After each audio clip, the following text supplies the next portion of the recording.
we're recording on the main camera. Awesome. Right. So everything's recording now. Main camera, hi, main camera, and live camera. And I've got auto everything set on the camera. I went bugger it, just auto everything. So the camera's got auto mic gain level, so the mic's going to probably suck ass, but at least allows you to hear me regardless of where I go. It'll be echoey, but it should be at least a consistent level. And well, anyway, we'll give it a go. And recording in I've got 12 hours worth of recording left. My battery's not going to last that long. And we're live on Ustream. Ustream is transmitting at 30 frames per second, 640 by 480 in 4:3 format. Sorry, very old school, no widescreen stuff. I think we dicked around last time and we found that this was the best optimized setting, 640 by 480. So, and I've got a huge chat window happening, so it's all going on.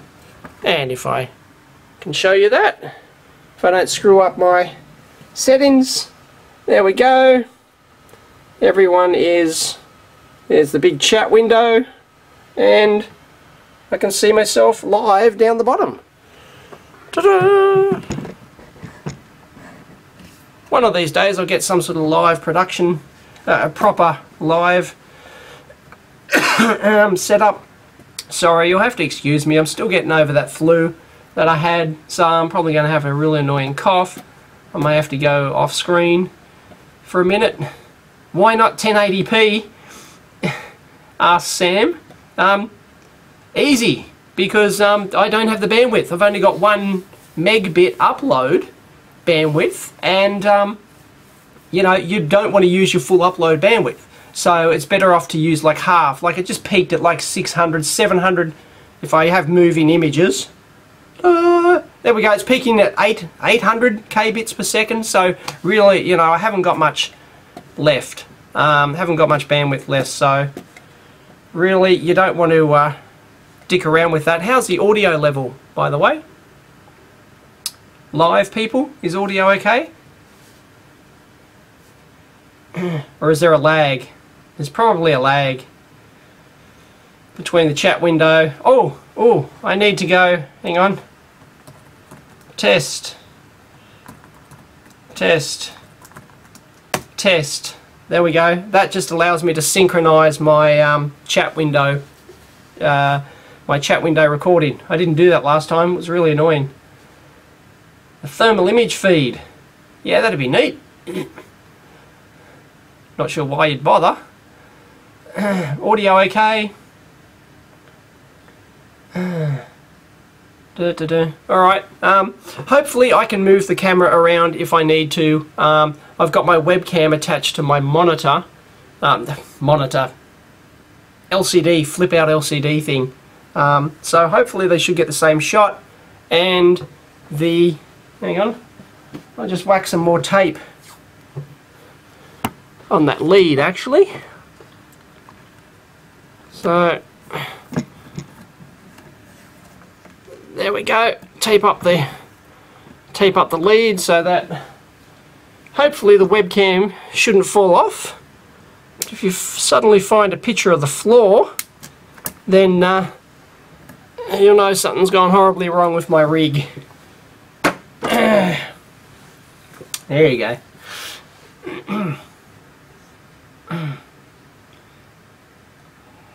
Yes, I've got ADSL 2+.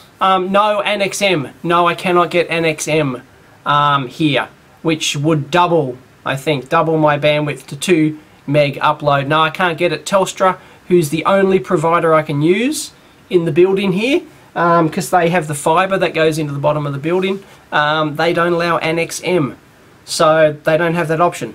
And I can't just use another telecoms provider. Hopefully when the national broadband network gets in, awesome. That's if the current government doesn't get thrown out on their ass in another month or two. What are we doing here? Hey George. I saw Mike too. Mike's here. Hey Mike. Oh boy.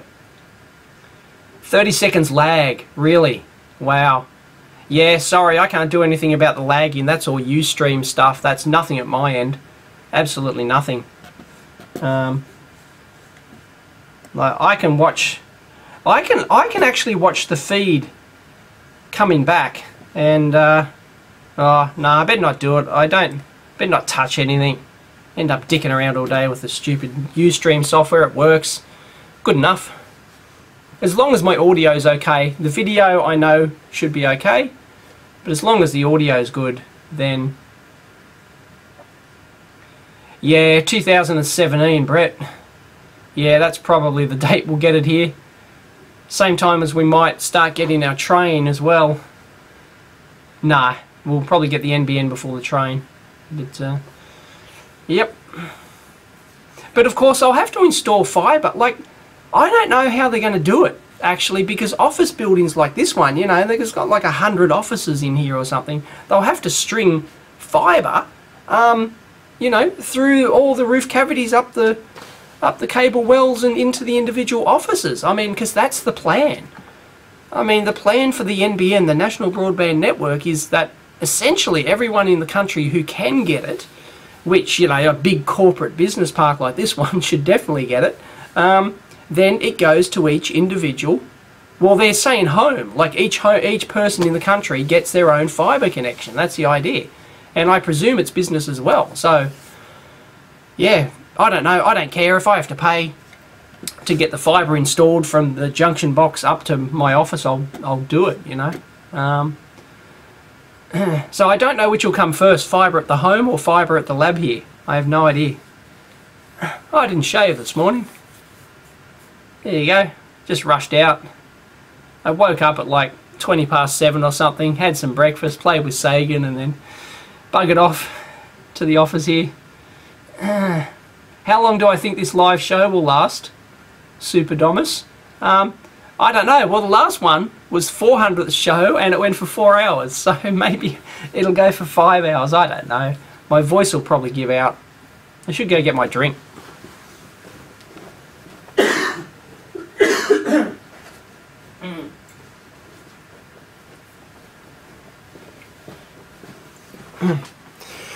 Or for those who saw my very first live show, you'll know that drink is not good.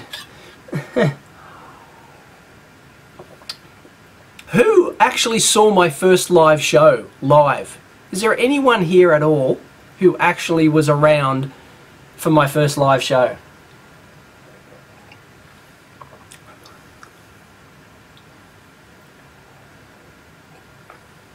I need chapstick. Yeah, could do.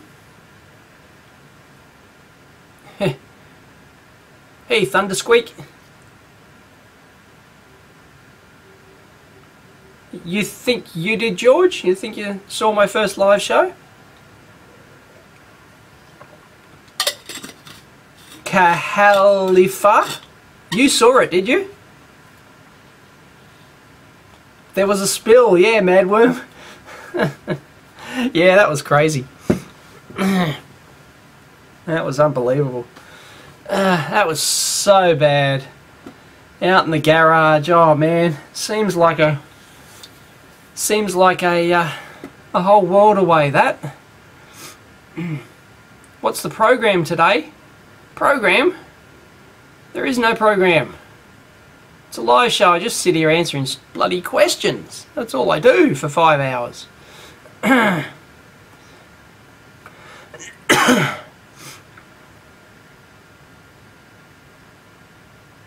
Oh, Hyperbolicus. You actually found someone, did you? Using my book. Awesome. Well done. Congratulations.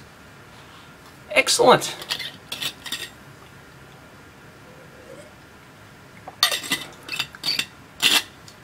Well done. That's what I want to hear.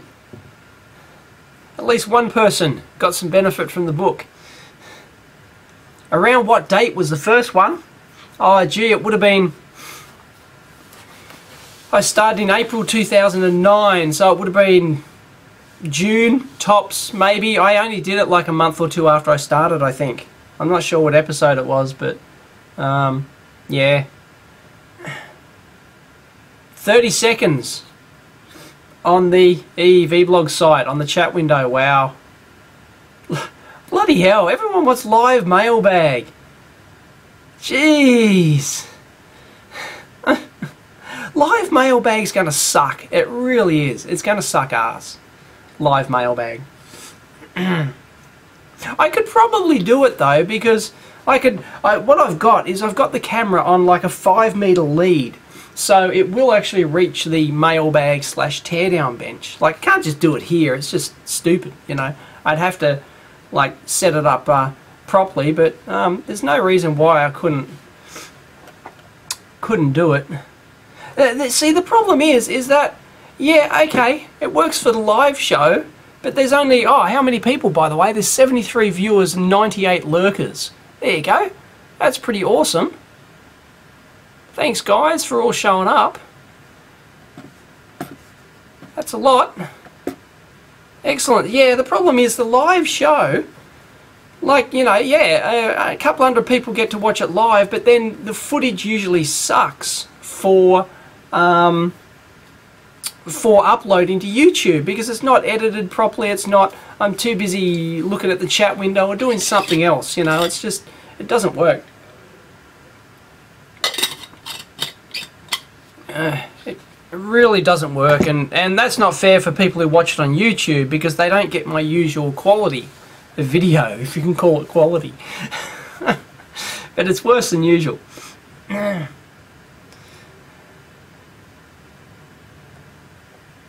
Yeah, thanks for asking, Firewalker. Yeah, family's doing fine.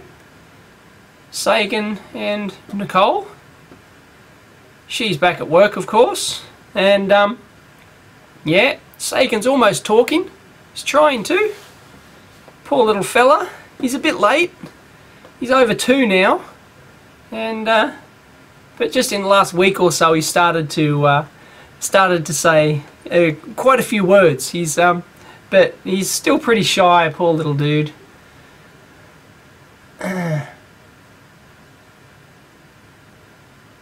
There's always a little mess on my desk, things that don't appear on video. What stuff are you working on behind the scenes? Not much, I'm afraid. I haven't got time. I mean, the power suppliers. You know, the power supply is exactly where you saw it last time, unfortunately. Although, yes, I am. Oh yeah, quite a lot of people know about it. But yes, I am working on a new microcurrent. There it is. Woohoo! Yeah, there's a new version of the microcurrent coming. So that's all I'm working. That's all I'm working on. I just never get the time to actually sit down and do it. It's really annoying.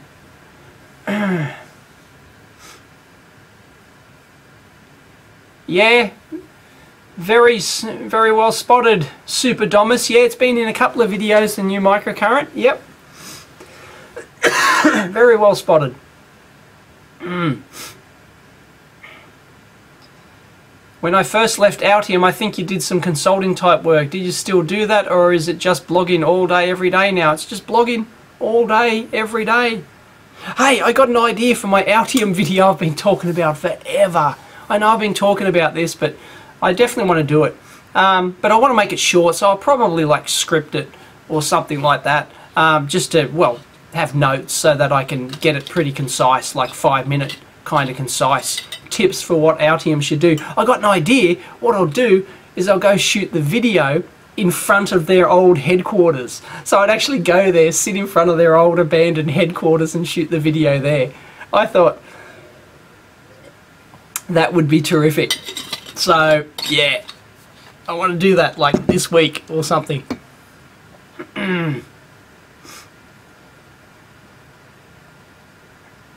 Can you do a new test to look at the lag? Here we go. Test. There we go. Count the lag.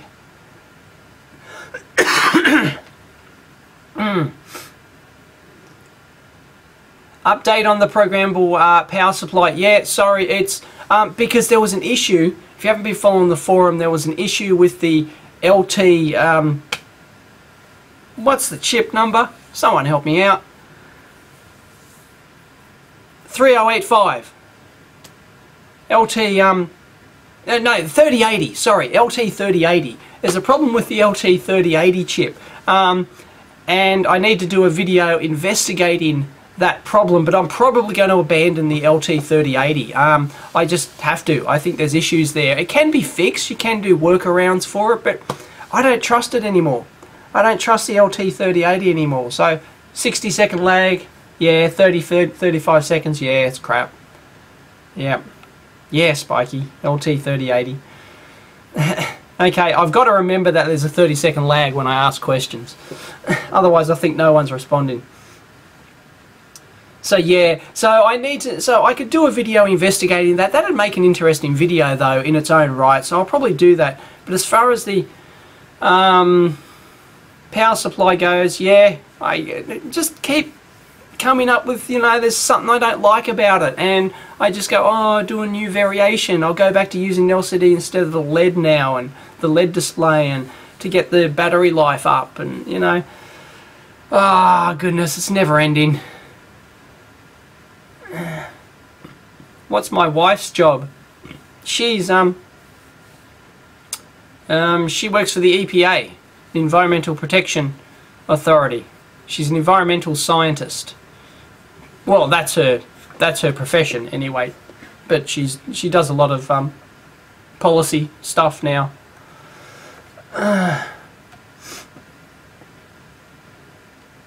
Interested in biotech med lab stuff. My day job using, not servicing.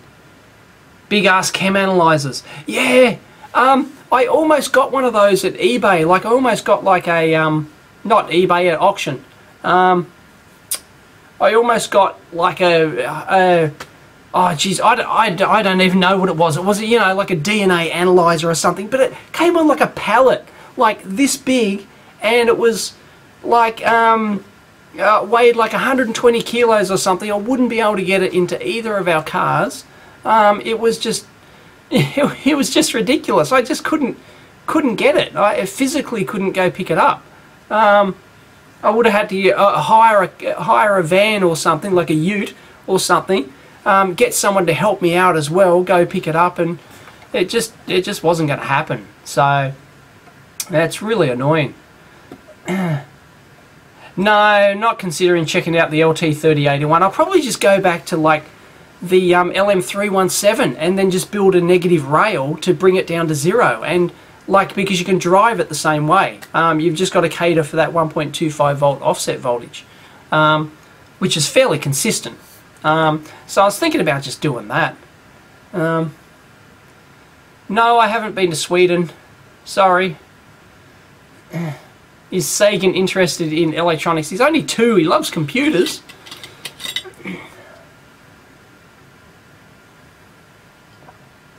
Why do I need to watch Sky News Arab? Kafela? Why should I watch a Sky News Arab video? Sky News Arabia video. What is it?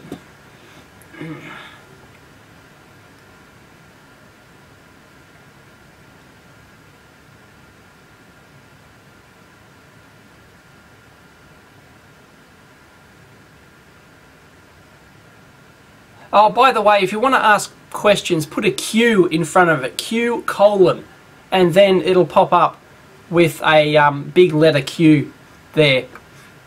Somebody asked, what are the features of the new microcurrent? It's just more precise. There's now an amps range as well.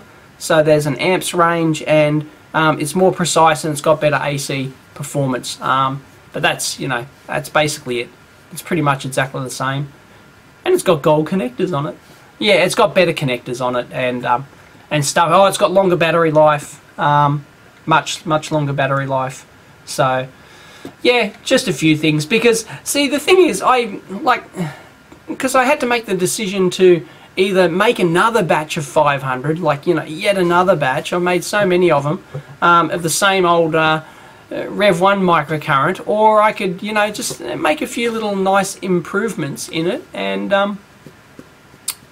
yeah, make a new version and crowdsource it. So I thought I'd do that. So I thought I'd take the opportunity just to tweak up a few things and make it a bit better.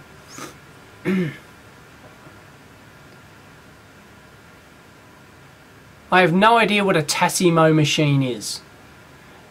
Tear down more consumer products. Oh yeah, maybe. It depends what I actually get. I've got one coming. I've got a retro consumer product coming. It's going to be cool. I'm not going to tell you what it is. But yeah, I think it should be cool. It is it's one of the first consumer products of its type. And I'm going to tear it down. By vintage, I'm talking, you know, only like less than 15 years old. It's not, you know, these things haven't been around that long. So I'm going to tear that down. Will I release a video about the microcurrent? The new one, yeah, when the crowdsource funding campaign goes up, there'll be a video on there. Oh, my screen disappeared. Is my audience still growing, or is it going into saturation? It's still growing. I still get a couple of hundred new subscribers a day. You know, I think 200 or 250 new subscribers a day or something like that. So it's quite a lot. But whether or not but that's subscribers. I mean, you know, how that translates into actual views, I don't know. No, I've never been to the United Arab Emirates, the UAE. Never been there. I believe it's now a common way to get to Europe and stuff like that. You go to the UAE first and then, or something like that, from Australia here anyway. Because usually we go via Asia. Like if we're going to Europe or something, then we'll go via Asia. We'll, you know, stop over in Singapore or Malaysia or something like that. Or you know, Hong Kong, or we'll go that way. But yeah, I think there are flights now going via the United Arab Emirates, I think. I don't know, haven't been to Europe for a long time. Have I checked out the high power op amps? OPA 541. No? OPA 541.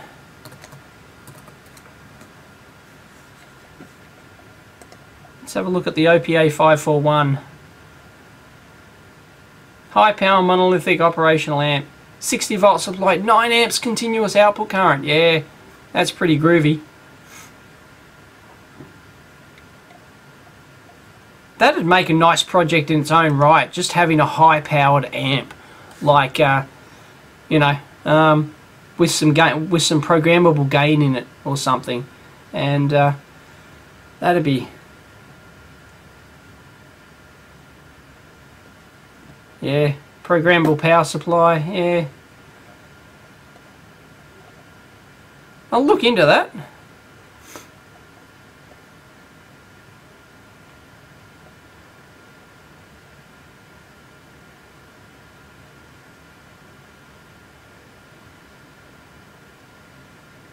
Yeah, it's pretty beefy. 9 amps continuous output current.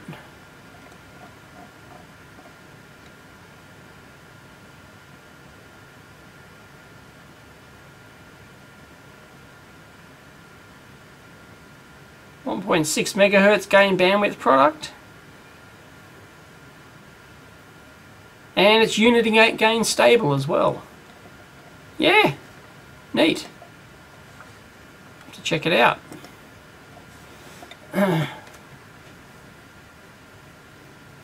No, I've never worked with vacuum tubes. Sagan.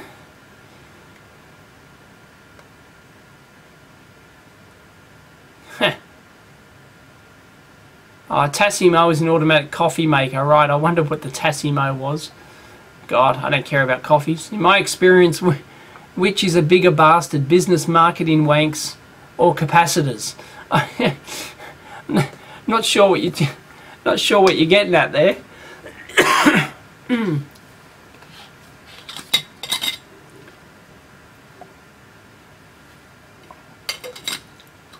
Will we be able to buy sets of the PSU or ready ones? I assume you mean a kit already made. It's going to be ready made. It's not going to be a kit. Maybe it may be a partial kit, maybe, but the board will be assembled.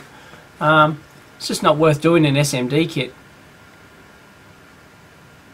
What is my advice to people who want to learn engineering? Build stuff. Troubleshoot stuff. And I hope it doesn't work. I hope your next project you build up doesn't work and you have to troubleshoot it, because that's when you're going to learn stuff. And that's the only way to learn engineering, is to build stuff.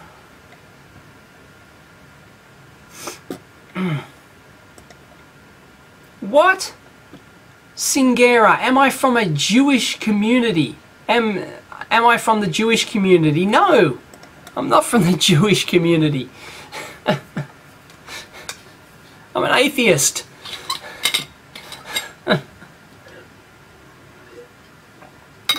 Don't know why you asked. Oh geez, question. There's like 50 million, billion questions. I tend to exaggerate.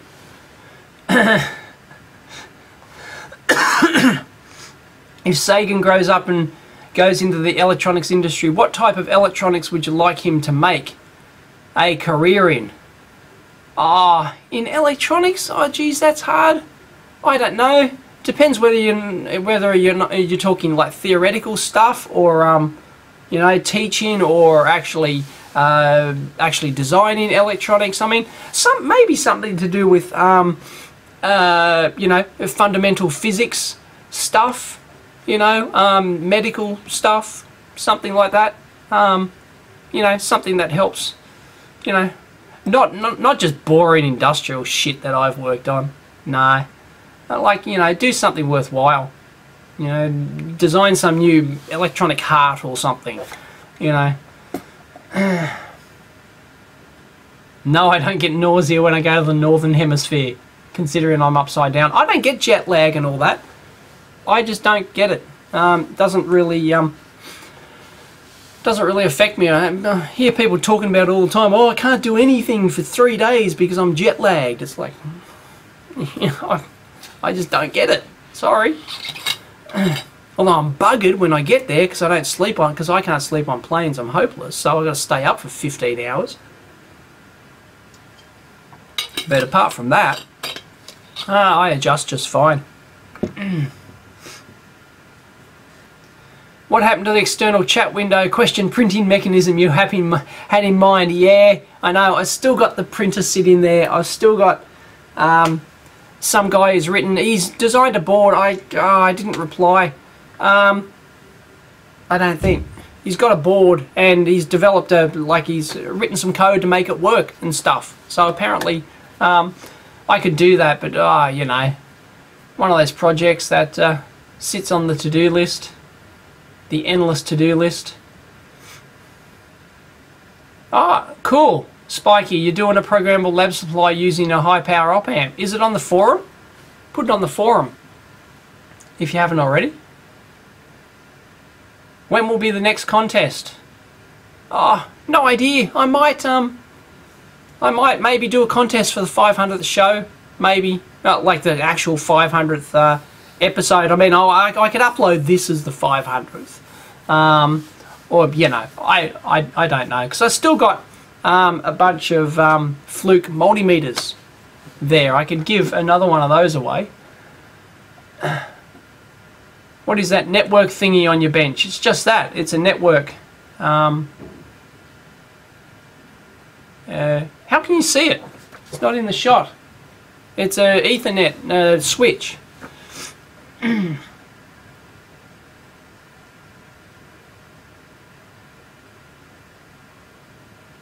No, George. Scope prices aren't going to go down much. If you're waiting for scope prices to drop, yeah, don't. No, buy one, because, you know, the cheap ones are as cheap as they're going to get, and they're not that good. They're pretty crusty. And the reasonable ones, like, you know, a Rigol 2000 or something, is still going to cost you, a reasonable one is still going to cost you $700, $800, $900, that kind of level. So, yeah, don't think that the $800 class ones are suddenly going to halve to $400, and you'll get, in a year's time, you'll get the $400 class instruments with the same ability as the current $800 to $1,000 class instruments. I don't think you'll see it happen. There's just so much cost that goes into them. and they have to make a profit, and well, you know, the sales numbers aren't going up on these things really, so to make them more affordable. So yeah.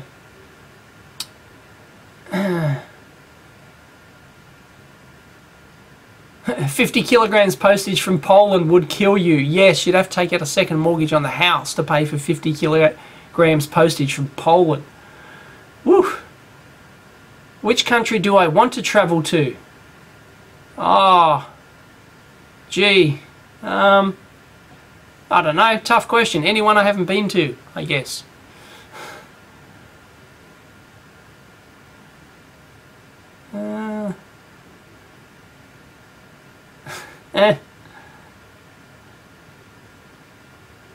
Yeah, Madworm.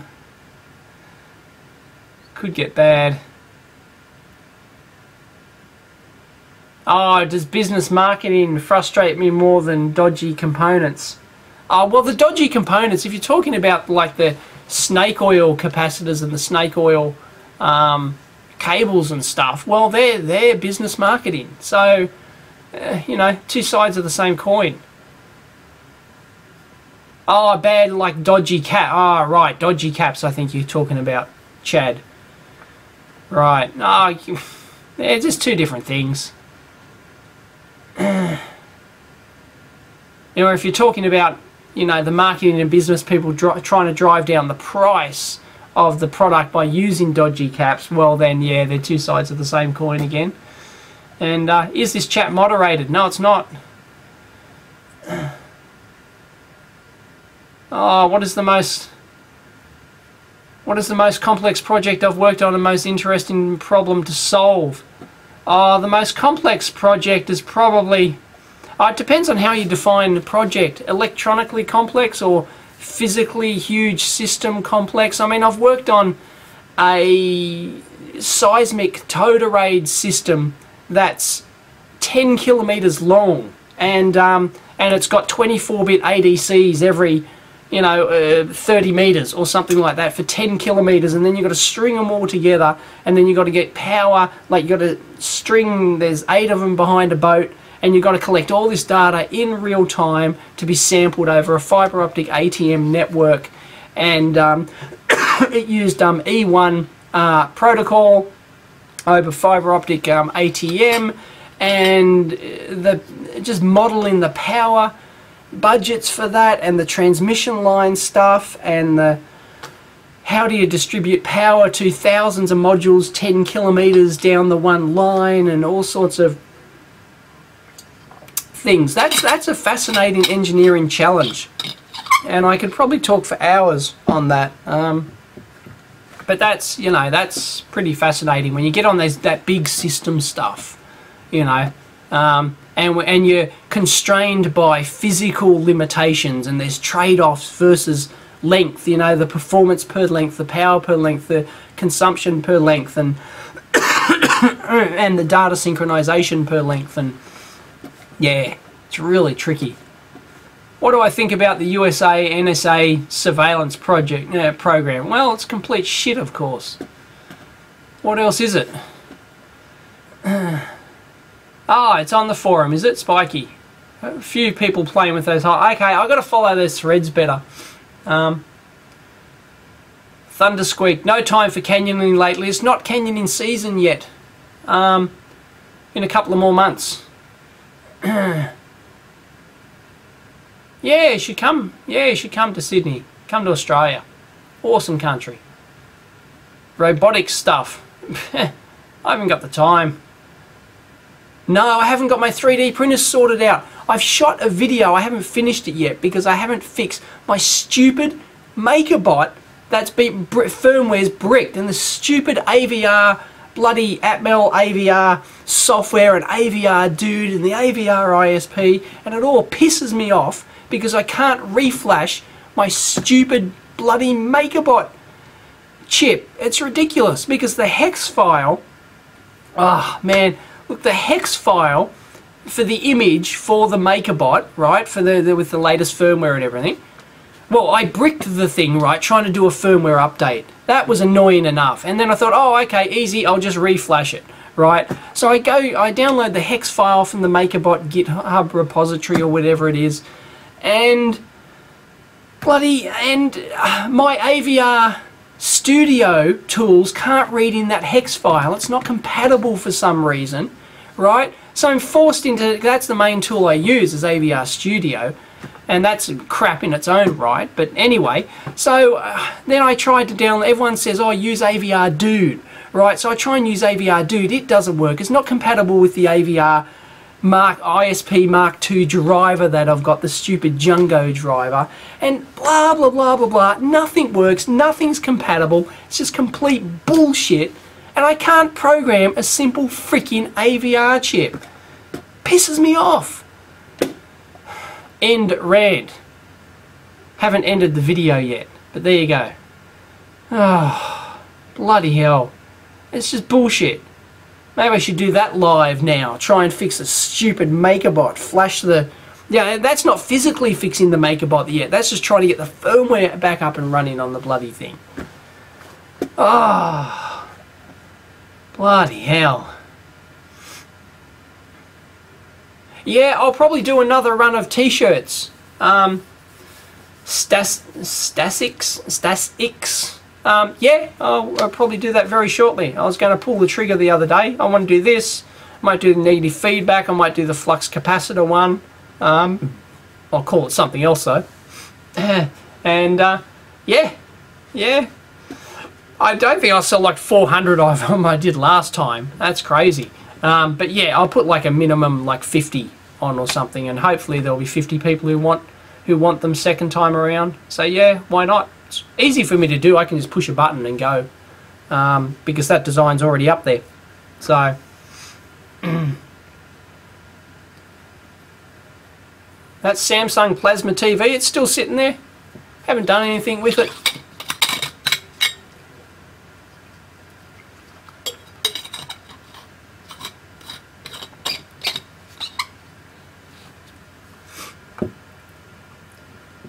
Out of EE, what would I recommend to see in the Sydney area? Off the beaten track like Bridge, Opera, etc. and lousy guides. What? Chris, somebody asked me this the other day. They emailed me and said, hey, I'm coming to Sydney. What sort of engineering stuff can I see? And, you know, what geek stuff? And oh man, I couldn't come up with anything. The only thing I could come up with was the Powerhouse Museum and the local hackerspace, and that was it. Like, I don't know if I'm missing something. Can visitors go to the dumpster diving room? No, afraid not. Can I announce in the chat or the vid, can I announce the exact time so we can measure?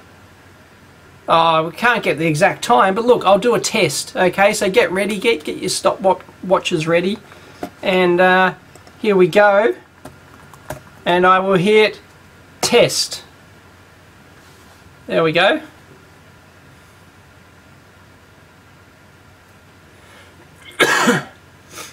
Yeah, Jeremy Blum might be able to help me with the maker, but he'll just go, oh, use AVR Dude, it just works. Yeah, bullshit.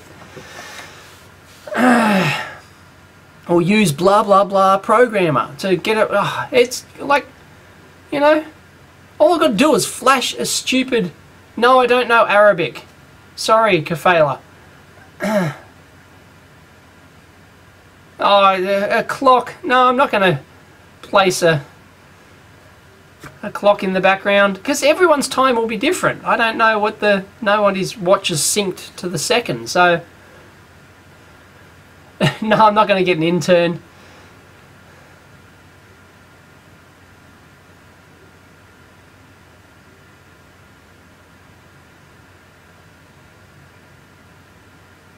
I don't want to use the USB ASP programmers. I want to use my AVR ISP. I've got the proper professional AVR ISP Mark II programmer, and damn it, I'm going to use it. It's, you know, so if anyone's got suggestions on another programming software that just works, that just freaking works and talks to the AVR ISP and programs an AVR chip. Oh man, because it's just pissing me off. And can read the hex file from the MakerBot website. So I don't know why AVR Studio didn't read that hex file.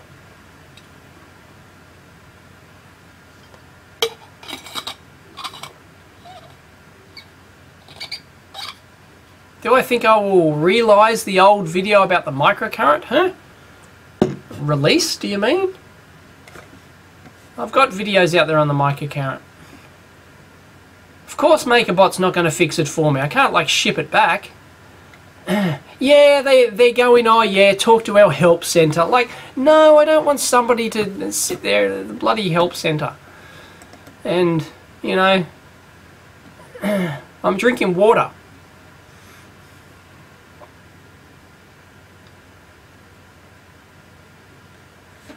Anyway, it's like, so technically it's not a MakerBot issue at the moment. It's just simply being able to reflash a stupid 18 mega 1280 chip with my AVR ISP Mark II programmer.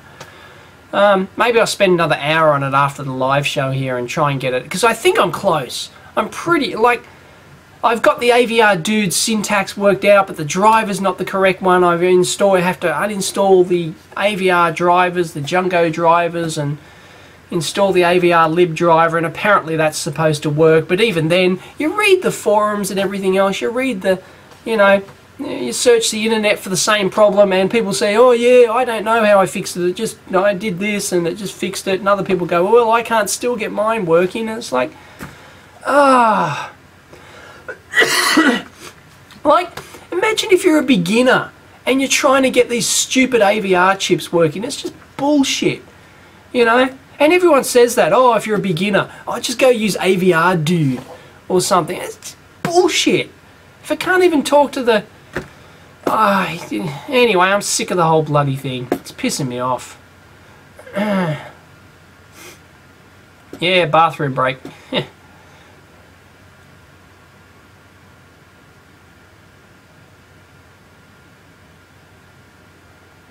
Well, yeah, the time, Mike. I mean, what do you want me to do? I mean, here's my watch, you know? There's the time, right? But, like, you won't be synchronized to that. I mean, you know, my watch could be out by a minute. I don't know, you know? I don't know. It's 8:58. It just turned 8:58. And, you know...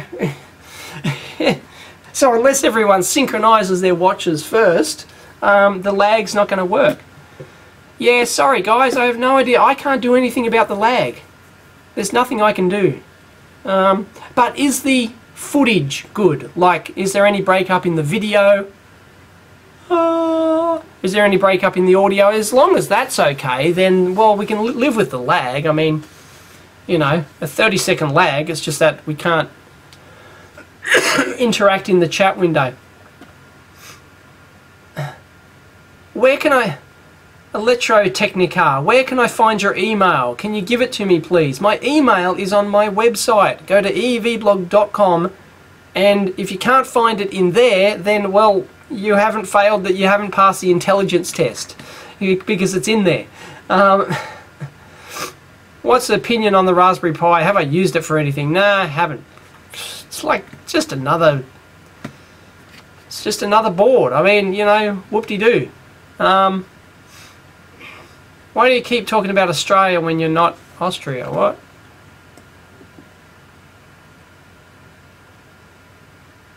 When you're Austrian. Yeah, funny. The MakerBot uses the AT Mega 1280, although there are different variants depending on which version of the board you get. Any warnings to tell young people about free energy devices? Yeah, just ignore them. They're bullshit.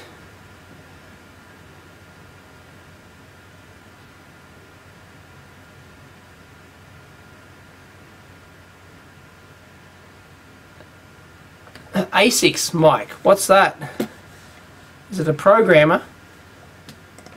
A physical programmer or software? No, I just want... No, I don't want another physical programmer. I want to fix it using my AVR ISP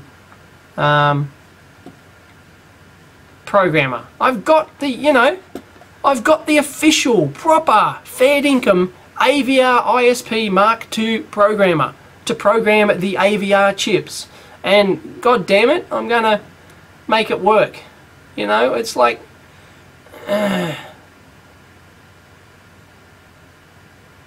Well, don't go, Chris, don't go on a tour. No, do it yourself. I mean, you know, don't go on a guided tour. Some guided tours can be good if you're in a city, but the best thing to do is just walk. The thing I do when I go to a new city is just walk everywhere. I just spend, you know, all day walking, and I'll walk like 20 kilometres in a day or something, and I just see everything. Sydney's, if you're talking about the Sydney Central Business District, or what tourists think of Sydney here, then it's very small. You can walk all out. You can walk from one extreme point to the other in, you know, 30 minutes. It's not that huge, really. But of course, Sydney itself is actually a big 50-kilometre radius. So, you know, it extends right out to the mountains, but it's mostly suburbia.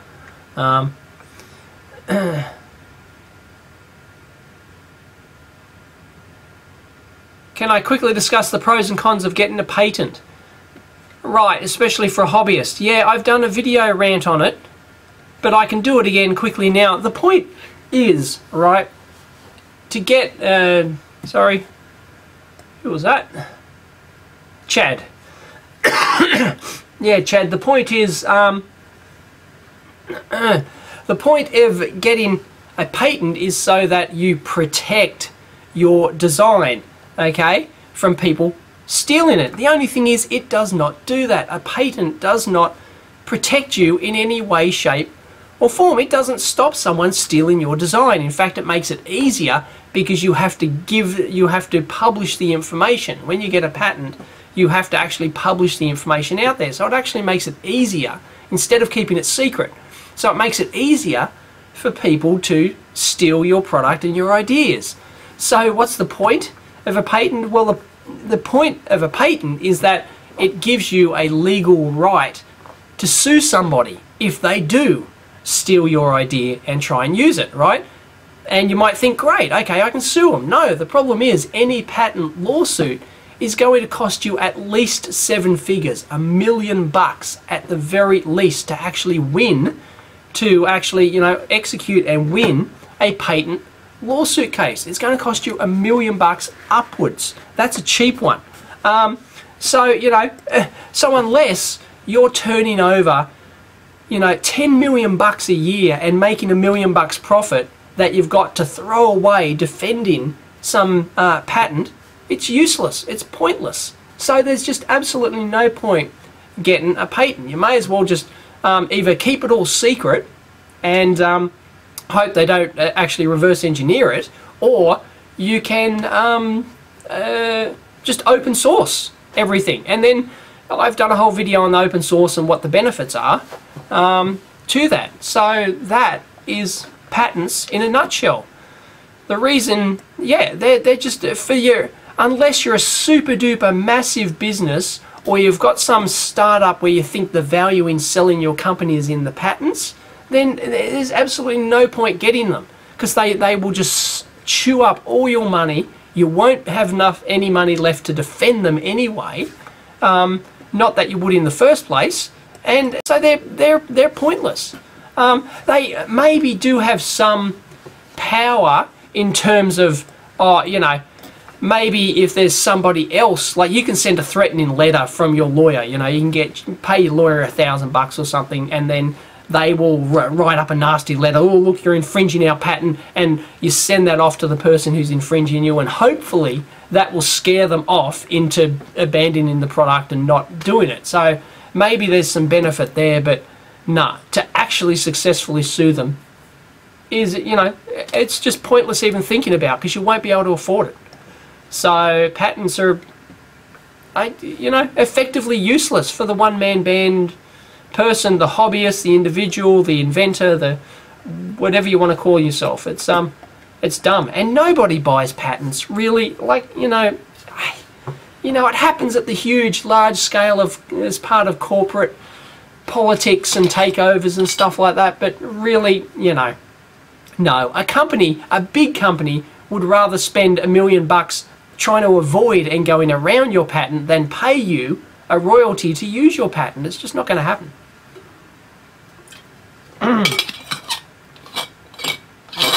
Have they ever considered making a larger piece of test equipment, like an oscilloscope, frequency counter, or signal generator? Well, I've done those. I've done oscilloscopes in the past. I've done SIG-gens. I've done logic analyzers.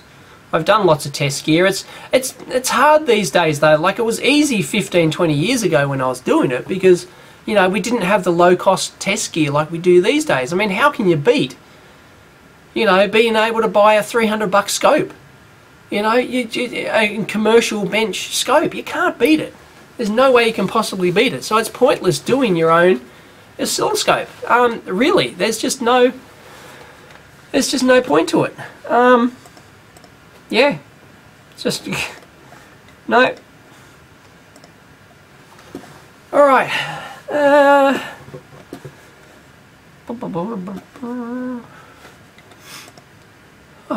No, I haven't watched Man of Steel yet. I want to. It's hard for me to get time off to go to the movies, you know, to get wife approval. Oh, you're having fun without me. You're just abandoning us to go have fun.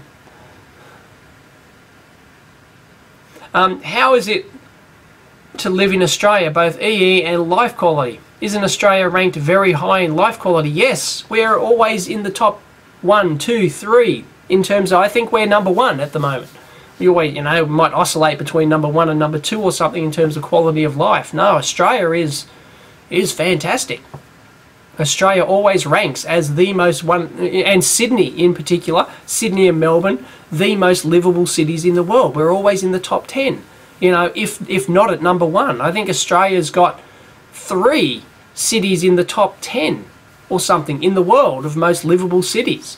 You know, it's fantastic because the you know, the lifestyle here in terms of the quality of life, in terms of you know, jobs. I mean, we've got an unemployment rate of like 5 point something %. It's very low. Our economy is incredibly strong. We're the only country in the world who avoided the big global recession and the financial crisis. So basically everyone here who wants a job has got one. Pretty much, you know. I mean, yeah, don't want to piss a few people off by saying that, and rightly so, but, you know, generally our unemployment rate's very low. Our wages are quite high by world standards, although our housing here is very expensive, you know. Sydney is one of, like, the top, not only are we in the top cities, livable cities in the world, we're also in the top 2 or 3 most expensive cities in the world. So, you know, more expensive than New York and places like that. So, but yeah, lifestyle here, weather is, you know, practically perfect. Depends on which, you know, city you want to live in, but it's, you know, weather's ideal. We've got a medical system which works, you know, so everyone, you know, gets top medical care at affordable prices. And some will argue that, well, there's better countries, but still we're, you know, a long way from being the US, so we're pretty good in that respect. School systems are generally pretty excellent here. Once again, you know, can always do better. We're a secular nation. You know, there's we have no gun, you know, very little gun crime and violence and all that sort of stuff. It's just, you know, it's one of the best places in the world to live. So I wouldn't want to live anywhere else. So there you go, Super Domus, come on over. That's why everyone wants to come here. I mean, that's why we've got a huge boat people, well, we call them boat people, you know, who try to come here by the thousands, tens of thousands. They're all coming here by boats from Indonesia and other places, and trying to move here, and I don't blame them. You know, so yes, all these people smugglers, you know, you pay, you know, one of these people smugglers, you know, $10,000, $20,000, and they'll try and get you here by boat, and it's a big political thing in this country at the moment. So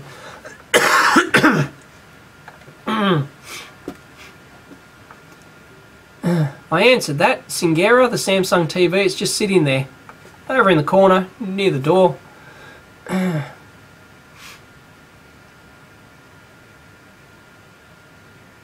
How to find me in Sydney? Am I popular? Well, Sydney has a population of like 4 million or something, so good luck finding me walking the streets. I don't get out much.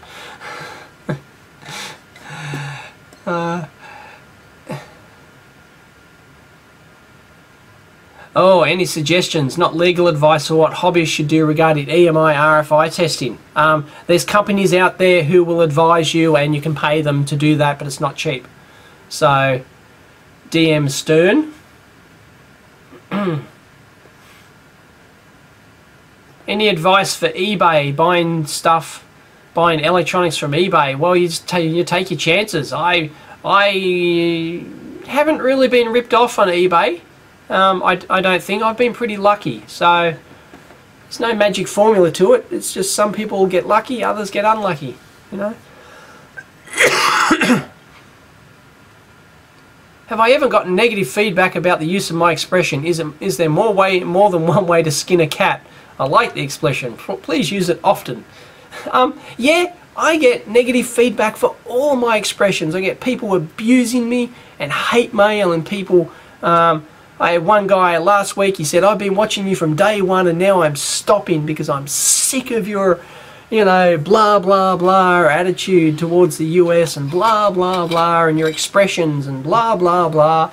And like, you know, what can I do? When you get a large enough audience, it doesn't matter what you say, you're going to offend somebody. So, you know, there's no point me even worrying about it. No point me trying to modify my expressions or my behavior or anything like that. It's just pointless because it doesn't matter what you do. You're going to piss something, you're going to offend somebody. So, Mr. DXS. Oh, Mike's got a question. How much have I made from garbage room fines so far? I don't sell much of it, Mike, but I got that printer. I've got a video. I'll upload it to my second channel, actually. But yeah, I found this huge. If you've been following my Twitter and everything, I've got this huge DeskJet 500 A0 plotter thing, and I'm currently selling that on eBay, and somebody's bid $1,000 for it. Bid $995 for it. So it hasn't finished yet. The auction's still up there. So yeah, I'll sell it at that price. Other stuff I've kept, all the monitors and stuff, I haven't really sold much. I sold a few things, but I haven't made a huge amount. There's not stuff in there that's worth a lot of money. It's just nice from an electronic salvage point of view. So, you know, I probably could. Like, I could probably sell that Samsung TV for $100 or something. You know, don't know. It's all dribs and drabs. You know, like if something's worth $50, I'll often just not bother selling it on eBay. I couldn't be bothered taking the photos, uploading them, listing the bloody thing, and then pack and posting it. And it's like, you know, some things I just couldn't be bothered. Some things are just not worth my time and effort to do. But maybe, you know, one day I'll sit down and go, right, I'm going to spend a couple of hours, I'm going to list everything, you know, I've got and clear everything out. Maybe I should do that. So,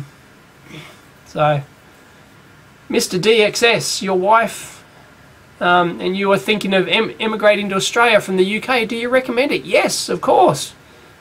Although we don't need any more bloody POMs, do we? There we go, I've just pissed off all the POMs. But that's okay, we're allowed to. Yeah, move here. It's awesome. The weather's better. That's for sure. And, yep. How easy is it, though, to move to, immigrate to the UK, to Australia from the UK? I'm not sure how easy it is. But yeah, do it if you can. Why not? Although there's probably more jobs in the UK in terms of the engineering industry, perhaps. Although, you know, 6 in one, half dozen in the other. A micro-ohmmeter front end. Oh, no, other people have already done that. Like I had one in the mailbag. Loveman. No, not really. I mean, it's already been done quite a few times. Yeah, Sydney's very expensive, housing-wise. Yeah, although so is London. If you're coming from London, I guess you know, you would, you probably wouldn't be that shocked, but still. But if you like the small town lifestyle, you know, there's lots of small towns or sort of smaller cities to live in Australia. You know, you don't have to come here and live in Sydney or Melbourne. That's what everyone does. That's the problem. Everyone who comes to Australia wants to live in Sydney or Melbourne, and now our population has like doubled in 10 years or something. It's crazy, and Sydney's just, oh, the house prices are just going ridiculous. Like just around my area here, just an average, you know, sort of relatively, you know, upmarket, I'd say, suburban area. Not upmarket, just middle class suburban area. You know, the average house price around here has got to be, oh, 750, 800,000, something like that. I mean, just a couple of streets away, there's houses that are worth $2 million. I mean, you know, it's a lot of money. This office I'm in is worth $200,000, right? $200,000 for 50 square meters of office space. Right? It's just, yeah, it's crazy. Yeah, what is my high score on 1941 on the arcade cabinet? I can't remember. No, I didn't get the Neo Geo board working. Norway's currently ranked higher than Australia at the moment, just saying. Ah, no, it's not. Australia's better all around. Norway, it's too bloody cold. Are there jobs for mechatronics engineers in Australia? Something like robotics development. There's always a job if you're good enough, but, you know, once again, it's, if you compare it to the US, no, it's a desert, right? You know, it's an engineering job desert here. But there's always a job. I mean, you know. But no, we don't do a huge amount of stuff like that here. What's the origin of the phrase, "that's all she wrote"? I have no idea. Look it up. No idea.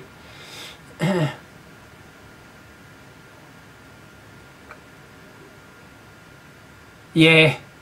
C4757. People who criticise anybody for using expressions. What the fuck is wrong with people? Oops, I just dropped the F-bomb. I try not to do that. I won't edit it out. Couldn't be bothered. I've got to find like 1 hour into the 1 hour and 18 minutes into the show.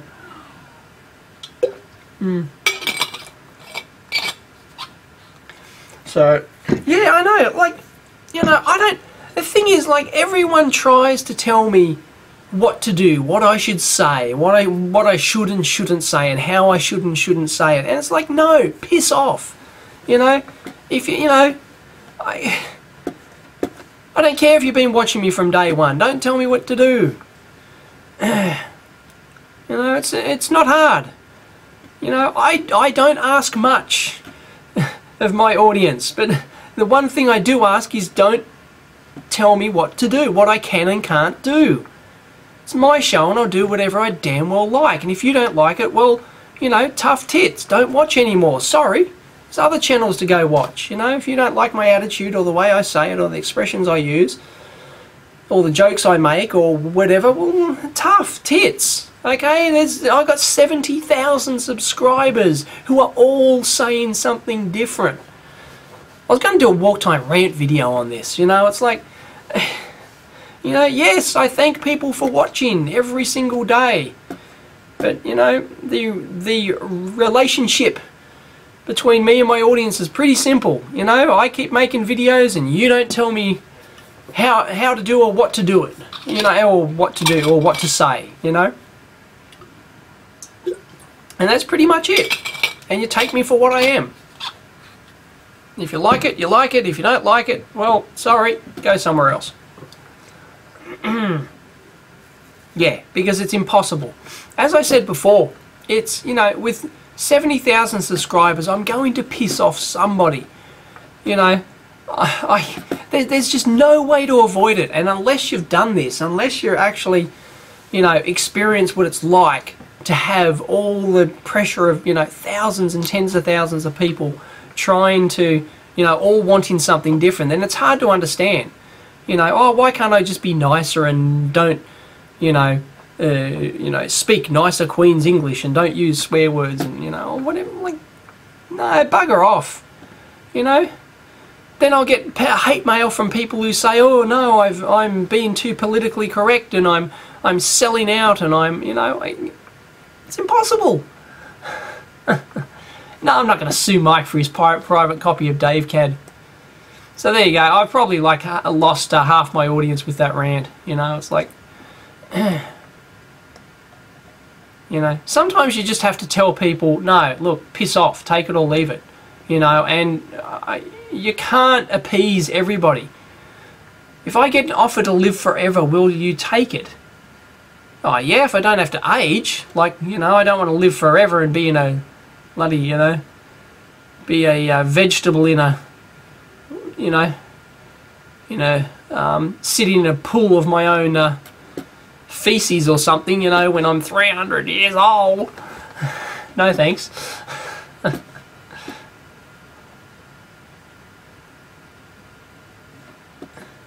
Anyway, oh, yeah, rant.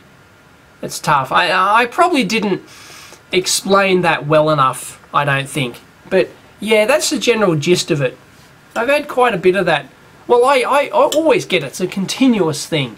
But, you know, have had a bit of that lately. People, you know, complaining that they're not going to watch anymore because, or, you know, threatening to not watch anymore because they're, you know, I've done something that offends them or pisses them off. Sorry.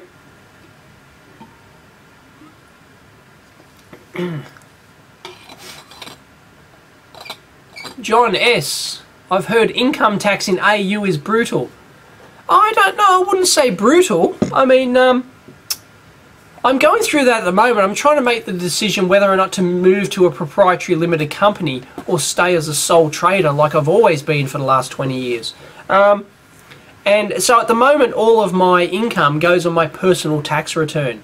But I think our tax brackets are quite fair. I mean, if you look them up, I mean, look,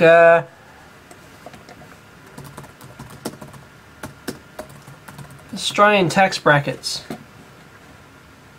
Current Australian income tax rates.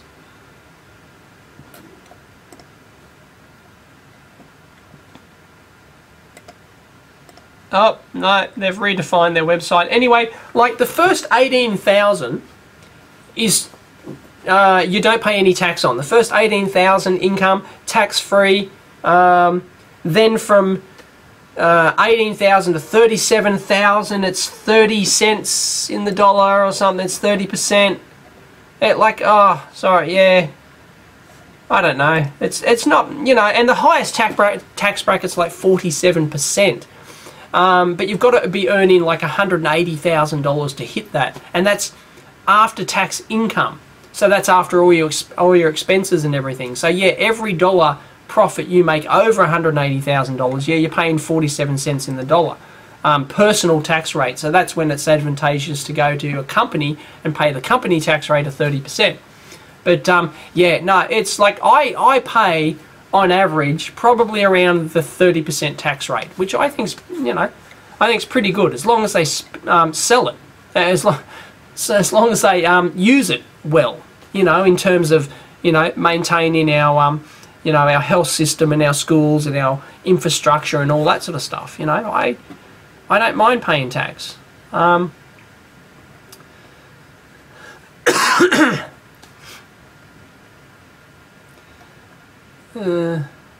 about test leads? Do you get ripped off for the leads that are good quality? Test points, hooks for multimeters. Oh, yeah, there's lots of crap test leads out there. I mean, you know, you buy your ones that, you know, $2 for a pair of banana plugs to alligator clips, and they got, you know, flimsy wires in them, and, you know, they're not soldered that well or crimped that well. No, I don't have much experience in hardware, metalworking, lathe. No, not lathe stuff.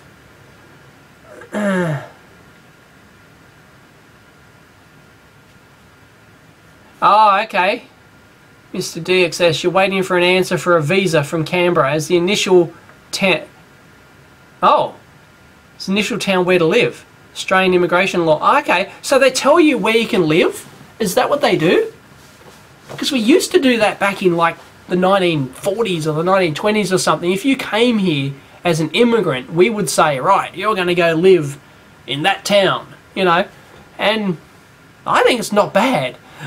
Personally, yeah, free country, blah, blah, blah. But I reckon, you know, especially if you come here as a refugee or something, it's like, yeah, you know, I'm happy for you to come and live here and become a citizen and, you know, work your way up and, you know, and come to our beautiful country. But, you know, like Melbourne, Sydney and Melbourne, you know, it's like, I don't want to say we're full, bugger off, but, you know, like there are, you know, even our smallest town in Australia is a paradise compared to, you know, if you're a true refugee, is a paradise to where you've come from. So, you know, that's a problem. So I'd be all for that. You know, like, yeah, if you want to come here, okay, we'll give you a resident status and all that sort of jazz. And, you know, look, but for 5 years, go and live and work in a small town or something. You know, help their economy rather than just come and overburden Sydney and Melbourne.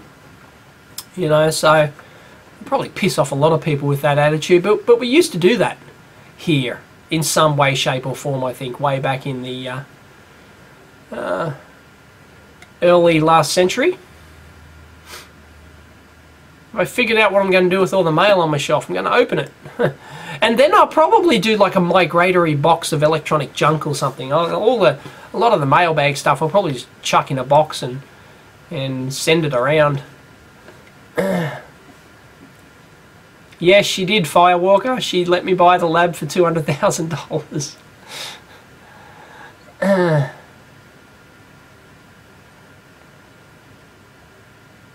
Do I swear a lot when not on vid? Yeah, I can. I'm a big fan of the F-bomb, Mike.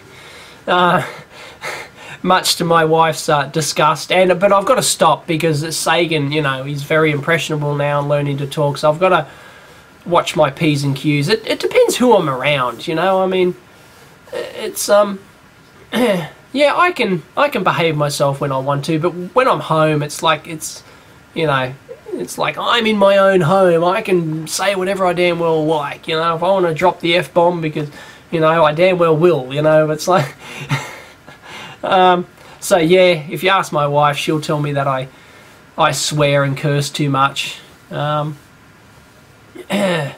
Yep.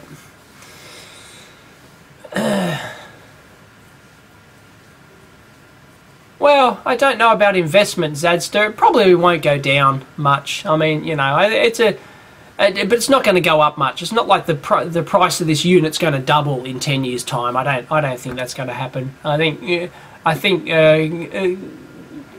commercial real estate is, you know, not like houses here. It's, you know, it doesn't go crazy prices. Like, for example, my house, right, I bought during the last housing boom, and just in 1 year, house prices went up $100,000 or $150,000 in the area where the streets where I bought my house, you know. So if I bought it in a year or two earlier, like, oh, just 1 year earlier, literally, I would have paid like at least $100,000 less for my house. It's like, man, it's crazy. Party hat and champagne, it's like, woohoo, 500th episode, you know, it's like, it's just a blur now, I don't care. Don't get angry. Oh, yeah.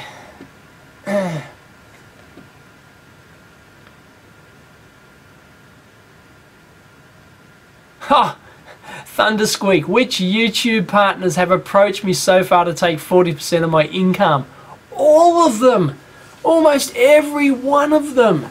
Like, barely a week goes by where I don't get an email from one of these YouTube partner programs,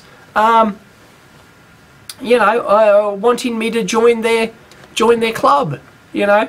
And they usually don't tell you up front what their percentage is, you know, but it's around about 30-40%. Most are, you know, going to be at least 30%, more like 40 for some of the big players. They take 40% of your AdSense revenue and they give you bugger all in return. Just promises of, oh, join us, and we're, you know, like I'm talking huge names, like some of the ones that have, you know, some of the top channels in the world. You know, the channels that have, you know, 10 million, you know, 5 million subscribers, and, you know, all that sort of stuff, and, you know, and 500 million views, and, you know, so they've suckered them into joining, and they make it out. These companies make it out like that they're the reason for these people's success. It's like bullshit. It's like, no, crazy.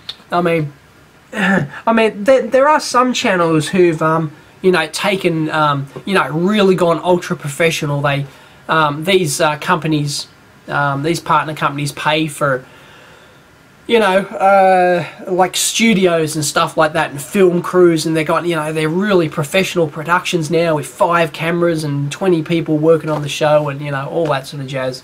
But unless you're going to do something like that with them, it's pointless. It's just absolutely pointless to join them. So yeah, I just turn them all down. It's bullshit. There you go.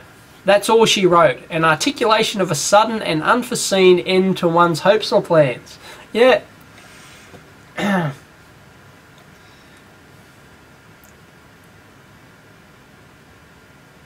How is your experience with project managing, i.e. what should you do, not do? I'm asking because I'm young and it would be nice to know what not to do later in life. What exactly are you talking about in terms of should you become a project manager, or are you talking about managing your own projects and stuff like that? Either way, I don't have huge amount of advice. I'm sorry, that's a tough one. I mean, everyone works differently. I mean, just because something might work for me doesn't mean it's going to work for you. Or, you know, I mean, there's a lot of stuff I should be doing better in terms of managing my projects and managing my time and all that sort of stuff. I think I'm quite poor at it.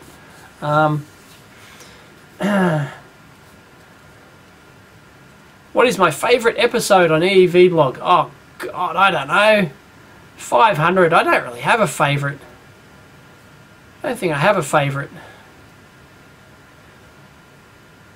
Maybe, you know, ones where I cut loose are fun. You know, where I smashed up the X-Tech meter because it tried to kill me or something like that. You know, perhaps. What's the part of electronics that I enjoy the most? It's when Denmark has a 75% income tax. Yeah, but you get a lot in return, I think. So, but that's massive. Wow. Yeah, we got 30% average here. Sorry, Eric Lens. Eric?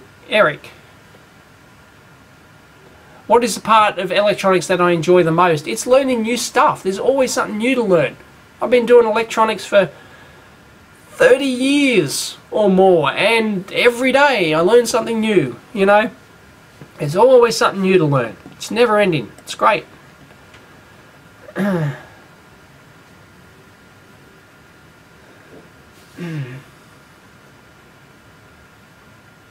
Yeah, so our tax brackets, so with our tax brackets here, like, I've done the math and I've talked to an accountant and everything, and basically here in Australia, if you're not earning $100,000 a year taxable income, i.e. after all your expenses and everything else, so, you know, so you might have to earn $150,000 a year to get $100,000 taxable income, for example, then it's not worth becoming a proprietary limited company, because it just would not pay for the couple of $1,000s a year management fee, you know, like a fees to, you know, for somebody to do your double entry bookkeeping and maintain it all and do your taxes and all that sort of stuff, unless you want to do it yourself. But you know, so yeah, you know, it's so a lot of people, like, there's a lot of people here who might scrape and earn $50,000 a year, and they've formed a proprietary limited company because their accountant has talked them into that's a good thing to do and it's beneficial and there's all tax advantages. It's bullshit. There's not. There's no way you can avoid tax. You pay it sooner or later. You know, unless you do, you know, an account in the Cayman Islands or something like that. You know, there's just no way to avoid tax, and the company tax rate here is 30%, and as I said, I pay on average about 30% tax, so I'd be pissing away, you know, 2 or 3 grand a year to pay for someone to manage my proprietary limited company and my taxes, for no, you know, for no actual gain. So yeah, it's I'm not sure what the most interesting application of the microcurrent. Loveman? I forget. A few people are working on some novel physics type stuff, you know, and they're using the microcurrent for that. So that's pretty cool. What's the population is of Australia's smallest city? Oh, I'm not sure. There's a definition of city. There is an official definition of city, and it's like has to be like 10,000 people or something. So I guess the answer to the question is whatever the definition of city is, you know.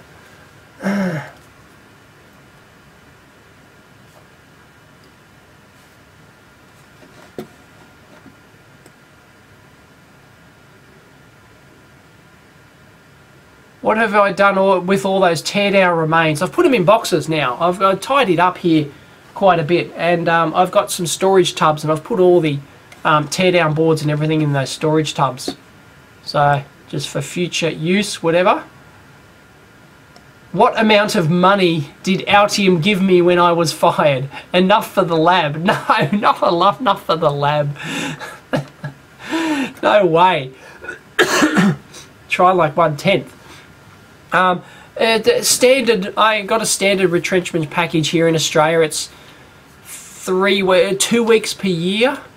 I think they may have given a week more or something. I can't remember exactly. But yeah, like the standard retrenchment package here in Australia is government mandated is 2 weeks pay per year of service. So if you've been there for 10 years, you should get 20 weeks pay. That's basically how it works. And I think Altium were, well, they at least met that. There's a legal obligation. I think it may have been 3 weeks. I'm not entirely sure. But I'd only been working there 4 years, so, you know, I got, you know, a couple of months' pay. And that's the thing. When I, you know, as soon as I got home, because this was like I got the ask from Altium like 4 weeks before Sagan was born or something, you know. So our firstborn's come along, the wife has stopped working, and all of a sudden I come home, hey, I got fired today, you know, I got the ask, and I'm all happy and smiles, you know. And she's going, get out there and find a job straight away. But dear, I've got, you know, a couple of months' pay. Can I at least spend a couple of months seeing if I can make the blog a full-time living? And no, get out there and find a job, you know. Yes, dear. You know, so I pretended to find a job. I pretended to look for work for a couple of months.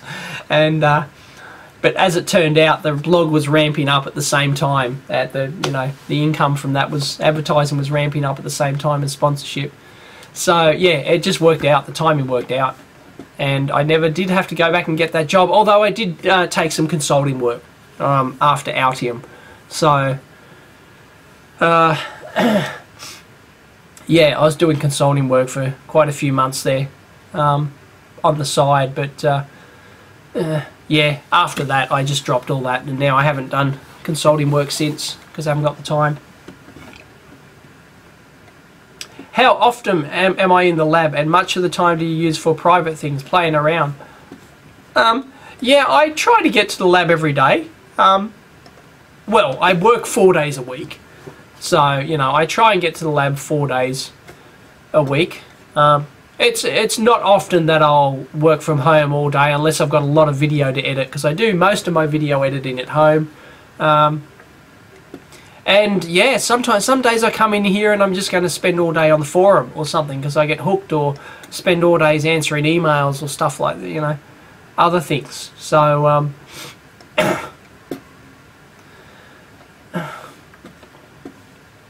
much did my house cost? My house cost like 550 odd thousand. Hang on a sec.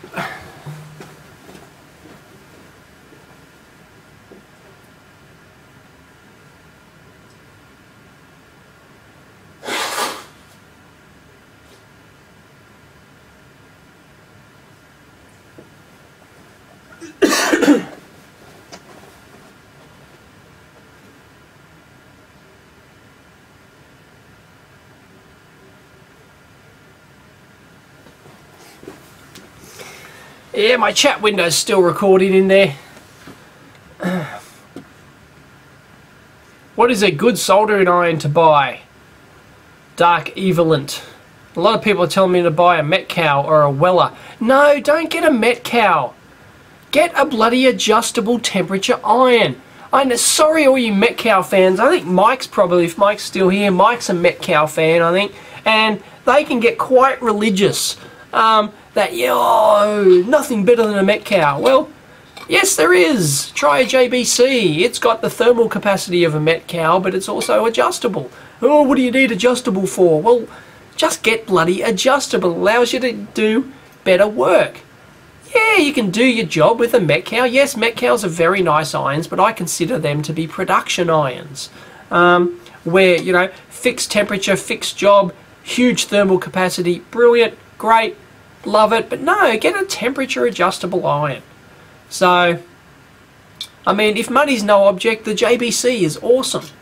But, you know, I mean, any of the major brands are great. You know, Heiko, Weller, Pace, you know, Ursa, JBC, Metcal, you know, they're all, you know, excellent irons.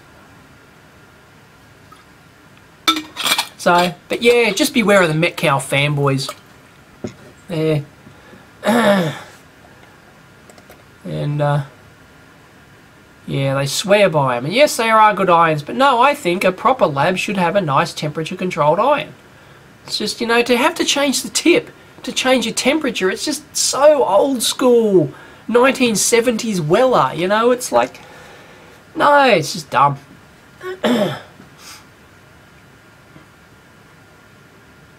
Yeah, I'm not sure what the US tax structure is, but it's FUBAR, is it, Big John?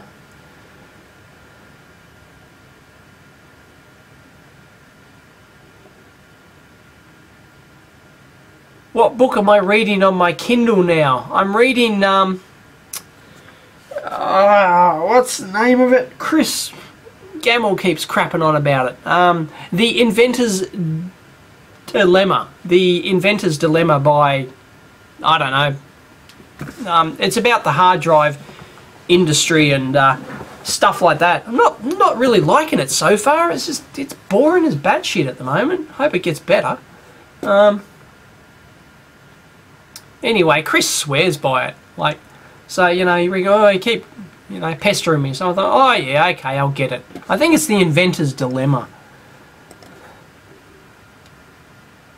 Yeah, I'm pretty sure that's the title.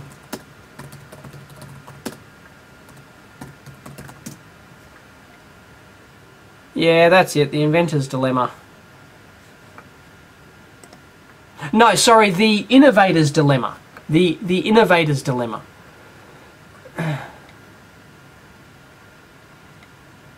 Clayton Christensen, there you go.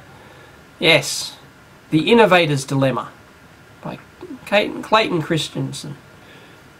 He suggests that successful companies can put too much emphasis on customers' current needs and fail to adopt new technology or business models that will meet customers' unstated or future needs. He argues that such companies will eventually fall behind. He calls this disruptive innovation and gives examples as diverse as personal computer industry milkshakes and steel mini mills. You know, yeah, so you can see why Chris, you know, gets a real boner about books like that. Sorry, Chris, if you're watching, but I do know you. It's funny that you like, you know, those books. Oh.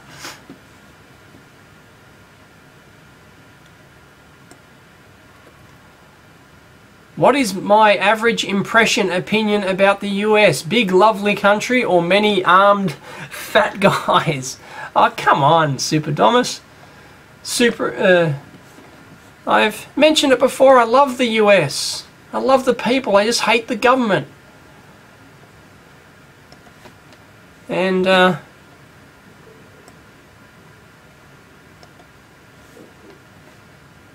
for medium big companies here, you can negotiate a custom tax rate. Oh, okay. No, you can't do that here. You need to sign some contract, you won't check your taxes. Well, we're all fat with guns. That's what. Oh boy. Yeah. Come on. No, I know the majority of, you know, well, at least people, you know, people, at least the Americans I know, they're all, you know, they don't give a shit about guns, they don't give a shit about politics, they don't give a shit about religion, they don't, you know, like, they're just, you know, normal, secular, you know, people who wouldn't be out of place in Australia here, you know. So ultimately I think that's the way America's got to be headed. But, you know, yeah, there's a stereotype of the dueling banjo, you know, gun-toting hick, you know, from, you know, southern Alabama or something, you know. There's, but that's, you know, most people I know are not, most Americans I know are not like that. They're, apart from the accent, you'd think they're Australian, you know. They're very liberal, for want of a better term, you know, very liberal, progressive, forward, you know. They're all for, you know, rights and, you know, they're all for, you know, gay rights, gender rights, and you know, all sorts of, you know, pro-pot, and they're all, you know, everything like that, and they're not religious, and they're, you know, and they hate their government too, and, you know, all sorts of,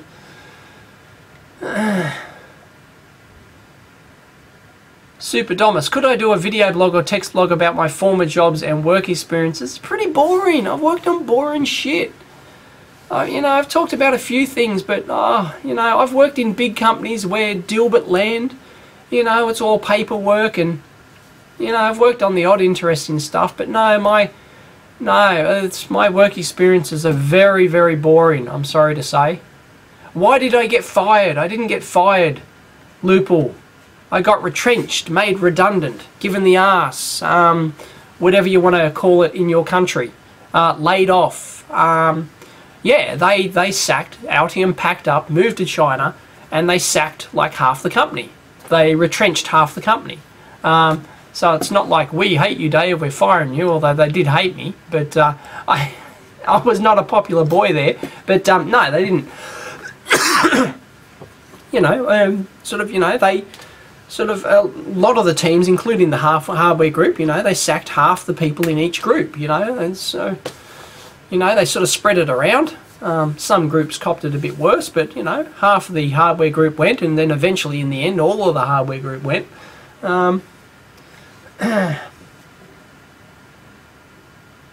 No, sorry, I don't have any estimated date for continuing the micro supply project at all. I want to get the micro current out of the way, the new crowdsourced microcurrent. I need to shoot a video for that, upload it to the crowdsourced site Possible, start that campaign, get that manufactured, and then I can get back to the micro supply. Unless I get another better project idea.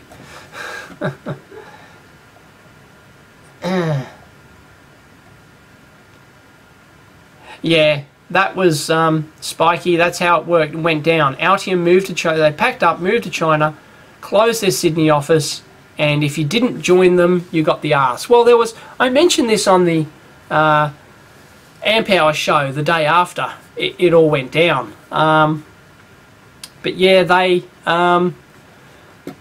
basically they had a list of, like, you know, almost a half of the company, and they said, look, we don't want you, we're moving to China and we don't want you anymore.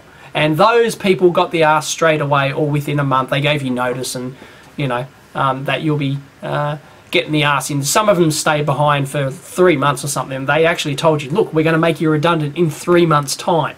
You know, you didn't have a say in it. So they did that to about half the company or something. Not sure of exact figures, I'm just guessing. So they did that to about half the company.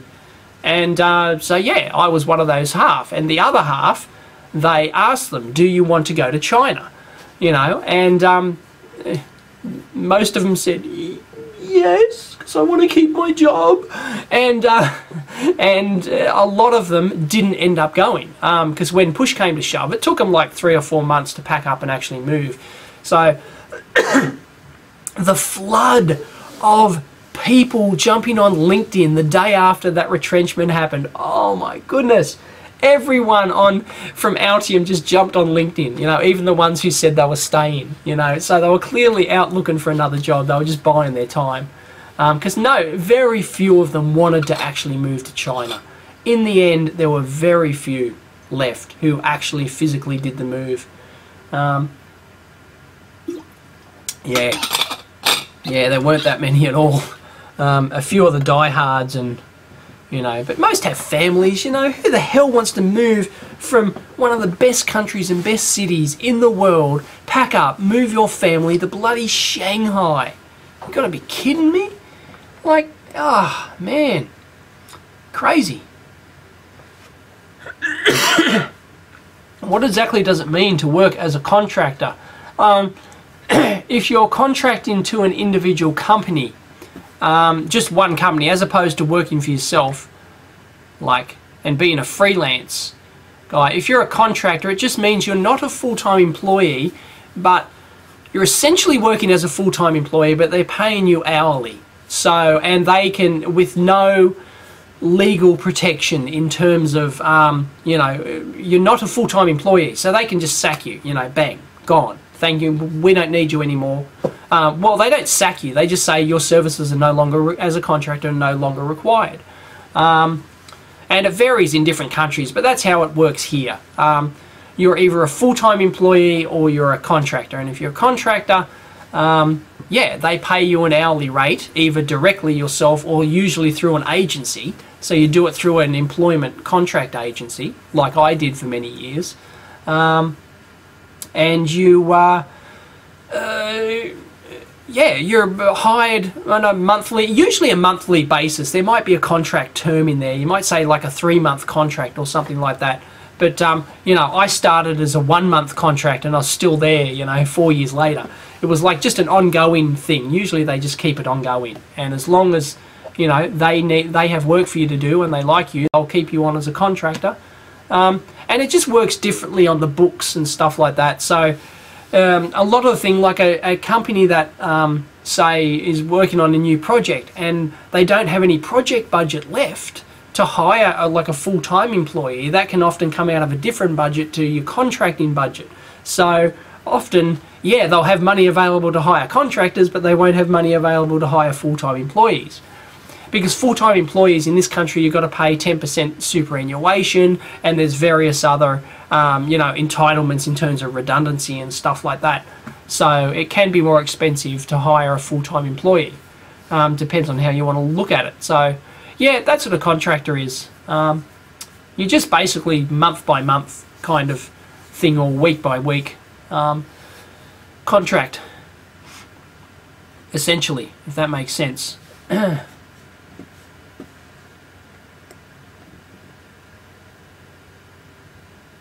Yes, Yaksa de Bomb, or whatever. Yes, I really did put a book out. I hadn't noticed on EEVblog.com. Yes, I put a book out.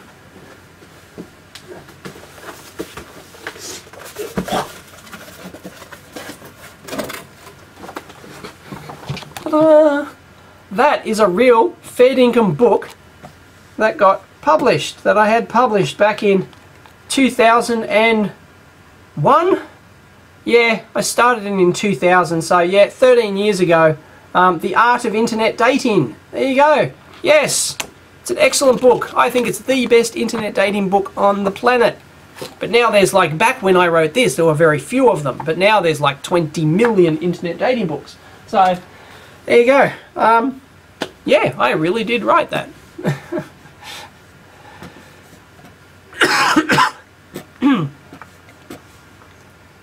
I use a mantis microscope. Loveman? I've done a video on it. Done a few videos on it. Stereo microscope. I use a mantis. Mantis Elite. The Mantis Elite has its own lighting. It's got its own LED lighting, which lights up the stuff I'm working on. Out of interest, how much did my solar install cost? Rather expensive here in the UK. Yeah, here it cost me about $5,000 for my 3 kilowatt system. Which wasn't cheap, because I bought, like, I could have got one for like 3,300 or just over $3,000 or something. But I paid more for this. I paid a lot more for the Sunny Boy inverter, and I paid a lot more for, and I paid more again for the LG panels instead of like just you know, a generic brand panel. So yeah, so I paid a bit of a premium for my 3 kilowatt solar system. So yeah, it was about $5,000. But yeah, it can be as cheap as about 3. That included the solar. That included the government rebate as well. There's a government rebate for that kind of stuff. So 10k euros. Whoa, yeah, that's expensive. Yeah, at least less than half that here. So that's why everyone's got them. They're not that expensive. But I should have got one when the rebate was massive, you know. Like my mum got solar on her retirement village. You know, her whole village is completely solar powered now. And it didn't cost her a cent. Didn't cost her a cent. The government paid for everything, and she hasn't paid a single bill since it's been installed. I mean, wow, you know, it's absolutely incredible.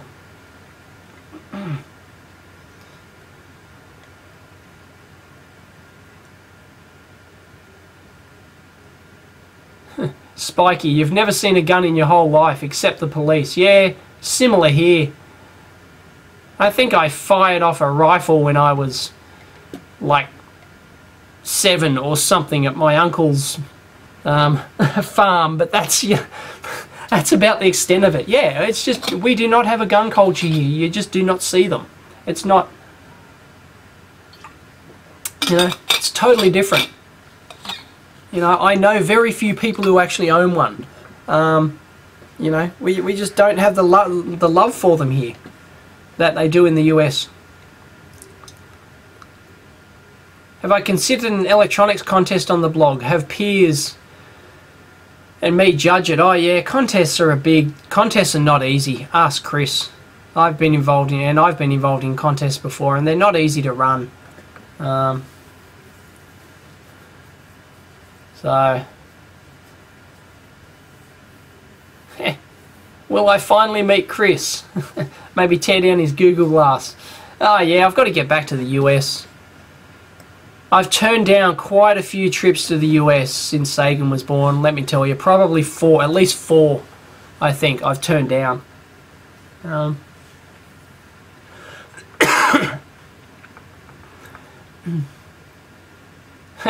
I pro-pot? Well, yeah, I don't see the point in making it illegal. And, you know, I just, you know, cigarettes are legal, alcohol's legal, right? Pot, well, you know, I mean, I don't know, I've never smoked it, never cared to smoke it, but, you know, I mean, if people want to, I don't see the point wasting our police resources to, you know, to go to jail because you possess a bit of pot or you smoke a bit of pot. It's bullshit, you know. So yes, I guess I'm pro-pot in that instance, you know. No, I'm of the opinion that if, you know, pot should be banned, then alcohol should be banned and other drugs, you know. I mean, you know, cigarettes and stuff like that. They're, you know, it's crazy. Alcohol's more of a problem than pot is, I think. But I don't know, I'm not a big expert on it. But yeah, like, alcohol's a major problem. And it's like, well, you know, they don't ban that, do they? So, yeah, I just think any country who bans that is just, it's just wasting their police resources, really. It's just stupid. You know. Actually, I'm a fan of, like, I you know, I don't support people going to jail for any form of illegal drug possession or use. I mean, if you're just if you're caught with it for personal use, you know, to put that person in jail, what does that achieve? Nothing. It just clogs up the jails, clogs up the court systems, and it achieves absolutely nothing. They need help, not jail, right? If they've got a drug problem, yeah, help is what they need, not jail. It's just ridiculous. Sure, put all the illegal drug dealers and importers in jail, fine, but just you know, just use. I mean, it's just bullshit. What a waste of all those resources. Oh, Thundersqueak, you also got Google Glass. I don't know, $1,500. That's a lot of money. I don't know. Fun toy to play with, but $1,500. Then again, I'm a natural tight ass, you know. Jeez, I don't think I can bring myself to pay $1,500 for Google Glass, you know. It's crazy. I don't know. That makes an expensive video, you know. If I did a teardown video, I don't think you can tear it down and then put it back together. I think once you tear it down, you pretty much ruined it. I can picture it all being all, you know, thermally heat sealed and all that sort of jazz, and you know, I think it'd be quite a mess to put it back together.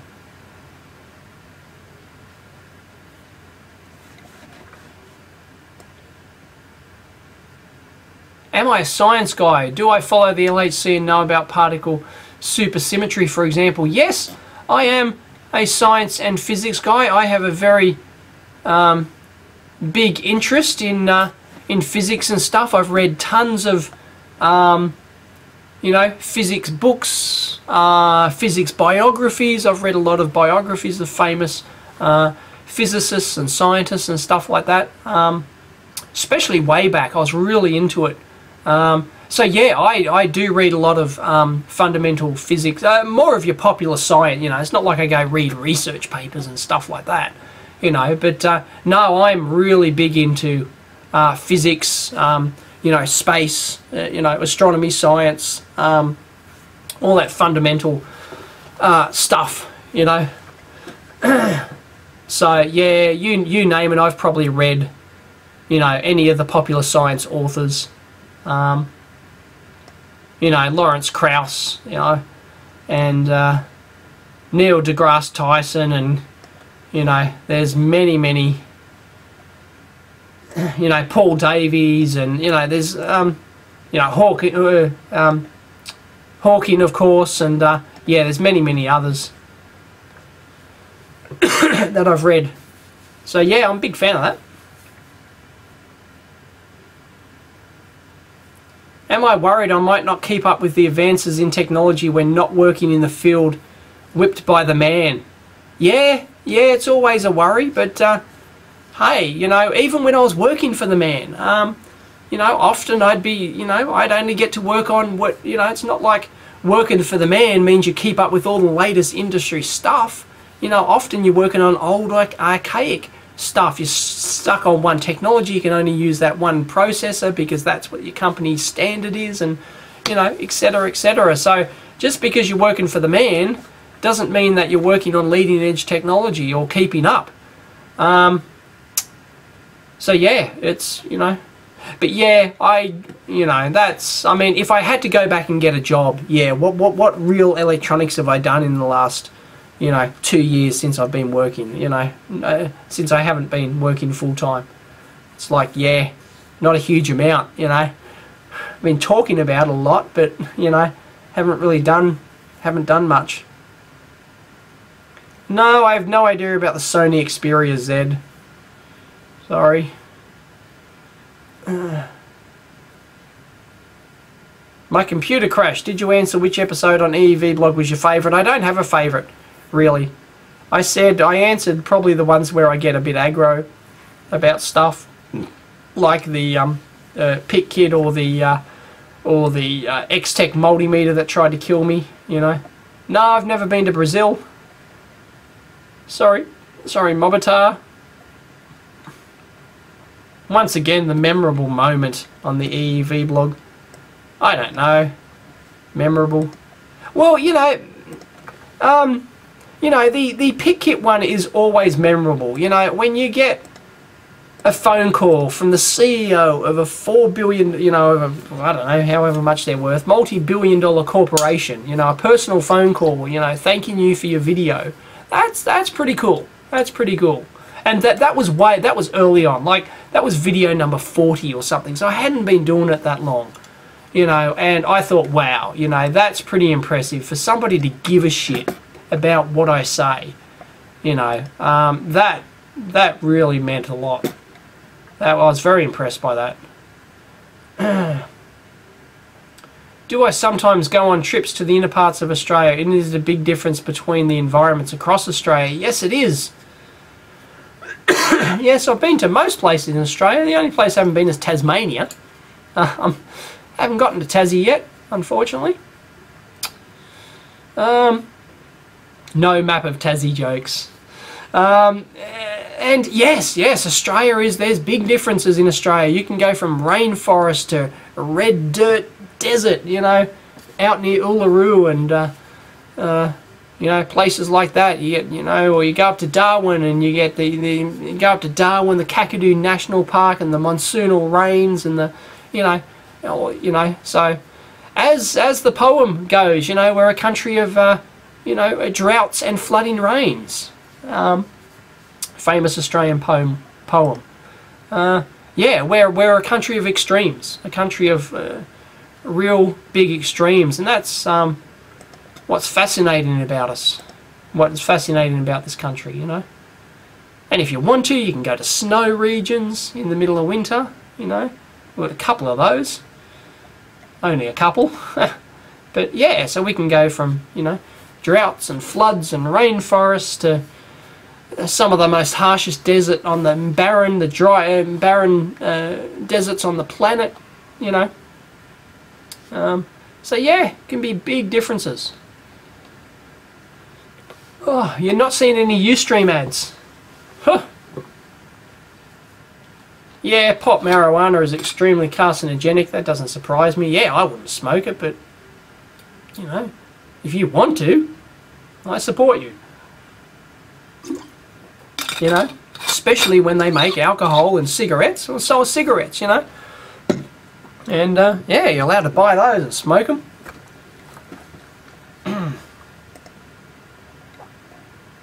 So, yeah. Like, I'm very liberal, progressive. What's the...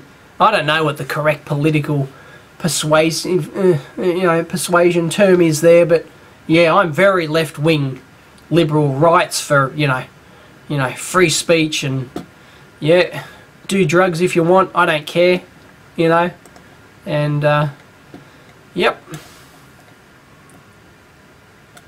Freedom to do everything, that's what you should have. Within the bounds of the law, of course. Can't have anarchy. Yeah, $1,500 and you have to pay for a flight to California.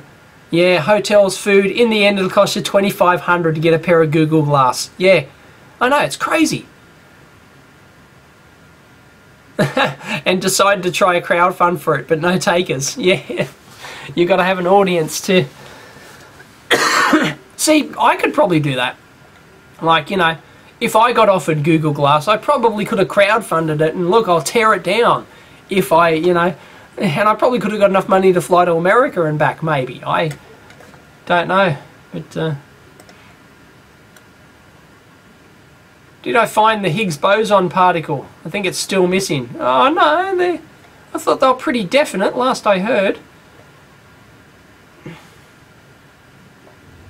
No, I didn't go watch Professor Brian Cox. I just looked at tickets. I tweeted the other day, tickets to his show are like $150 or more for shitty tickets, like right up in the nosebleed seats. No, I'm not paying that. I do like him, but I'm not paying that to go see him. That's crazy. Yeah, he's very cool. I watched his show two nights ago. One of his series on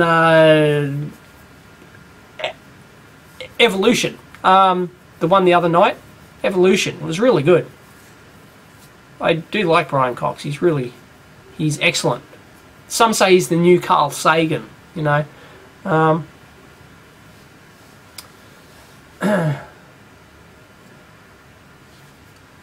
Do voltage references have a voltage drop? I'm looking in the data sheet. 5 volt reference. Well, that if it's a shunt reference, they've got to have a minimum voltage. I mean, there's 2 different types. There's voltage-driven voltage references, and there's current shunt voltage references.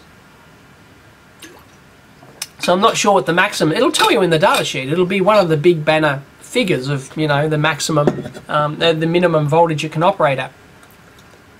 Well, you can't find it. The max 6043. I'm looking up data sheets here. Love looking up data sheets. I spend all day. You can get carried away looking up bloody data sheets. Maxim, max 6043, loading PDF. Here we go. Precision voltage reference. No, there we go. It's a 4.5 volt to 40 volt supply range. So presumably that's for that you would assume, just based on the banner spec, that there'd be a minimum 4.5 volt input voltage for 2.5 volts out. So that's what you would assume. So there you go. It's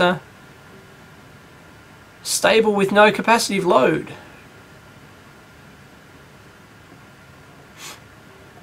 So there you go.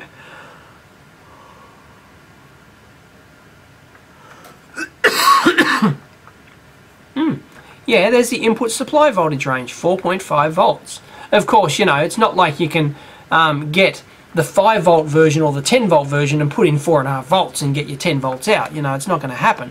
But yeah, I would say the minimum there is 2 volts. So 2 volts above your output voltage. But yeah, they don't specify like a dropout voltage as such. They don't use that term in terms of voltage references. Yeah, here we go, and then they give you separate figures for the 3.3 volt version. So the 3.3 volt version is 5.3 volts. There you go. So it's once again, it's 2 volts. So it looks like 2 volts minimum for all the types. And the 4.096 volts is 6 volts. There you go. Bang. 2 volts above. Right? So that's the line. That's, effectively they're saying that's your dropout voltage, 2 volts.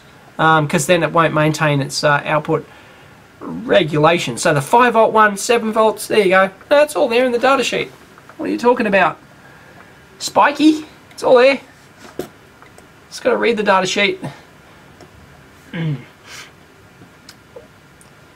Although I guess you were looking for the term dropout voltage. That can be a bit of a trap, if you're used to talking in terms of voltage regulators, you'll see the term dropout voltage. You won't find the term dropout voltage in a voltage reference like that usually. So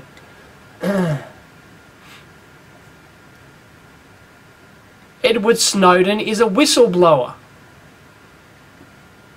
He's not a traitor or bloody... Jesus, he's a whistleblower.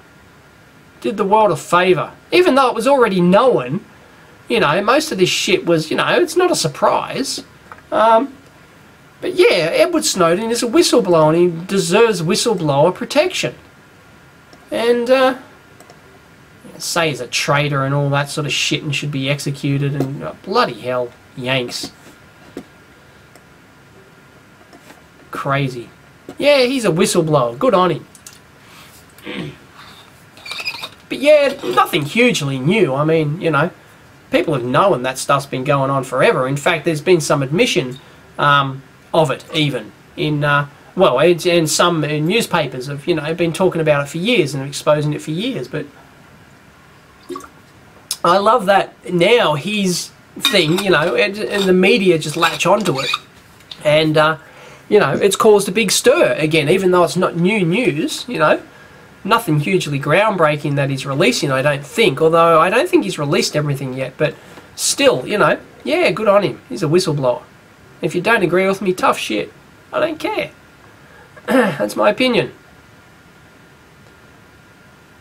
Oh, what's my opinion on why? Here we go. We're getting on to my opinions for everything. There we go, opinion questions. For the next hour, I'll be taking opinion questions, conspiracy theory questions, everything. What is your opinion about whales and whaling, whale hunting, or whatever it's called? Yeah, the Japanese whale, I hate it. The Japanese whaling thing, absolute bullshit. Piss off. In fact, my wife and I wanted to go to Japan. We were really on the verge of doing a Japanese trip, but we said, no, screw it, we're going to boycott the bastards, and we're not going. We're not going to Japan when they're still doing that whaling shit. It's just crap. I actually support it in a limited way for those traditional cultures who, you know, who do whaling for, you know, they actually eat it, you know, they actually do it for, you know, they might kill 1 or 2 a year because, you know, they, you know, yeah, I think some of the Nordic countries, some of the Norwegian, you know, don't know the correct term, the Nordic countries right up there, you know, Iceland or something like that, I think they do whaling, you know, kill seals and whales and stuff like that. And if it's part of your traditional culture and you're still living your old ways, then that's fine, I support it, but not the Japanese whaling bullshit. There's just no reason for it, and they're lying through their teeth, the bastards. Yeah. So yeah, I'm actually boycotting Japan, purely because of the whaling. So yeah, I support the Sea Shepherd and going out there and giving them a hard time, and I don't think our country's doing enough to tell Japan to piss off, because we're a huge, you know, they're a huge trading partner.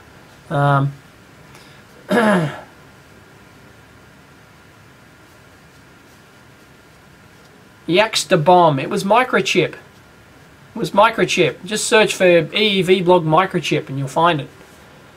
They did a response video. It's famous.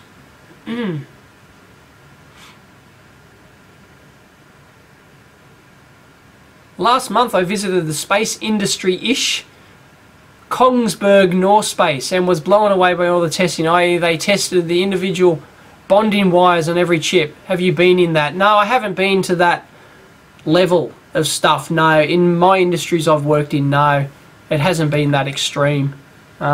But yeah, that's, you know, those industries are phenomenal.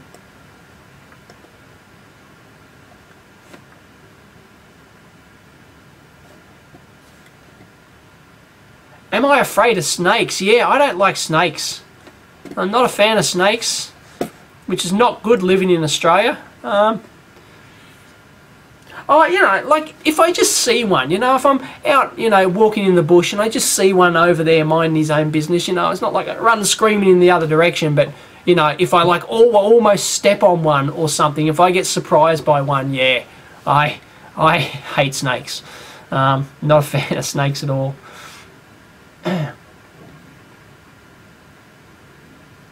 Spiky, you mean input versus output drop? I'm not sure what you mean. Either it regulates at the voltage, at the reference voltage, or it doesn't. The dropout voltage is 2 volts above the output voltage. You're talking about the output regulation? Well, I don't think the line regulation, there it is, line regulation. It tells you 1 ppm, 1.5 ppm per volt. So it's pretty low. And that's for a V in range of, if you go to the 2.5 volt one, let's go, we're back to the voltage reference here, folks. Looking at data sheets. I could probably capture this screen and stuff, but I couldn't be bothered. Just goof it up. For the 2.5 volt reference, line regulation is is the only thing you could be talking about, I'm sure. And it's, yeah, 1 or 1.5 ppm. It's 1.5 ppm over the entire temperature range per volt. So that's from V in, from 4.5 volts to 40 volts. So even if you went, like, you know, 20 volts, you're only talking 20 ppm change. It's not a huge amount. The line regulation is pretty good. Note number 4. What does note number 4 say? You always got to read the notes. A lot of detail hidden in the notes in data sheets. Line and load regulation do not include the effect of self-heating. There you go. Alright. So yeah, if you're using like 40 volts input, and depends on how it's quiescent current and how much it's taking, there might be some internal heating there if you're operating at very large supplies, and blah blah blah blah blah. So I don't know why it doesn't include self-heating though. You would think that that would be, how do they eliminate that from their testing anyway? I'm not, I don't know why that figure, that doesn't make sense. Why doesn't the line and line regulation include the effect of self-heating?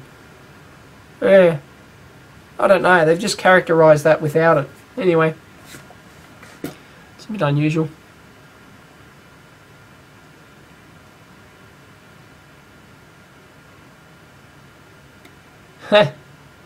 Eric Lenz, do you really know all the part numbers and what the corresponding part is, or do I cheat and look it up?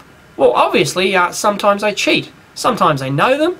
Other times I cheat and look it up, because I get complaints, right? I get complaint when I do a teardown video. I'll go, oh, I don't know what that chip is. You know, if you know, leave it in the comments or something. I get complaints about that all the time. People pissing and moaning. So yeah, I do try and look them up, but if I can't, so if there's a part I don't know, I will try and look it up unless I'm feeling very lazy and I just couldn't be bothered, and I know based on the circuitry around it that it's not really a chip of any relevance. It's just going to be some generic, low dropout regulator or something, or some switch-in regulator, and I don't care about the actual part number. Then, yeah, I'll go and look it up, and if I can't find it within the first Google hit, I'll just go back to the camera and go, oh, I don't know what that chip is. If you know, tell me. So yeah, it's not like I know every chip. I'm not, can't possibly know every chip. No one can. What is going on with the Australian government? What do you mean, Dark Evilent? You mean with the coup recently? There's a 30-second lag before he can answer that, so I'll just assume that he's talking about the recent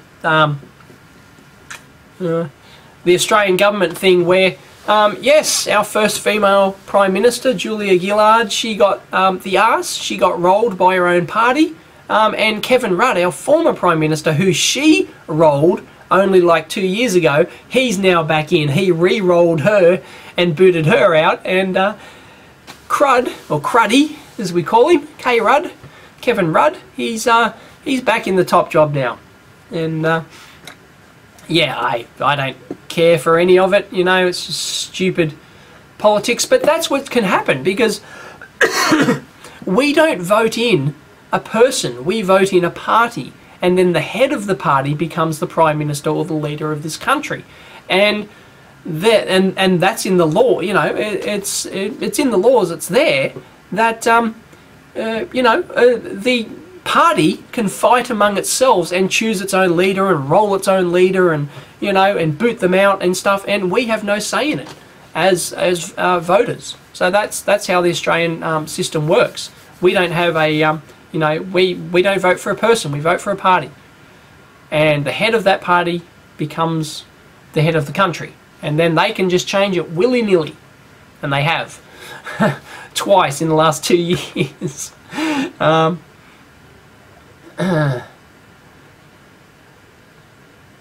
The Ustream chat box sucks. I don't know, I'm using the Ustream chat box, seems to work really well. Is it just me, or does it more and more seem like America does whatever they want around the world, regardless of the laws and cultures in other countries? Yes, that's how America operates. They think they're above international law, and they do it with impunity. They just don't care. And that's what pisses me off about the American government. They think that they're they can do anything they want in the world. They can invade sovereign nations. They can do anything they damn well like. They can break any laws. They can bug freaking embassies, the sanctity of embassies, and they can do anything they want. And they do. They get away with it, and countries let them get away with it. That's why every country should be offering Edward Snowden asylum, just to say, screw you, America. There's a soundbite. That'll come back to bite me, I bet. People will take that one out of context. Woohoo! I'll think I'm flipping the bird to all Americans, How long do I think my blog will last, and what do you think you will do after it? I don't know. I don't think that far ahead. It just keeps growing. It's linear growth. Is that the... Yep. Linear growth. And with the occasional little step when it gets listed somewhere or popular or for some reason.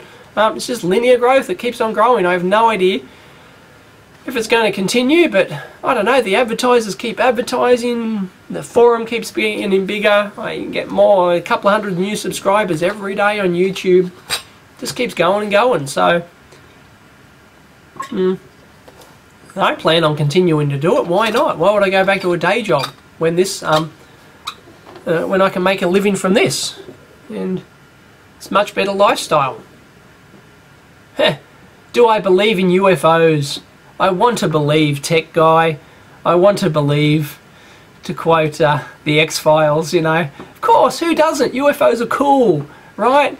But are freaking UFOs visiting us and, you know, abducting people and, you know, it's just bullshit, you know. As much as I want to believe it, it's just, you know, it's just not true. I've got a friend who's the head of the UFO and Paranormal Research Society of Australia. He used to work at Altium, actually. And yeah, you know, and he goes out hunting UFOs and ghosts and stuff like that. And well, good luck to him. It's a novel hobby, but harmless hobby. But he's not, you know, it's just not gonna. It's not gonna happen. He's never gonna find proof. You know, they keep looking for proof and they keep clutching at straws, you know, and well, you know, it's harmless. You know, I want to believe, you know, yeah, I mean, you know, I'm absolutely sure that there's other intelligent life out there in the universe, but are they visiting us in spaceships? And, you know, no, it's just bullshit. If you put your, you know, if you take off your reality distortion goggles, you know, and put on your reason glasses, or your reason hat, and just think about it, you'll know it's just bullshit. And that's the same with many things, you know. Religion's another one. Let's not go there, you know. And no, if you use reason, you just know it's not true. Is the worst in whaling. Right, Faroe Island, Northern Ireland, just out of Norway. Okay. Yeah, well, you know, I won't speak about that one because I don't know as much about the numbers and the reasons behind that. But yeah, I do know some of the Nordic countries still do whaling, but in limited forms. The Japanese, though, they're just bullshit. I don't know. I might get jack of this whole blogging thing eventually, you know. Will I be doing it in 10 years? Will I be doing it in 2 or 3 years' time? Of course, you know. Unless something drastic happens, will I be doing it in 10 or 20 years' time? I don't know. I mean, you know, I have no idea. I do it. It's a business, you know. If I was rich, you know, if I had money and I didn't have to do it for a living, I'd probably still do it, right? But I just wouldn't be under the same relentless pressure to produce material, so it'd be like, you know, a video a month or whenever I happen to get around to it, you know. You know, I do a video in between world trips, you know, kind of thing. If I was, you know, rich and didn't have to make a living from it, then, you know, yeah, I'm a nerd. I'd still do it because I enjoy it, you know. So, Dave, I really enjoy the Fundamental Friday video. Have they been successful? Any hints what's coming up?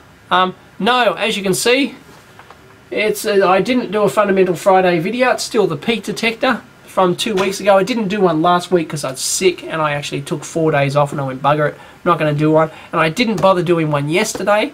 I was dicking around with some battery capacity stuff. I shot some footage there.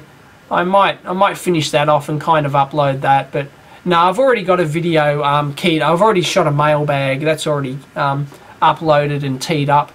So yeah, no, so 2 weeks in a row now I haven't done a Fundamentals Friday. But no, have they been successful?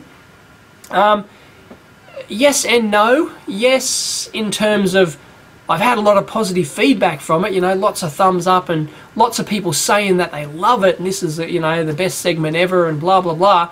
But in terms of number of viewers actually watching them, no. it's getting half the number of views as a good teardown or a mailbag or some other video, or my solar installation or some other, or a dumpster dive video or something. They're getting like half the number of views. So no, the Fundamental Friday is actually, no, if I'm looking to get the maximum number of views for videos and keeping the most number of people happy, no, Fundamentals Friday is not a way to do it. Which isn't really surprising, because it's, you know, it's beginner stuff, and you know, I mean, a lot of people watch this for the entertainment value, and they already, you know, they don't learn a huge amount from it, and well, they don't want to sit through half an hour of me talking about op-amp basics or something like that. So I don't blame them for not watching. They go, oh, Dave's doing a Fundamentals Friday. You know, everyone watched the first one to see what the segment was like, and then after that, no, it just dropped off, because yeah, I think there's just like, yeah, there's a lot of experience. You know, half the people who watch my blog are engineering professionals. They know this stuff, you know, so they're not watching it to learn, you know, fundamental stuff. So I don't blame them for not even pressing play on those Fundamental Friday videos, because they know exactly what they're going to get. There's going to be nothing hidden in there, and you know, that's fun or, you know, something like that. It's just purely a fundamentals video. So they just don't watch them. They just don't hit play, and well, that shows up on the stats. So no,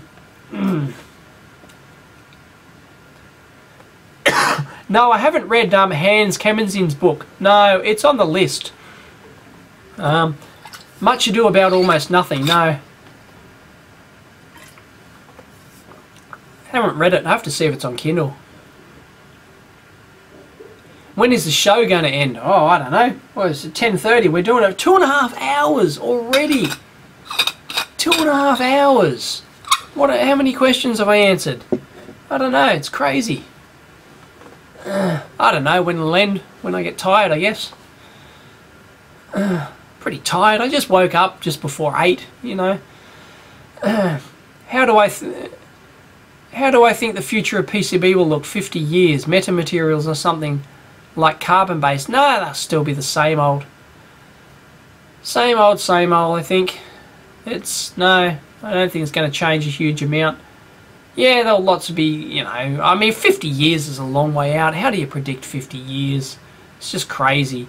You know, like there's lots of flex circuits and stuff like that, printed stuff, that'll get bigger. But no, printed chips, no.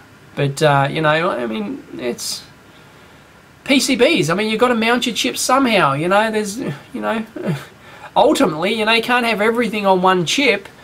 You've got to at least have a bypass cap, you know, and like, and a voltage regulator and stuff like that. You know, those fundamentals aren't going to change, so you're still going to need to put electronic systems, mount them somehow, you know. So, no, PCBs are still going to be around. Yeah, sorry to people in Europe. It's probably late. It's like 2 AM in the morning in Germany or something. Yeah. No, chip printers are bullshit. German Marcus. Yeah, Mike, yeah, they exclude self-heating on the data sheet because it makes the specs look better. Yeah, yeah. Yeah, the excuse is they don't know the thermal environment. Yeah, fair enough. Fair enough.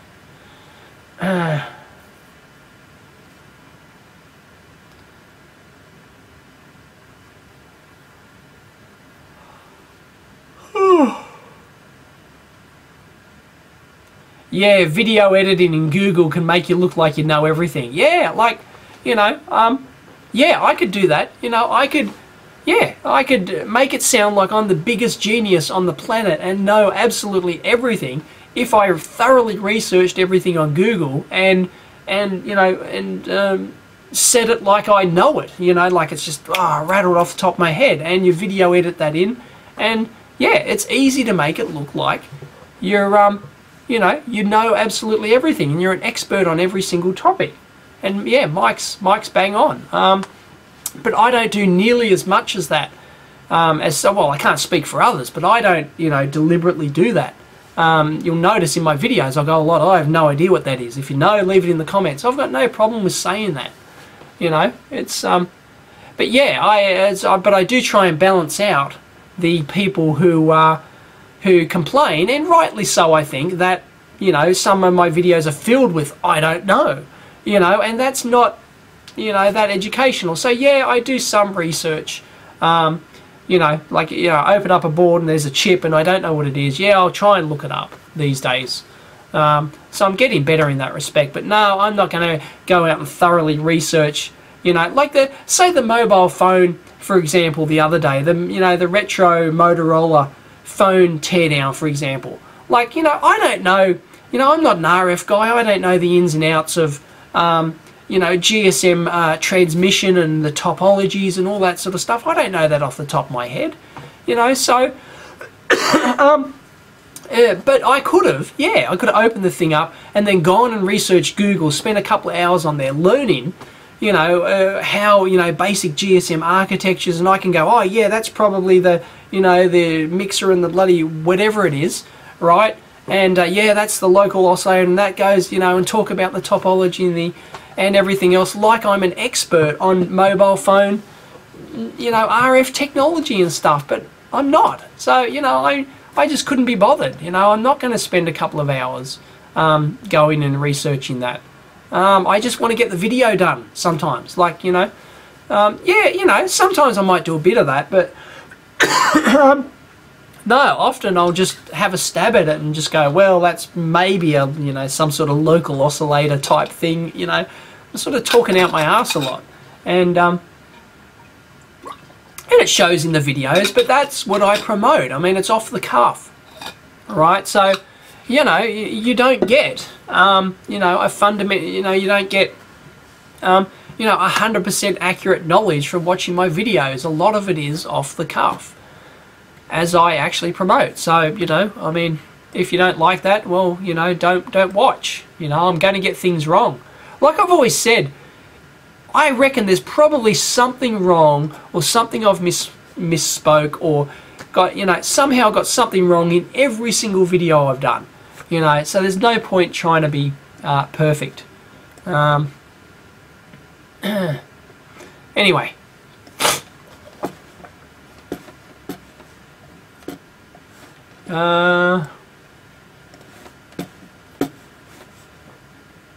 Are the Chasers returning to TV anytime soon? They provided everything I know about Australian politics. Oh goodness. I don't know about the Chasers. Have I watched Young Einstein? Of course I have. What do kitten pies taste like? Oh dear. Yeah, like, seriously, if you haven't seen Young Einstein, go and get it. It's brilliant. It's, you know, Yahoo Serious is his name. Absolute classic Australian movie. Fantastic. And, you know, there's lots of Australianisms in there, and, you know, it's a very Australian movie, but, you know, I think anyone can enjoy it. It's not like the Castle, for example, another classic Australian movie that really only Australians would get. You know, you've got half of the jokes in there would be zoom straight over your head. You just will not get it at all, and it'll be the most boring show you've ever watched, I think. They did try and do, I heard they released an American version of the Castle, and they changed some of the names of the cars and stuff, you know, like a Holden Tirana, you know, like they changed the names, and, you know, to make them American so you knew what we were talking about, but I don't think it comes across not nearly as well as the Australian version. But I think Young Einstein's different in that it's pretty generic, so I think anyone can enjoy that. So definitely watch Young Einstein. Have I ever considered to do a review again because of misunderstanding or new discovered functions, specs, etc.? I have done that a couple of times. I've done like follow-ups, but no, I'm not going to pull a video.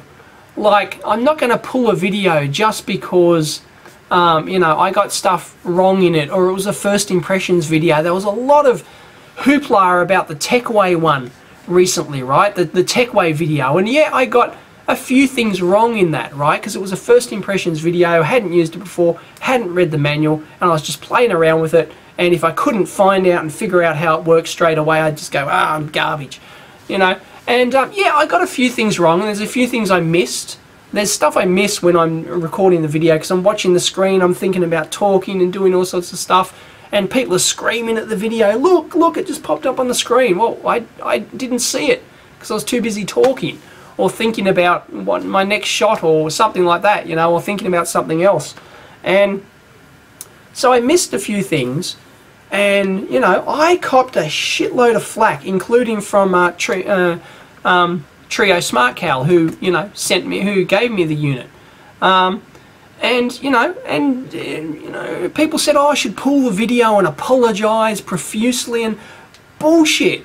Okay, my conclusion at the end was based on fundamental things that were wrong with that scope, like the poor pulse response, piss poor pulse response, poor trigger jitter, and the fact that it firmware locked up. And I got those 3 things captured on video. I have proof, and that's what I based my conclusion of that scope on, and I think rightly so. I don't think my conclusion was bang on based on the scope that I tested. And people want me to pull the video and profusely apologize that I got it all wrong, and it's bullshit. I didn't. I got a couple of little minor things wrong, and then they forget about all the other stuff. They just focus on the couple of little minor things I got wrong and use that as an excuse to get me to try and pull the video and apologize. And it's like, no, piss off. I got it right in the end. But yeah, I'll go back. I'm happy to go back and do, you know, and actually do videos again and say, look, you know, I was wrong. I'm the first to admit that I got something wrong. Not a problem. All this stuff I found, oh, I thought this sucked in the first video, but now I play with it after a while, it's fine, you know? Yeah, I got no problems doing that. The EU just passed a bill allowing USA to fly drones all over EU countries. Are you shitting me?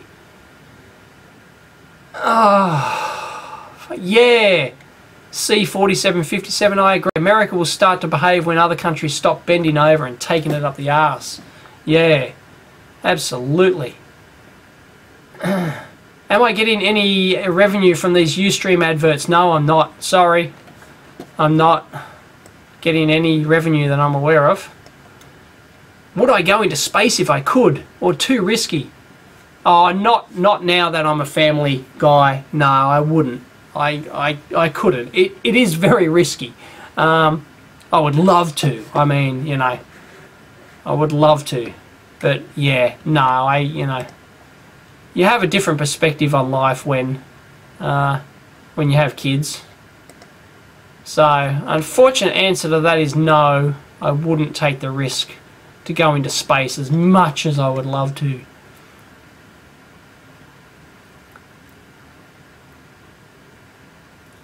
What?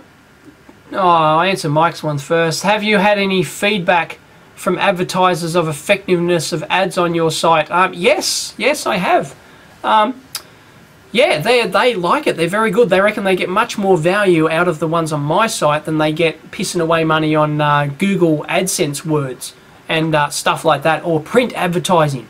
Like if you've seen the cost of print advertising, or the big websites like EE Times and stuff like that, I've published data on that, and of how much those ads cost, you know, tens of thousands of dollars for, you know, and that can be just pissed away in an instant.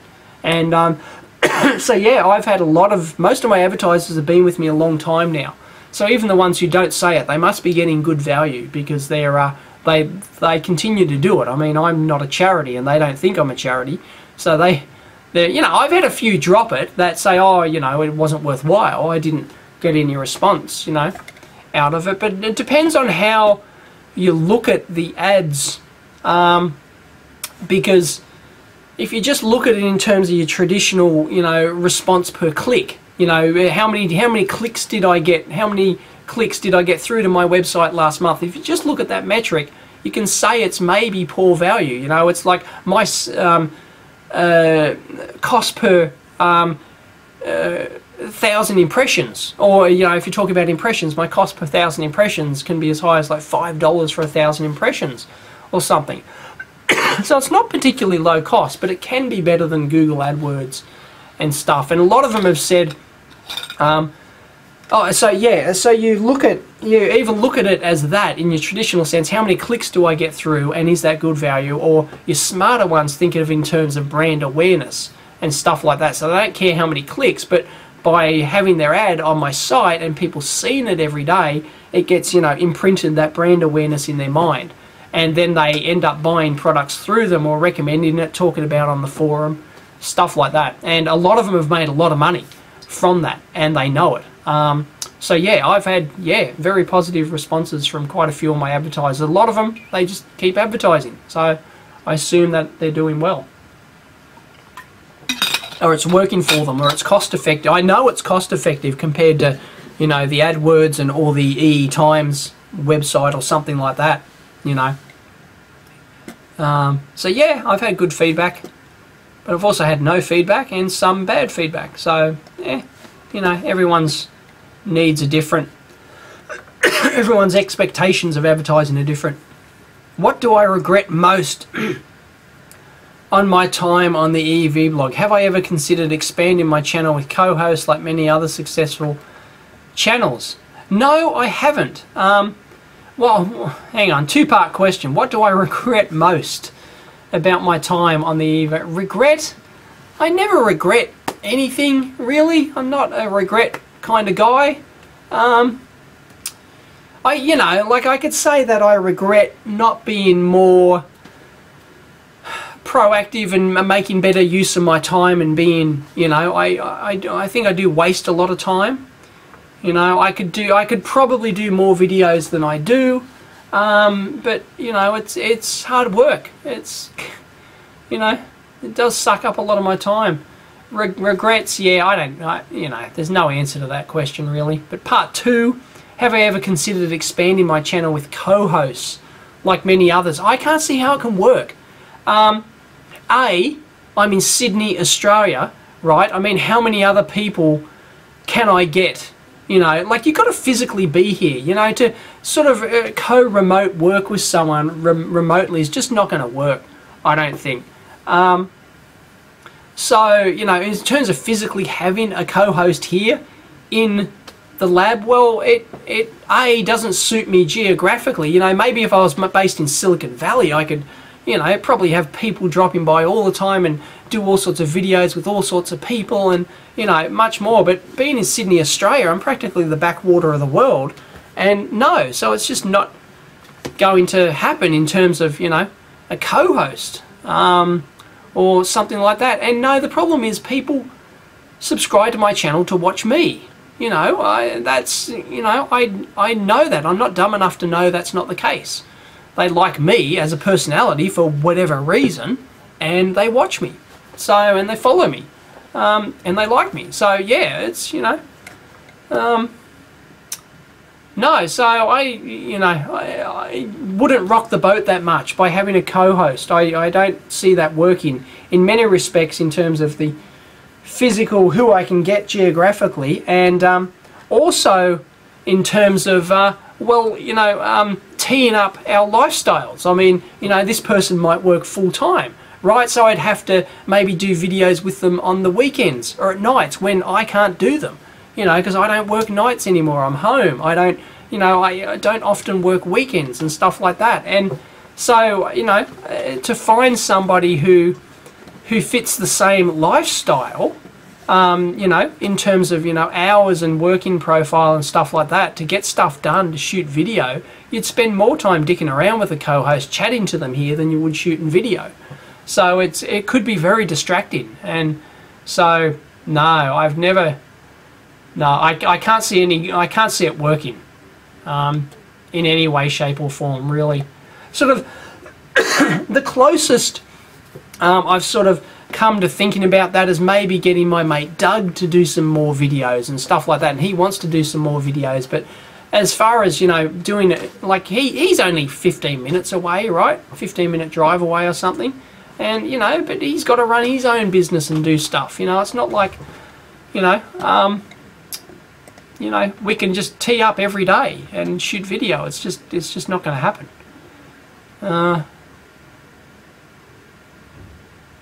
Can I please feel great today? You deserve it. Thanks for the EEVblog.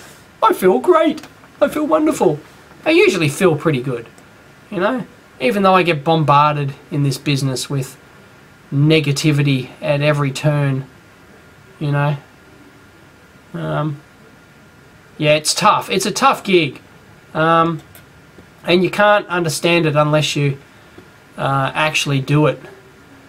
Unless you actually have been in the position of having 10,000 people scream at you and call you all sorts of names, and yeah, it's just water off a duck's back, you know, quack. But yeah, you know, you see the likes of photonic induction just, I've had enough, shut down my channel. You know, I can understand why you did that. You know, how good am I at math? Can I solve triple integrals or read or understand decent long equations in data sheets, for example? No, I can't. I suck. I haven't touched that sort of, you know, the triple integrals and the heavy math in 20 years. I haven't touched it. All right. As I've always said, I've never solved, in all of my career in electronics, I've never had to solve an integral. You know, it's just never come up. I've never had to. So no, I sucked at math then, and I even suck more at it now that I haven't touched it for 20 years. Let me tell you. If you asked me to solve an integral now, no, I wouldn't be able to do it. I just, no, that's just not, no, I couldn't do it. Other people like it and they remember it from, yeah, I haven't touched it for 20 years, but I could still solve a triple integral and do differential calculus, and, you know, the whole works, and no, didn't like it back then, and I don't like it now.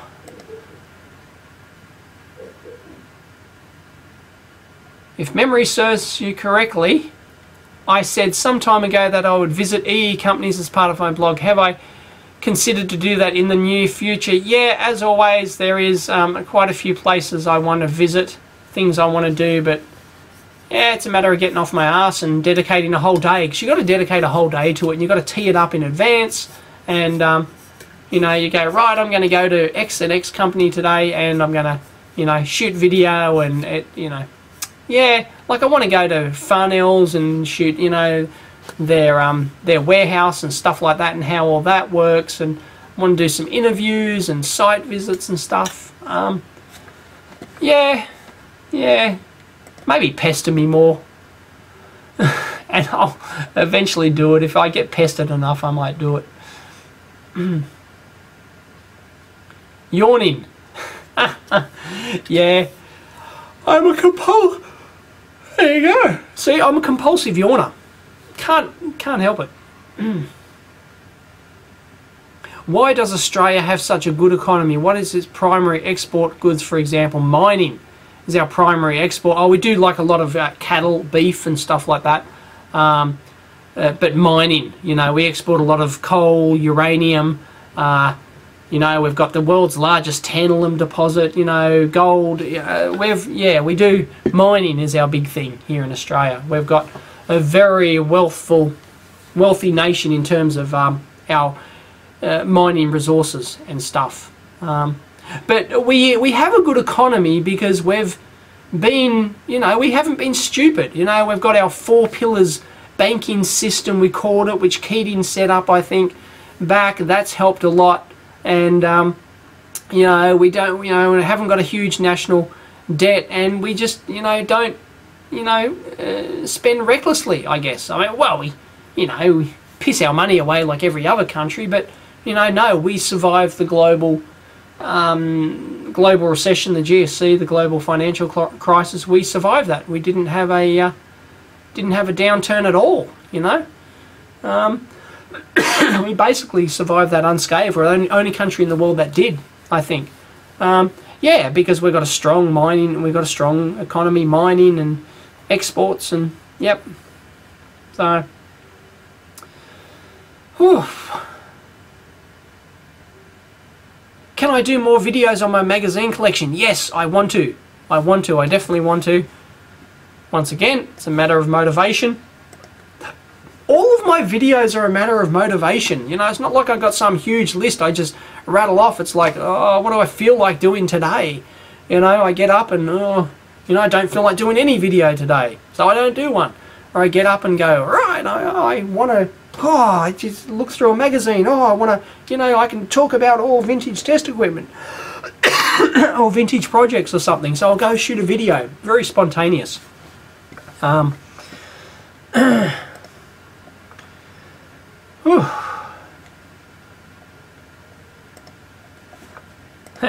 You've linked to the CIA fact book. Is that Australia, is it?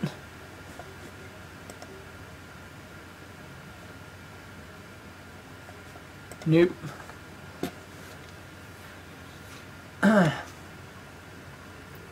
What do I think is the most reasonable way to do science? Focus on short-time science that helps humans, like electronic heart, or long-time science fundamentals, like the Large Hadron Collider. It's important to do both. I mean, I'm a big fan of, I think government, well, you know, it goes back to governments again and investing my tax dollars. I will vote for anyone who says, right, we're going to invest in stuff for the future, outside, long-term infrastructure stuff, long-term science stuff, outside of the current election cycle. I'll vote for anyone who comes out and does that. But no, they're all politics. In every aspect is all short-term thinking, you know, a couple of years at most for their term, you know, till they get re-elected, and it's just bullshit, and that's why nothing ever gets done. So, but no, it's important to do both. I mean, fundamental research, I'm a huge fan. Our tax dollars should be spent, yes, in stem cell research and other areas in fundamental physics, and, you know, absolutely. Absolutely. So, but yeah, it's important to do both. I mean, you know. Do I ever get free gear from advertisers? Yes, I do. That's well known fact. I even say so on my website. Yes, I get free gear. A lot of it is free. It's given to me. What is the source of multimeter leads that aren't cheap as or hobbyist price? Things like banana to banana. There's not. I don't think there's a good, Brett, I don't think there's a good, cheap, reputable source of those things. You know, you just buy them on eBay and you buy, you know, 2 dozen of them, and when they break, you just toss them, kind of thing. Or you just make them yourself. Like if you're talking about, you know, if you're talking about those leads, you can buy a bunch of quality banana plugs and quality clips and quality cable and just solder them yourself. They want results now. Yeah. A lot of countries won't spend money on long-term science, and the US is going to pay for that now. The US, for example, like they had the chance to do bigger than the Large Hadron Collider. What was it? The SSC, the Superconducting Super Collider.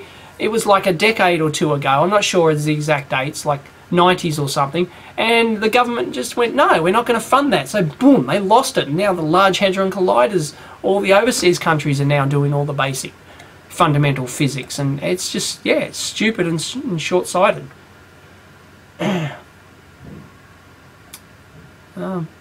Yeah, for one of the richest nations on earth not to do that, it's just bullshit. You know, or they're not going to Mars, for example. You know, that pisses me off. The fact that we don't actually have humans on Mars, we don't have a colony there now. We damn well should. It's not that hard. It's not that expensive, and yeah, it's just crazy.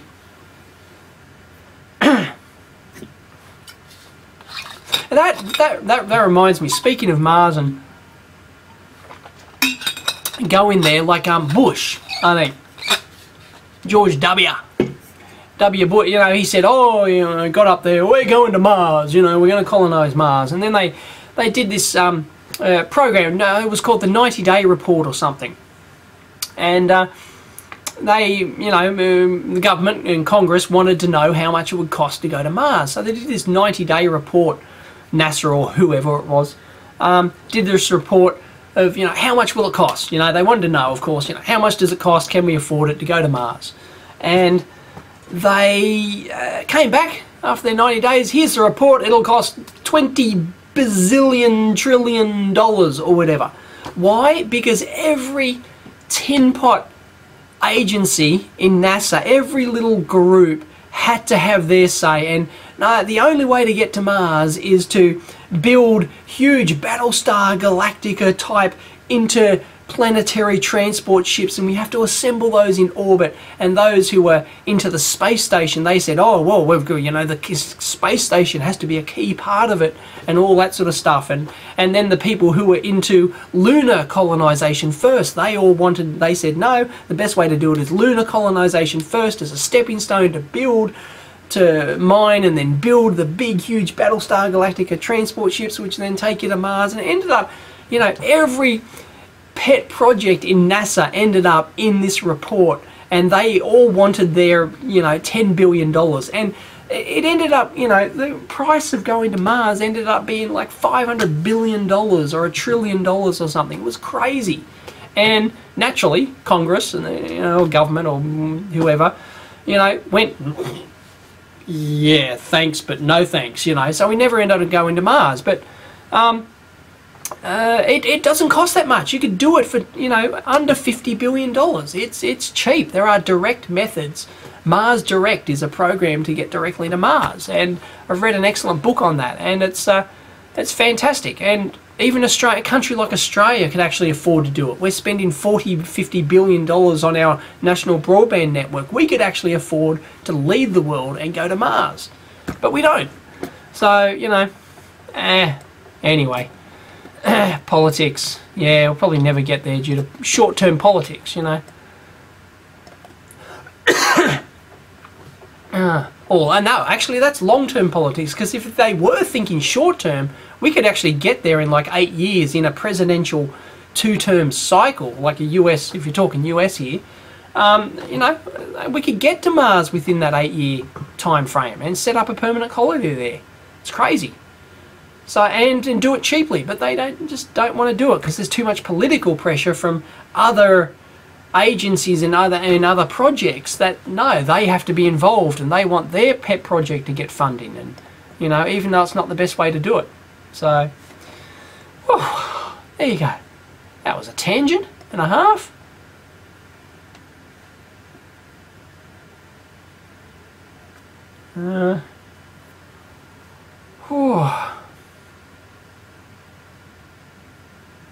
And how about oscilloscope B and C cables? Well, just buy them on eBay. I mean, you know, just the cheap ones. They'll do the job. You know, once again, they're so cheap. You just buy a couple of them. No, I didn't hear about a Boeing Dreamliner catching fire at Heathrow. Oh, really? No, I haven't watched the news. Haven't read the news. Really, another Boeing.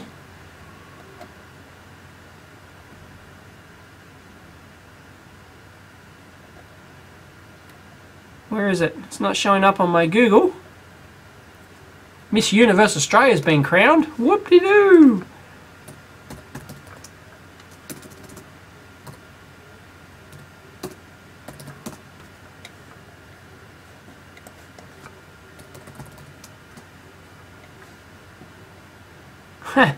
Boeing stocks dive after 787 fire in the UK. Oh, wow.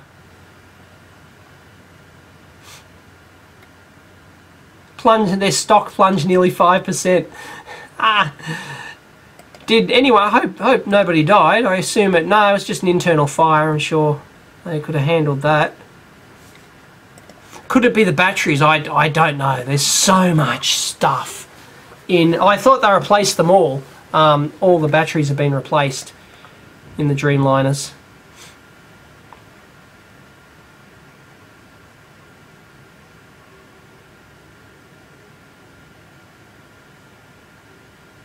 Wow, yeah, it shut down Heathrow.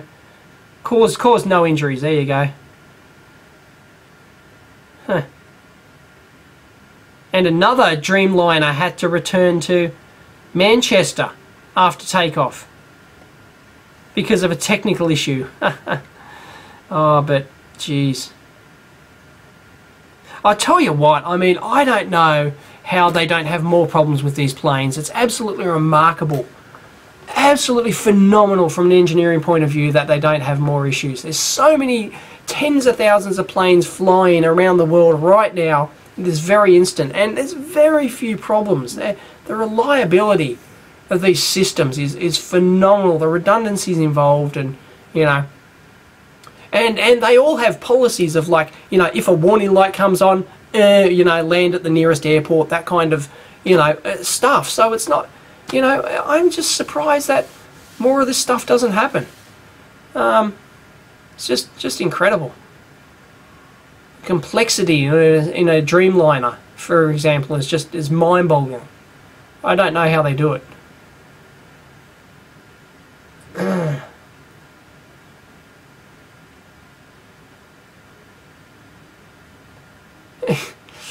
How good am I in electronics?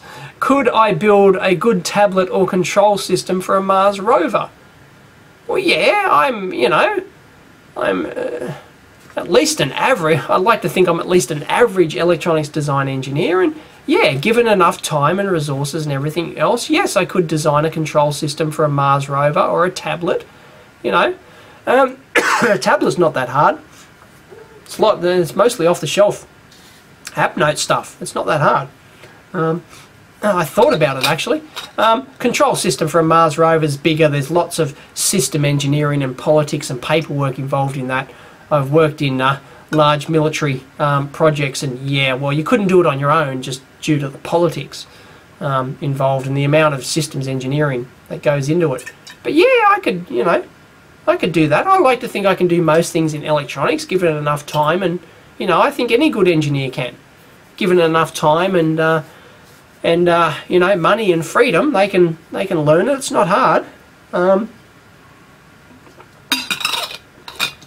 So yeah, I could do it. Sure I could. I'd be pretty confident.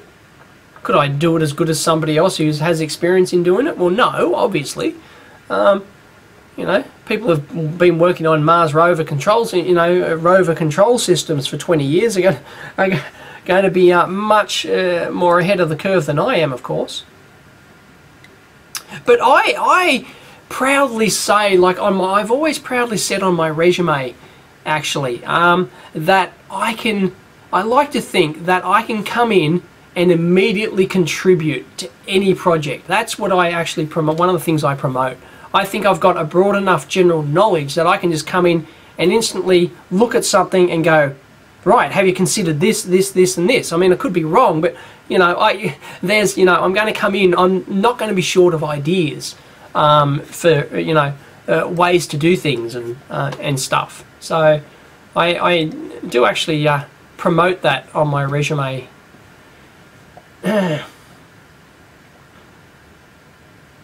Tell us in 25 words or less with a 1K budget what oscilloscope you'd buy. I've already lost most of my 25 words. The Rigol 2000 series, I think, it cannot be beat for under $1,000. The 2072 or whatever it is. It's like $800 and something. It cannot be beat. It's got huge memory. It's got analog-like persistence display, which works fantastic. It's got a great segmented memory feature. It's, you know, it's fast, it's responsive, it's got an awesome noise floor. It's got 500 microvolts per division. Nobody else is doing that. Hardly anyone else is doing that. Cannot be touched. I can't see how anyone can touch that under $1,000. And, you know, I get complaints, of course, you know, people, oh, you're a Rigol fanboy, you know, Rigol own you. Bullshit. It's the best scope out there for under $1,000. Prove me wrong. Prove me wrong. Come on, have a debate. Let's go. I reckon I'll win. Because it is the best. Yeah, yep. I don't think it can be beat. But once again, like, if you want a 4-channel scope, it's useless, right? You know, it's absolutely useless. So, you know, but no, if you just give me a generic requirement like that, what's the best scope under $1,000? I immediately, without hesitation, say the Rigol 2000. Has Sagan captured his first waveform yet? In that case, what species was it? Yeah, he knows how to use his scope. He knows how to start and stop and capture waveforms and change the time base, and whew, he's good.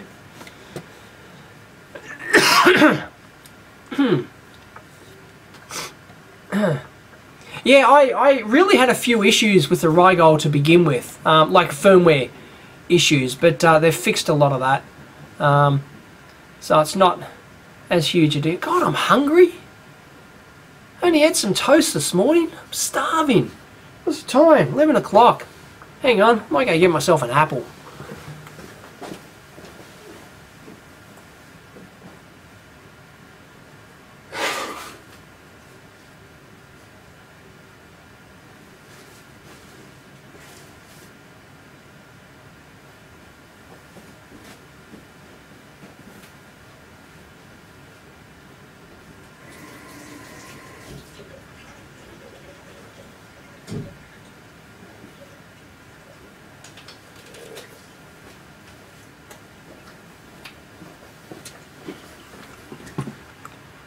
And another water.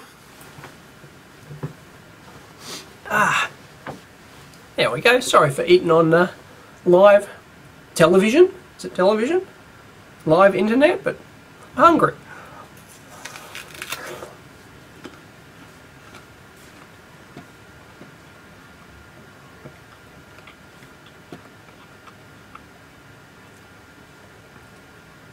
How are the upload download speeds and network infrastructure in Australia? It sucks.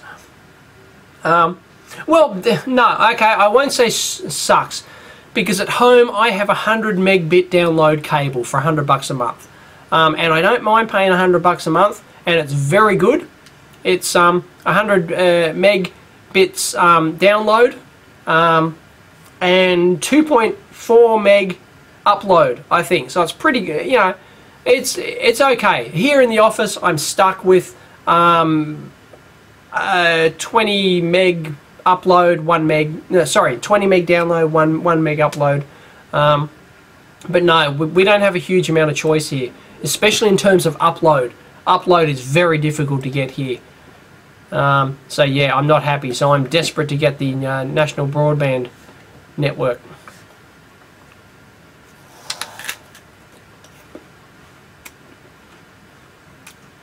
Oh, it's an EEVblog forum thread about the Dreamliner. Okay.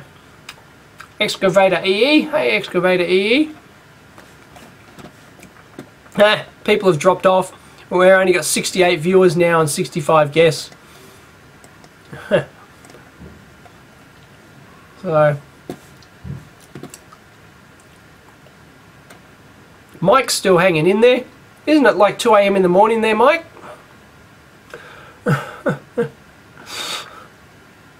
Mike's not married, I forgot.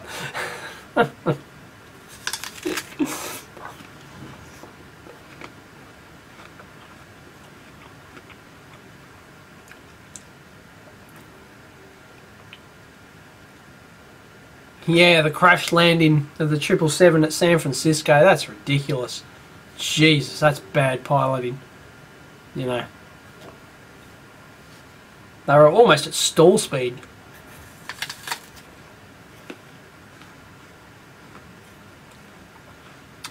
See you, German Marcus.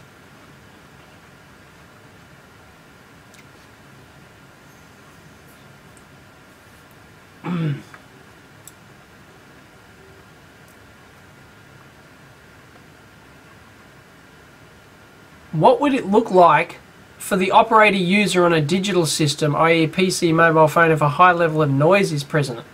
Huh? That doesn't make sense. It's a digital system, so as long as the noise doesn't impact the digital thresholds, it's not a problem.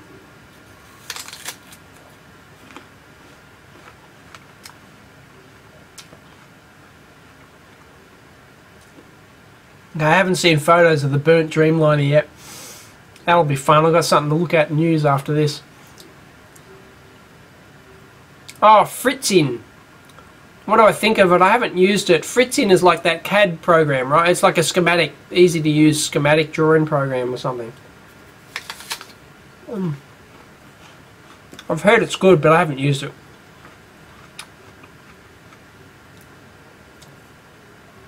Do I watch Mike's YouTube videos? And if I do, what do I think about them? Yes, I subscribe to Mike. I don't watch all his videos. Like, I often don't have time, sorry Mike, to sit there, you know, they can be long like mine, you know. So I'll skip through a lot. Some I'll watch all the way through, but others, you know, I'll only watch the ones that take my fancy, of course. Same with all my channels. So I don't religiously watch every video of any of the channels I subscribe to, really. And yeah, Mike does a good job.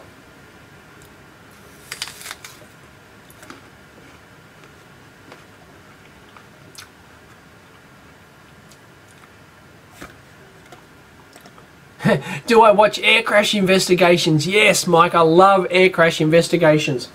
I'm a big fan of that show. I'm addicted to it. The wife hates it, so I cannot put it on while the wife is watching, you know. So yeah, as you know, I'll start watching, oh look, air crash investigation, turn it over, and she'll grab the remote and, you know, she just refuses to watch it. I love it.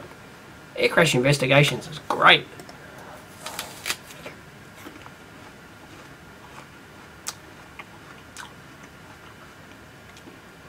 Yeah, you rarely have both sufficient time and budget, Mike. Absolutely.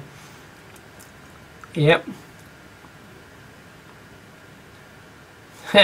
George, what do I do when I'm frustrated with a project and can't figure out what's wrong? Well, I let a few expletives fly.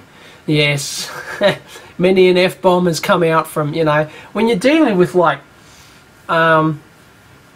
you know, like shit that's not your fault, you know, like, you know, silicon bugs in chips, for example, and a port's not working. You know, I've had ones where, you know, the in-circuit programming port just does not work because of a silicon bug, you know, and you just scratch your head and it's, you know, oh man, it's just so frustrating. And yeah, those things out of your control, and they really piss you off. And yeah. There's nothing you can do. You just keep plugging away at it until you crack it, you know. But often, you know, you're your own worst enemy because you're too smart for your own good. You're too invested in the project and you think it can't possibly be that. Oh, I just won't bother checking. That can't possibly be that. You just subconsciously rule it out, you know, and it turns out to be that, of course, you know, Murphy's Law. It's always the last thing you look at, naturally. And it's just, yeah. You just have to keep working through it. But electronics can be frustrating like that, you know, and especially when some things you just get no feedback on, you know, like if you're dealing with, say, like a noisy, you know, you've built up your op amp and it's oscillating and you've got some noise or something, at least you've got something to work from, you know, you can like track it down and stuff like that. But when things just like, you know, you boot up your project and it just doesn't go, you know, and your source code just, you know, like you get nothing on your LCD, your project doesn't boot up, and like, oh, like, you know, where do you start? It's just, yeah, pain in the ass.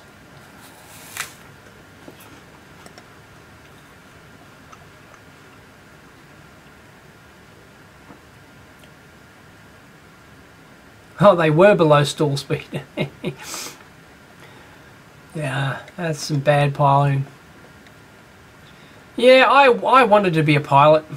I wanted to get my pilot's license.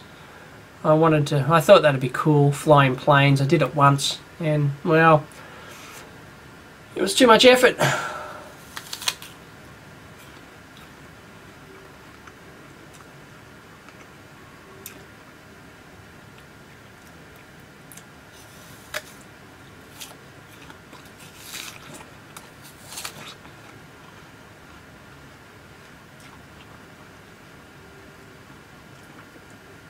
How is that the pilot's fault? It's always the pilot's fault, Biggie John. Always. You should have, unless the speed sensor was wrong, right? Unless the multiple speed sensors were wrong, and you should know the stall speed of your aircraft, and you should know the angle you've got to land at, and blah blah blah. You know, the best approach speed. And, you know, you shouldn't rely, if you're relying on auto throttle, you should at least be monitoring that. And so unless the actual, you know, all the speed sensors were wrong, then the pilot's at fault. You know, the pilot's at fault, always. No excuse.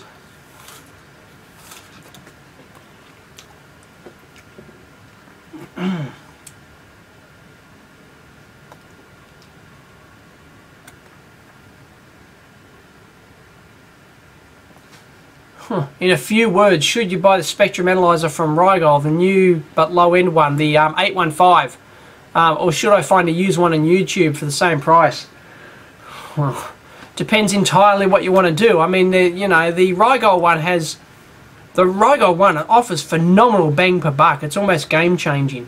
Absolutely incredible what you can get for $1,300 bucks, or $1,500 with the gen, which I recommend getting the built-in tracking gen. But you know, it's got limited, actual performance in various areas, and unless you know your requirements of what you're going to do, you know, I can't say which is better. I mean, yes, you'll get a better performing spectrum analyzer if you buy a second-hand HP one, in terms of actual RF performance, you know, noise floor and bandwidth and all that sort of jazz. But yeah, I don't know, the Rigol's pretty good just for general use. I'd be probably going the Rigol, but I could be giving you a bum steer there. I don't want to do that.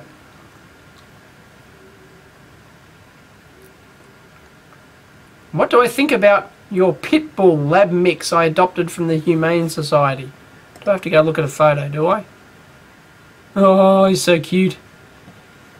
Love dogs. So cute.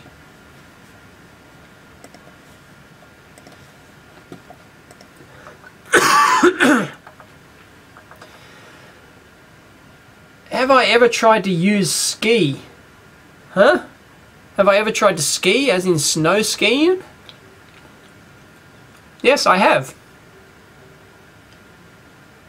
It's kind of fun, yet I hated it at the same time. And yeah, no, I don't enjoy skiing. I don't enjoy being on the snow. No, you get too hot. You get sunburnt. You get stinking hot. And no, yeah, you know, it's fun, yeah, when you're going down, but apart from that, no, I don't understand people who can live at snow resorts. You know. Anyway.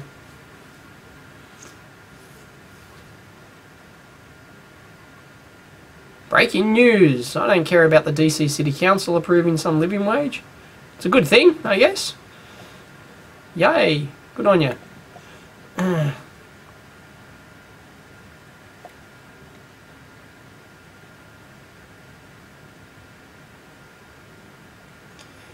Biggie John.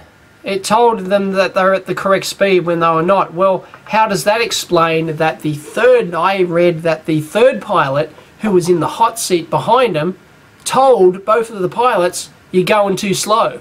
Your speed's too slow. Why did he know that? Well, either he's a very good pilot and he can just sense it based on the, you know, actually sense the speed, or there was some indication or readout that he was reading. So, no, the pilot should have read that. If that third pilot knew they were going too slow, then obviously the two pilots who were actually in control of the plane were at fault. No, sorry. Can't get out of that one.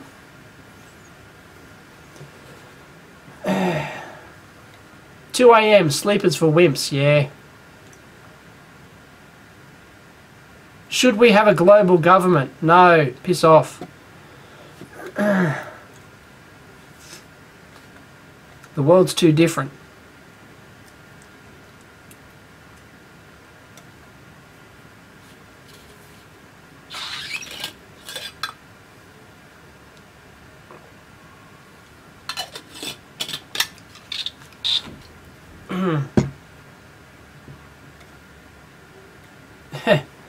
You have a lot of friends in the airline industry that seem to think the pilot should be totally blameless. No, come on. No. If that report is true of the third pilot telling them that they were too slow, then that's it. Game over. Game over. Alright? The pilots were at fault.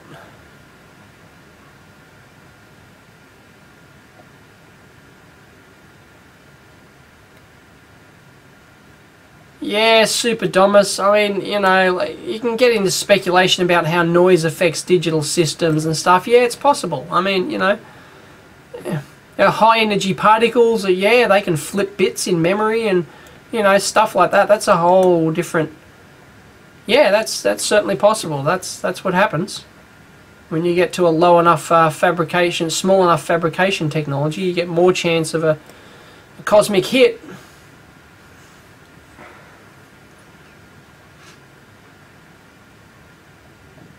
Oh, I've caught up on my questions. Could I do a rant about an experience or project now, like when you told us about the subsea pulsar or something? I don't know. A rant? Oh, geez, what project would you like me to rant about? All of the dead projects I've worked on? I kept the official dead projects list at one of my former companies, you know, of projects that I or others have worked on that the company shit canned, you know, for one reason or another. You know, I've worked, you know, 9 months, 12 months on a project and it just gets canned, you know, and that was very, very common. So common. Like I showed that you know, that LCR meter automated test system which I did way back. It was an automated production LCR test system for seismic cables, and yeah, I spent ages developing that from scratch, developed my own LCR meter from scratch, and yeah, you know, based on fundamental theory and everything, and yeah, I did all that, and no, you know, it didn't go anywhere. The project, you know, we made a few of them as demo systems, but ultimately they were never purchased internally, you know, because you had to sort of, you know, you sort of, a lot of these internal projects, you're doing it for an internal customer, and they just, you know, due to various politics, you know, things just get shit canned and abandoned, and yep, it's not fun.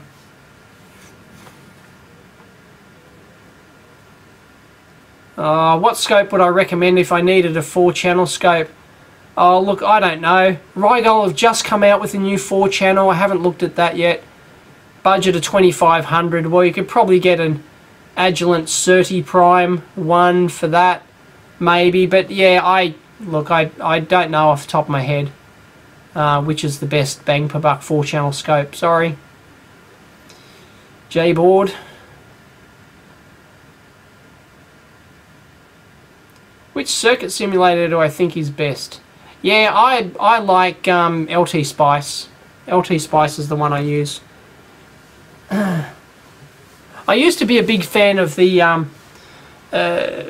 what is it, Circuit Maker, the Altium, not the one that's built into Altium now, but Circuit Maker. Is it Circuit Maker? Circuit Maker 2000. That used to be a good simulator. I used to like that. But yeah, if I do any simulation, I don't do a huge amount, but if I do, I use LT Spice. Cool, you like Fundamentals Friday, George? Awesome. Thumbs up. Well, hopefully I'll keep doing it, even though the views aren't that good. But I have skipped it 2 weeks in a row now, so I have to not get into a rut of now going, oh, well, I've just abandoned that. I need to get back into it and do it again. How was an ordinary work day for you as an EE? Depends on the company I worked at. In Altium at the end, it was sitting in a corner, twiddling my thumbs because they wouldn't give me any work. You know, a lot of it, like, it depends. Like, sometimes, you know, you're flat out, you're working some target, you know, you're working your ass off designing to meet some target, or you know, it's a drought. You know, it's either a flood or a drought kind of thing. You know, drought, we can just sit there all day with our feet up in the lab, and we just, you know, Doug and I, who used to work together, we'd just be, you know, shooting shit or blowing something up, or just, you know, just talking about crap, or just doing anything we wanted, just playing around with the lab, having fun, you know, because there was no work to do, you know, that day or whatever. So, yeah, it varied a lot. someday I'd just be writing reports, paperwork, catching up, you know. Thundersqueak asks, what was the most difficult thing about starting up and running your own video blog? How long did it take before you got the ball rolling with it enough to make a living? Well, it's all out there. I've spoken about that. 2 years. I did it for 2 years, almost to the day from the day I started it, 1st of April 2009, to when Altium gave me the arse. It was almost April, it was like April 3rd or something, April 4th. It was almost an April Fool's joke. Everyone thought it was like an April Fool's joke, you know. It was like one day out from April Fool's when they told everyone they packed up moving to China. And so, yeah, a lot of the joke around the company at the time was, hey, you're a day late for April Fool's, you know. So, yeah, and that was 2011, so that was 2 years. 2 years before, but I did a drive time rant like a year after I started the video blog, and I said I can see myself in 5 years time doing this full time, because I saw the growth in the numbers, and I didn't, you know, assuming that it wouldn't stop, assuming the growth wouldn't stop and it was linear, you could actually do the calculations not long after you start, you know, doing it for 6 months or a year. You do the calculations assuming linear growth, which is pretty much what it is for most video blogs. Then yeah, you can do the calculation of when you need X number of views for, you know, for the amount of money you need and stuff like that to go full time. You can actually do the calculations, and as it turns out, I'm still not there yet. As I said in my Ignite talk, my 5-minute Ignite talk on the topic, you need probably 100,000 views a day to make a full-time living from just the AdSense YouTube ads. Oh. And I'm getting like 25,000 views a day, so I'm getting a quarter of what I need to make, you know, a reasonable living from it. So I need to rely on the other advertising on the website and the forum to make up for that. So, but yes, it was 2 years. It was 2 years to the day, almost, which is pretty good. You know, I thought, you know, maybe like 5 years, 7 years down the track, I was predicting, you know, because I didn't know that, you know, I didn't have ads directly on the website back then. You know, I only had the Google AdSense income, and that didn't take into account the snowballing effect of the AdSense revenue as well. The longer you do the blog, the more it snowballs in terms of views and subscribers and income and stuff like that. So it's not just linear. It's not just a linear. It's linear in the number of viewers, but when you get up in the search engine rankings, you go up in these brackets of AdSense ads. You know, once you hit a certain threshold, then you get more of these different types of high-paying ad campaigns and stuff like that. So that's how it works. So in terms of revenue income, there are like step jumps up like that, even though your number of viewers just continues to grow linear. Whew. Hope that answered your question. And oh, sorry, no, I didn't. What is the most difficult thing about starting up and running your own video blog? The most difficult thing is continuing to produce content. Content is king. Content is number one. You have to continue to produce it, and you have to continue to produce it regularly. Otherwise, you don't build up that following. If you just do one a month, you know, it's not good enough. If you just do, you know, a flood of 5 and then 6 months, and then you might do another flood of 5, well, that's not good enough either. You have to have consistent content, and that's the same for virtually every video blog success story out there. Really, it's just, you know, consistent content, and yep, and doing the stuff people want or like. You know, you can't listen to everyone. As I said before, it's impossible. You get so many people wanting different things, but overall, you can tell from the number of views a video gets what people like and stuff. So just continuing to produce content. That's the hardest thing. That's the hardest thing. It was very difficult when I was full-time. When I was working full-time and I'd do a video, you know, at 7 AM before I left for work.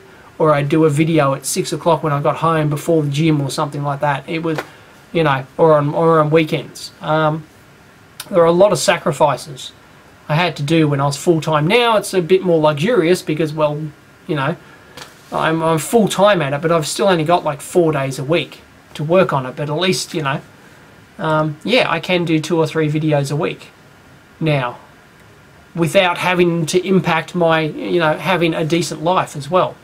So, yeah, that's the most difficult thing. Having the commitment to continue to produce video blogs, even though you're not getting any income from it, you're not getting as many views as you'd like, you're not getting as many subscribers as you'd like, and, you know, you just keep on doing it. You have faith that sooner or later you're just going to continue to grow and you'll get there eventually. So that's the hardest thing.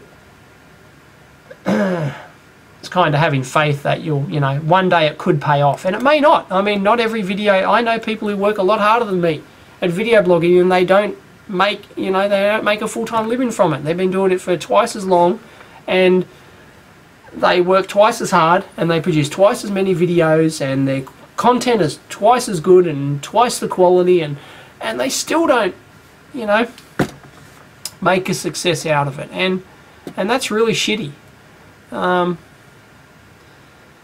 Yeah.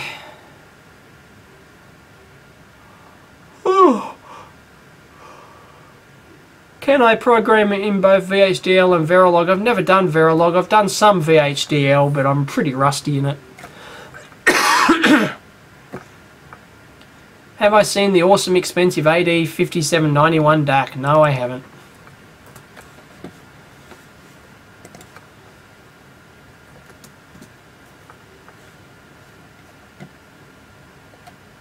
One ppm, 20-bit. Yeah, it's pretty schmick. 20-bit unbuffered voltage output DAC. Operates from a bipolar supply of up to 33 volts. Yeah, it's pretty kick-ass.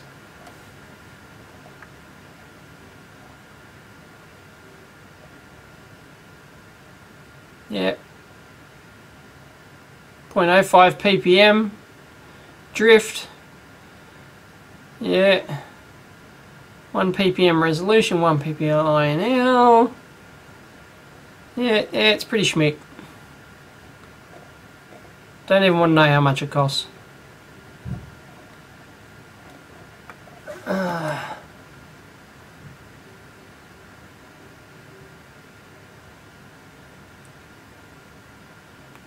China is not the biggest market for Altium Spiky. In terms of actual sales, no, it's not. It's behind the US and the EU, I think. Last time I looked at the figures. No, China. I mean, Altium is the de facto standard in China, but nobody pays for it. Everyone pirates it. No, yeah, Altium thought that if they moved to... There's a couple of reasons why Altium moved to China. One is, yeah, they thought, yeah, that they can, if they got a foothold in the market, they thought they had to be physically based there. They had to appear as though they're based there and are a Chinese company in order for the Chinese to like them and get, you know, and get growth there. Even though China was not the largest, I think it had a lot of growth, but still in terms of, oh, sorry, 3 minutes left, I've got to change battery.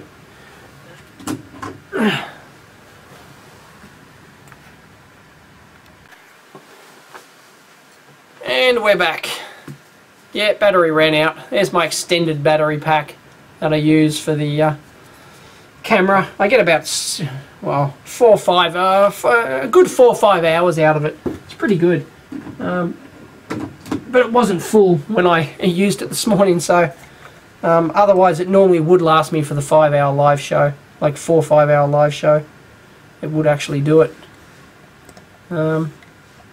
Nearing recording limit. Please save recording soon. Okay. Please save your recording on the server and restart your recording. Okay.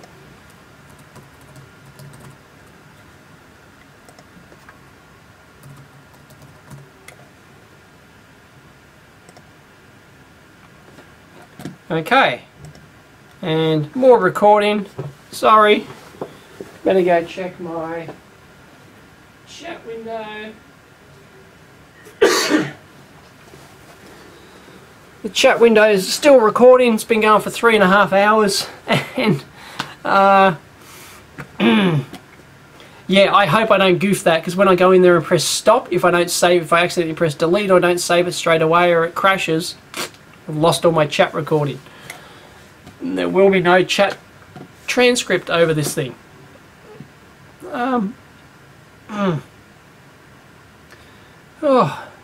Altium, yes, they moved to China because yeah, they wanted a foothold. They thought they had to be physically based there in the country for the country to take them seriously, and I believe there were Chinese government tax breaks as well, like investment schemes and all sorts of stuff, so they're hoping to get that, but they had to like actually be based in China to get that.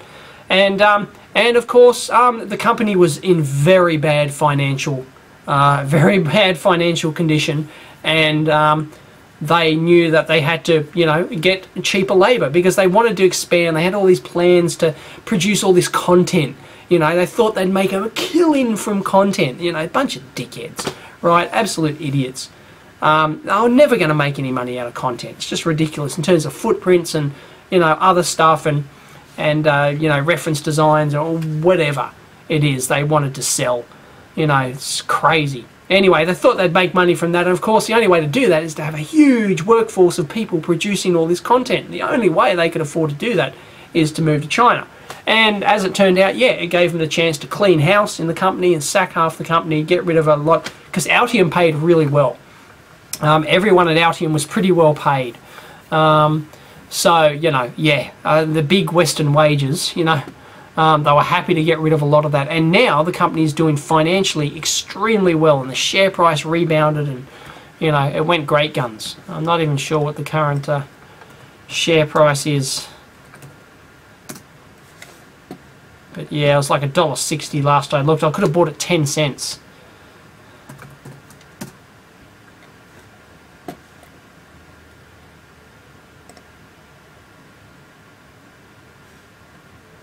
$1.82. Holy crap. Yeah. Wow.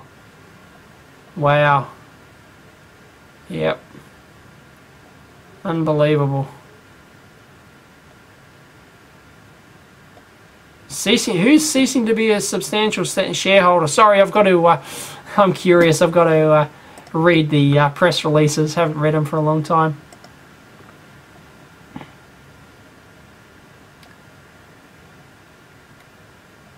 No, I don't know, somebody's sold all their shares.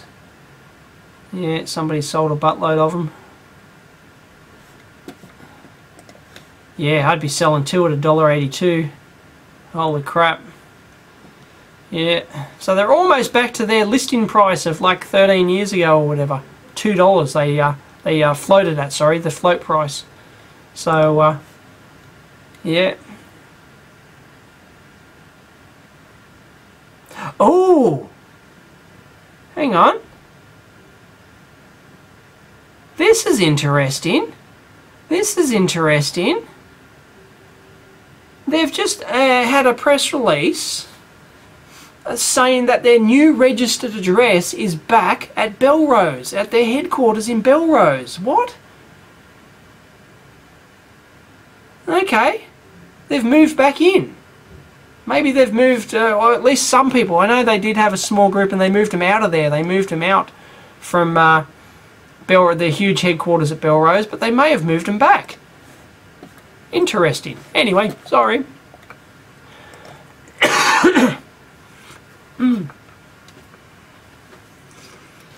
Could I show us the new microcurrent and tell us about it? Oh, not now. I'll save it for the video when the crowdfunding campaign goes off. If you're a supporter, the details and photos are on the forum in the supporters section.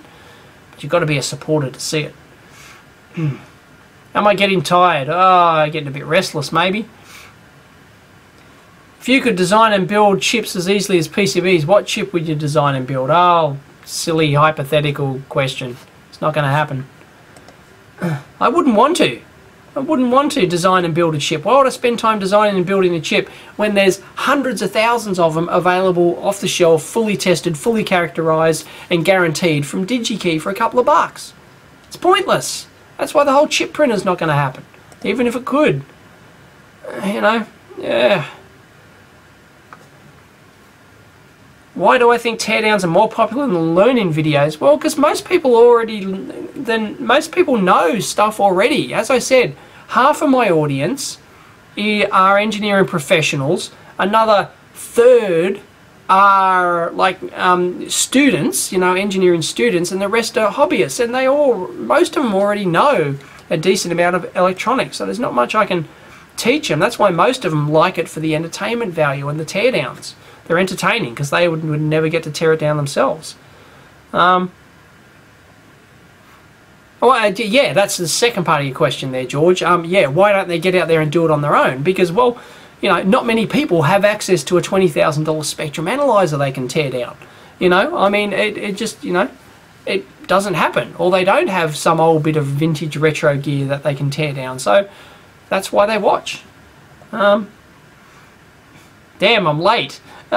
Pole Pig, you're late. You turned up late. You only turned up like 3.5 hours late. Well done. Yeah, you'll take my new Instax GDS. Yeah, it's not a bad scope. I've got to do more videos on that.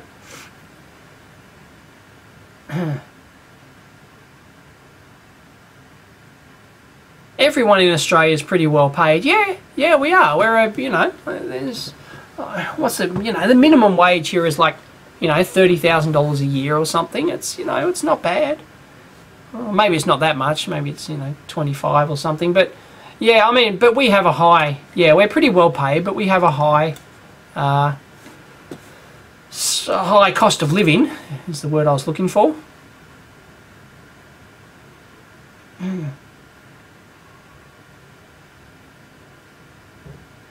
Do I have to clean my solar panels regularly, or could the usual rain do the job? I don't know. I haven't had them long enough to find out. I don't know. I've only had it installed for like a month. So, don't know yet. Am I interested in history? Yes, I like history. Big history buff. I could sit and watch the History Channel all day.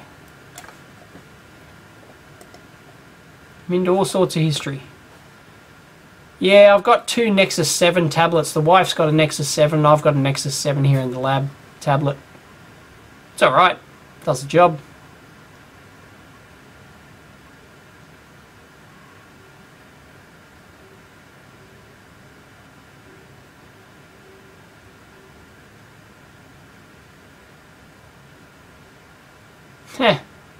Why did a software company like Altium need hardware engineers? Because they, A, wanted to produce hardware to demo their software because they're electronics design tools. So they're, you know, it makes sense to have hardware platforms to actually do that, to demo your stuff.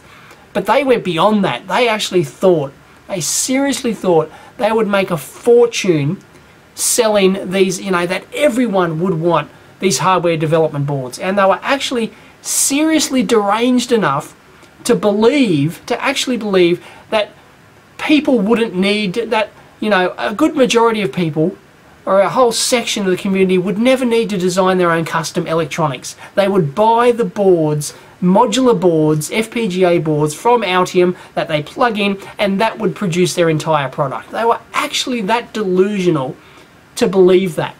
And it's batshit crazy, it really is.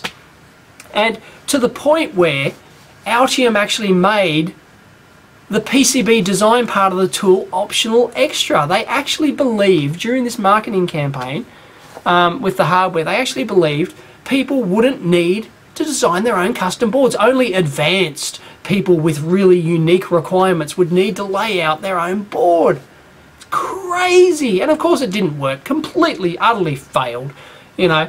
And they never sold any of their, you know, their $4,000 development boards. Even when they lowered the price down to a reasonable $300-400, designed another low-cost board, and still, like, people just went, it's a demo board, you know, it's okay, you know. And I agree, it was pretty good. The low-cost board was pretty good value, the NB3000. that was pretty good value board in terms of getting stuff up and running, integrated with the software really well, and it was, you know, it all worked really well. It was actually quite nice, but they just didn't get the whole point that it was just a demo board, and to do any serious electronics, you know, it's just no good. And their FPGA solution was no good for anyone who seriously wanted to do FPGAs. They didn't support, you know, 90% of the chips out there. It was just ridiculous. So, yeah. Anyway, don't get me started. I am going to do a video on that shortly. Do I think having an EE degree is required to design and sell any form of electronics devices? No, it's not required. Simple answer. Can condensation form inside a chip and ruin the die? Yes, it can. That's why the chips, a lot of chips will actually come inside a moisture sealed bag. If you buy it from DigiKey or whatever, it'll come in a moisture sealed bag that's heat sealed along there with a little moisture absorbing desiccant thing inside it, and it keeps all the moisture out of the chip, because if the chip actually gets moisture in it before it's soldered, then when it goes through the reflow soldering process and the temperature ramps up, the thermal expansion inside the chip can actually crack the die and crack the chip and do all sorts of nasty stuff and ruin your chip. So yeah, that's a serious problem in the industry. For hobbyist stuff, it doesn't, you know, it doesn't really matter a rat's ass. But if you're talking about serious electronics production and getting, you know, you're producing, you know, millions of consumer phones or whatever, then, you know, that's serious business, because it can really ruin your yield of your final production boards. So yeah, moisture is a big problem. Moisture absorption in the chips is a big deal. So a lot of the time they will have to bake the chips. They'll have to bake them at a certain temperature for like a day or several hours or whatever before they actually solder them, just to drive out all that moisture from in the chip so it doesn't crack it when they go through the reflow soldering process. So yeah, that's a big deal. Any plans for more metrology stuff? I do still have quite a bit of footage from the Agilent visit in Melbourne. So yes, I've still got more footage. I've got to edit that together, and so when I have a lapse day or something and I don't feel like shooting a video, I'll just go edit some of and I've got the science thing. I was at the thing in Melbourne, the particle accelerator, the name escapes me. Anyway, I've got video footage from that. I was trying to edit that the other day. I'm partially way through that, but yeah, I've got some more metrology video from Melbourne. I'm not sure how it's going to edit together. I'm not sure if it's going to be very cohesive, but I do have a bunch of stuff still from the Agilent, from the Cal Lab at Agilent in Melbourne. So yeah, still more to come. I didn't do it at the time because I didn't want to flood the channel. There were people saying, "Oh, no more metrology stuff, please," you know, and so I decided to leave it for a while. Do I read the XK CDs? Yeah, I like it, but I don't read it regularly. I haven't signed. I should sign up regularly. How much do I pay per kilowatt hour of electricity when not drawing from solar? About 23 cents per kilowatt hour. It's fixed. It's not a time of day thing. It's a fixed tariff. Plus I pay an extra 5 cents, I think, for green energy as well. So like I pay like 27 cents or something. And I'm only selling back to the grid at like 7 or 6 cents. So use it or lose it. Do I remember when HP gold plated their instrument PCBs? I sure do. And their calculator boards. Oh, when designing products, what do I make first? The PCB or the case around it? Depends on the type of product that I'm doing. You know, something like my calculator watch, for example, it's all about the case. You know, it's all about the case. That drives all of your design decisions for everything else. You know, and a lot of my power supply stuff, you know, getting the housing, choosing the right form factor and user interface and housing drives a lot of the design decisions. You might go, well, I really like this housing, but I can only fit X size battery in there. So that changes your whole design and your whole spec and everything else. So, you know, but other stuff, it doesn't matter. It might just be a bare board. If it's a bare board, well, you build it to spec and you don't care about the case.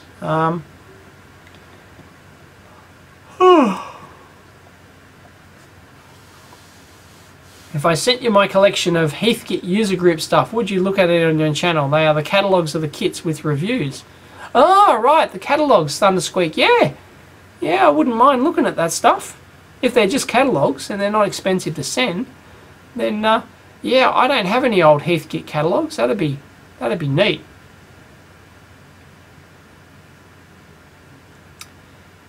Is the video blog taking away from time to design your next kit? Do you see yourself making more things like the microcurrent? Yes, it does, George. Said that many times. Yes, I spend all my time trying to keep up with the demands of running the blog and producing the videos and handling the advertisers and everything else. And as I said, I only try and work 4 days a week. And well, if I do a teardown Tuesday and I've got the Amp Hour radio show and I've got a Fundamentals Friday and I have a mailbag, you know, occasionally, well, where does that leave me?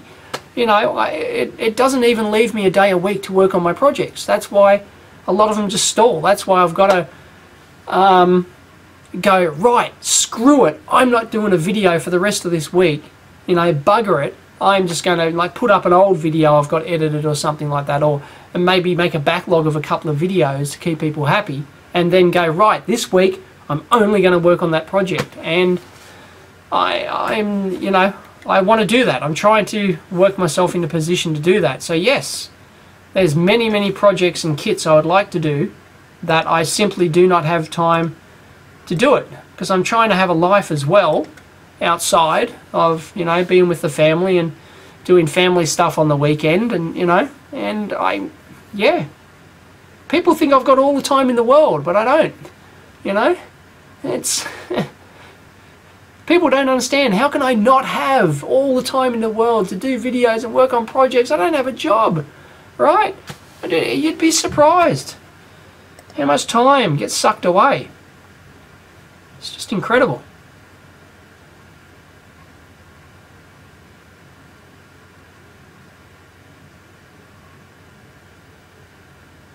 No, I haven't seen the indistinguishable from Magic chip manufacturing video.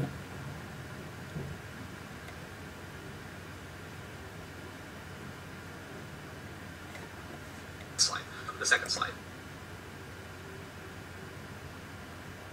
Oh, it's an hour-long video. Could be there all day. Oh, it's a presentation. Okay. That looks interesting, actually. Because we have those spacers there, we have... That looks pretty interesting. I like that. I think that could be worth an hour. There you go, folks. That YouTube thing that Jebnor just posted.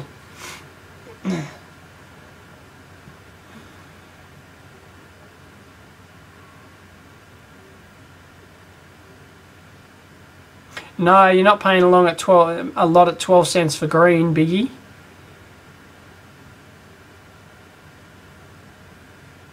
Can I talk about 32-bit microcontrollers? Well, what would you like me to talk about? Which flavor of 32-bit microcontrollers would you like me to talk about in comparison to 8-bit microcontrollers? Well, you know, a lot of people say, oh, why do you bother using 8-bit anymore? It's like, well, there's many reasons. You know, 32-bit hasn't taken over the world. How does one become a supporter of the new microcurrent? You don't become. You can become a supporter of the blog. There's a fixed yearly fee, and it gives you access to a private area of the forum. I don't do much in there, but I have posted photos of the microcurrent in there, the new version. So yeah, it's just a thing. You know, it's just a nice little thing I like to do for people who donate a significant amount. They automatically will get access now. Automatically get access to a private place on the forum where they can talk privately with me, or do, well, not privately, but with a small other group of, you know, private people. They've got more chance of me seeing their post if it's in there, of course. And occasionally I might release some videos or some content in there. Oh God. How does a cow lab know when they have calibrated it correctly? Could they clock standard and other standards be, and if they would know it, who would calibrate the calibrator unit? I've done a video on that. Done a video on calibrating the calibrator. Calibration is all about confidence and uncertainty and measurement confidence. You know, as they say, they have, you know, like they will have like 3 sigma, you know, 99% confidence or whatever in that meter that they've just calibrated for you is going to be within spec. You know, it's not 100%. It's nothing in life is 100% certain.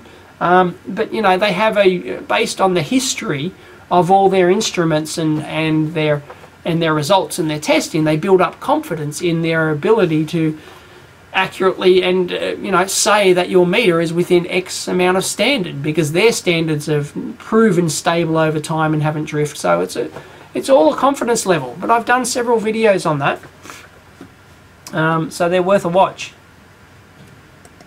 Yeah, it takes about an hour to edit 1 minute of video sometimes. Yeah, that's why I don't do. That's why I shoot everything in sequence. Yes, Sabo, there's a new microcurrent.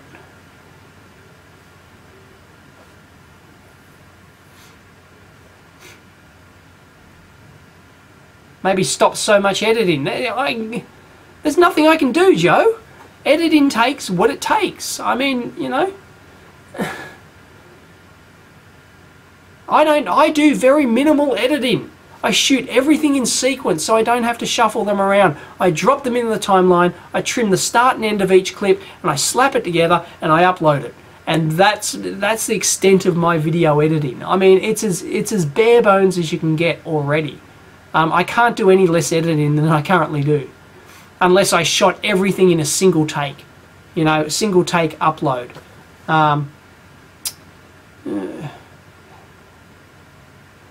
And so some people do that, you know. Some people, that's their YouTube video, is just they press record. You know, you can actually see on the video their hand turned around the back to press record, and then once it's finished, they reach around and they turn off and they upload one clip to YouTube. I mean, that's the ultimate, you know, ease of use. And you know, I might do that for something like a walk time rant or something like that. That's just shot in one continuous shot. Or this live show, for example, I won't edit this. This will be like stitch together the 2 clips, and you know, there'll probably be 4 clips, large files, stitch them together and upload, you know, and render and upload. That's it. So, am I going to electronics in Melbourne? Yes, almost certainly, Brett. The wife has no objections to me going. I've made it clear that it's something I should be going to. It's the industry event in this country, and yes, I will be there. What I will be doing there, I don't know. I mean, you know, I had my stand last year. It's not like I'm going to, if they offer me another stand this year for free, I don't know if I'll take it, because how do I get all that gear down to Melbourne? I'd have to do a huge road trip, you know. And then I spend all day on the stand, and which was fun doing it once. I enjoyed it, but I don't know if I'd do it again. And I don't know if I just want to shoot another video. Because technically last year they paid me to shoot some video, you know, video footage to cover the show. If they offer me that again, I don't know if I'll take them up on that. Because, you know, when I go to the show, I don't want to, you know, I want to enjoy the show. I don't want to have to be thinking about, you know, oh shit, I've got to shoot some video, I've got to walk around and interview people and and stitch it all together, and you know, I've already done enough electronics videos, electronics show videos. I'm not sure if the world needs another one, you know, so I'd probably rather go there and not have the pressure to know that I have to do something, because then I don't get a chance to see the show and talk to people and wander around, and you know, yeah. But yes, I'll almost certainly be there.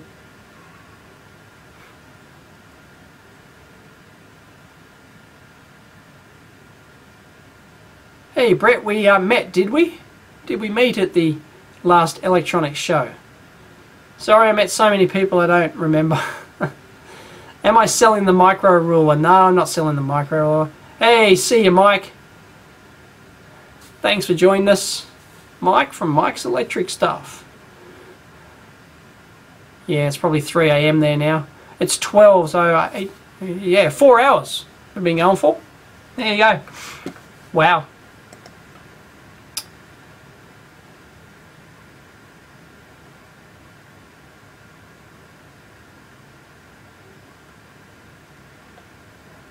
I said that the mailbag segment takes a long time and therefore you don't make a mailbag every Monday. Can't you just upload one long unedited and one short edited when you get the time to do? It's not that easy, Super Domus. You know, it's not that easy. It's not that easy because what if I open something that's cool in the mailbag, then, well, I've got to spend time looking and investigating that. And then, well, I may have to make a separate video of that. I may have to put it aside. Whatever, it's, you know.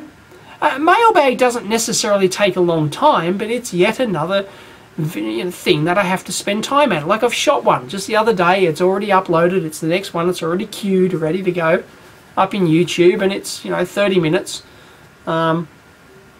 I'm not sure how much footage. You know, it's just, you know, I've got so many other videos I need to do as well. I've got teardowns, I've got reviews, I've got, you know, rants and other videos people want, and then project videos and all sorts of stuff. It's not just mailbag. All videos take a long time to produce. You know, effectively, I've got to dedicate a day to a video. Essentially, by the time I dick around, think about it, shoot it, and you know, maybe look things up and have some lunch and then come back and then maybe shoot some things that I forgot about. You know, it's a day, and then edit the thing. You know, basically I've got to dedicate a day to each video, regardless of what it is. And yeah, I've got to get the motivation to go, right, today is going to be mailbag day. And, you know, so it's not just a matter of shooting the footage and then uploading unedited later. Editing's not a huge part of it, really. Yeah, Alan makes W2AEW makes one-shot videos. Yes, he makes very good one-shot videos, and that's what he does. He turns it on, turns on the camera, and does one continuous take. But he has all his material prepared. You know, he's got everything prepared, all his sheets of all his diagrams and everything, and he flips them over and he goes and moves the camera to the scope, and he does that, and it's great.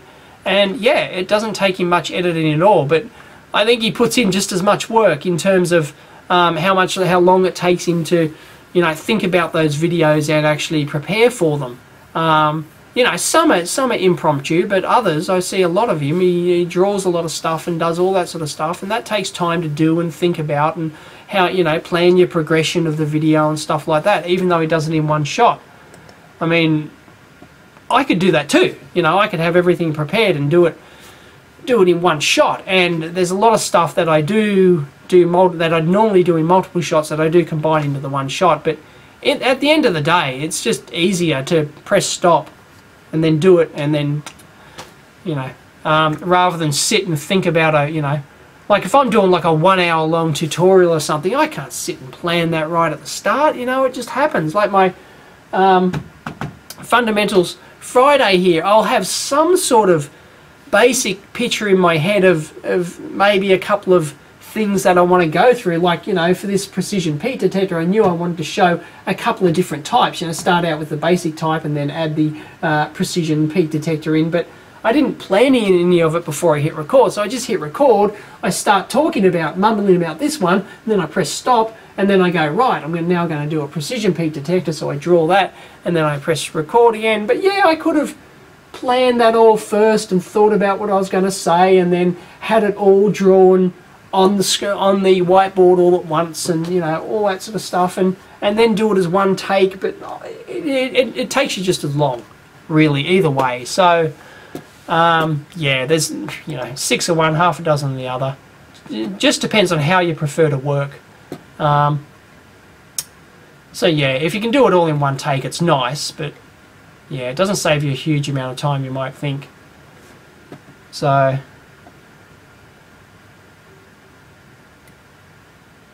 I've talked about electric cars on the forum Zongvatech. I like electric cars, I want one.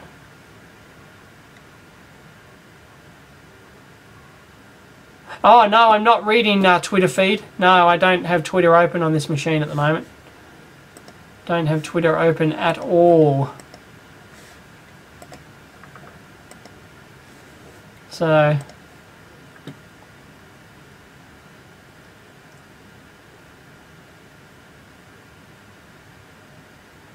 how do power plants manage to synchronize the power line frequency? I mean, so little phase delay over so long distance. I don't know. You'd have to ask them. I'm no expert on power generation and power distribution.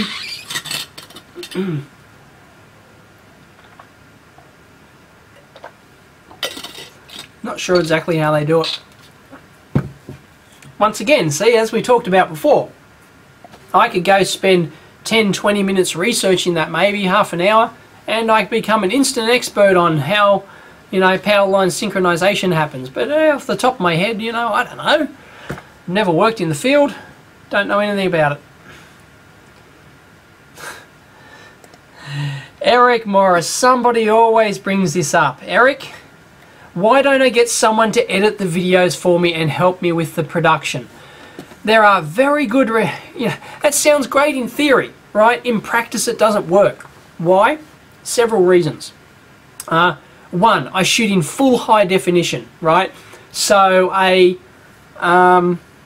videos are typically 30-45 minutes, right? Long, right? An average of at least 30 minutes. And that is several gigabytes of raw video material, right? So, like some ones might be, 6 or 8 gig or something like that of raw video clips if it's over an hour, something. I forget the exact rate. I film at 12 megbits per second.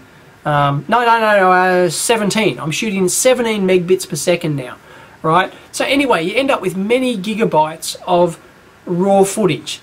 Now, to give that to somebody, how do I actually give it to them to edit? I can't upload it. Right? It'd take a week to upload that to some internet site or FTP site to give it to someone. I could mail it to them. What am I going to do? Put it on and burn it on a CD, mail it to them so that they can edit it, and then they can, then I could download the video coming back. And it's impractical from that aspect. I physically have to carry the SD, take the SD card out of the camera here when I'm finished shooting, and I go home to edit it, because there's no way I can actually transfer the files to home. There's no way I can network between the office and the home fast enough to be anywhere near usable for any sort of HD content. It's just not possible. So, so the person would have to physically be here. They'd have to physically be here to edit the videos, all right? I'd have to drop it off to their place on the way home. They'd have to be close by. I'd have to physically give them the SD card, right? So that's problem number one. Problem number two is that, yes, quit. Sorry. Problem number two is that they don't know what my intent was. All right, they would have to be A, as knowledgeable as me on the subject, and B, be able to read my mind and know what I was thinking. There's quite a few. Some clips are obvious. I might do a duplicate clip or something like that, and even somebody who doesn't know much about electronics knows, oh, I just said that before in the clip before, so just delete that and delete the one before and choose the latest version. But then they wouldn't, they don't know my intention of when I was doing that. So when I'm editing the video, I'm watching the video just to see if I said something wrong, if there's annotations I need to put on top of the video, for example, correct it, get out and erase the duplicate material, all that sort of stuff, to hide stuff that I got wrong, or, I didn't mean and I corrected myself later. I might do a little technical edit to get rid of that. They won't know any of that, right? So what will have to happen is, yeah, they could edit the video, they could stitch it all together, maybe take out some duplicates, but then I'd have to sit there for a full hour, if it's an hour-long video, and watch it anyway, watch that hour-long video and concentrate and write down and note all of the editing mistakes, right? Then I'd have to give it back to them, and then I'd have to sit there and watch the whole hour again, right? Whereas, so it's pointless. I may as well edit I may as well spend that hour editing myself. If it's an hour worth of raw footage, or let's say it's an hour video and there's an hour and a half worth of raw footage, it'll take me an hour and a half to edit that, roughly, because I sit there and generally watch each clip and then I trim the start and the end, and there's not too much overhead there in terms of editing. So that, you know, so I may as well spend that hour and a half just editing myself, and then I'm confident I can add the annotations, I can take out stuff, I could maybe even occasionally go back and shoot some extra material if I forgot something. That's not easy to do when I edit at home. I've got to come back to the lab, etc. But still, I have the luxury to do that. So to get somebody to edit it for me, I'm not saving any time at all. In fact, it probably takes me more time to actually get the video from them to and from in terms of physical media transfer, and then the edit time to actually to watch that thing. I can't trust them that for me to save any time with somebody else editing my material, I would have to trust them completely that they catch all my mistakes and know my intentions and stuff like that. It'd be impossible to find someone like that, I think, and trust them. And, you know, really I wouldn't save, yeah, I might save some, but that's what I'd have to do. I'd have to completely trust them to produce the content, and I don't. I can't see how I can physically do that. So, no, I can't get out of editing myself. It's just not going to work. And having somebody here helping me, like behind the camera, making sure the audio is right and stuff like that, they'd be more of a distraction than help, I think. I mean, it's not hard for me to press record, you know, on the camera, and I'd have to talk to them and interact, and, you know, we'd and and we'd go back and they'd add suggestions, and I'd go, well, yeah, maybe, I don't know, should I do it again? And they'd, you know, it'd take probably twice as long to shoot a video with somebody here, you know, pressuring me. I like just being on my own and just not having the pressure of somebody watching me and trying to help, you know, shoot stuff. So in the end, it is absolutely pointless, as far as I'm concerned, absolutely pointless to hire someone to edit my videos or hire someone to help me, regardless of how much money I make. You know, even if I could afford it, to have somebody here full time to help out, I think they wouldn't be of a benefit. Whew. So there you go. Maybe I should add that little rant and break that out from the video and put that as a separate video for people who keep saying that. You know, I can point them. No, there's the reason why. So sorry, who was that? Whew.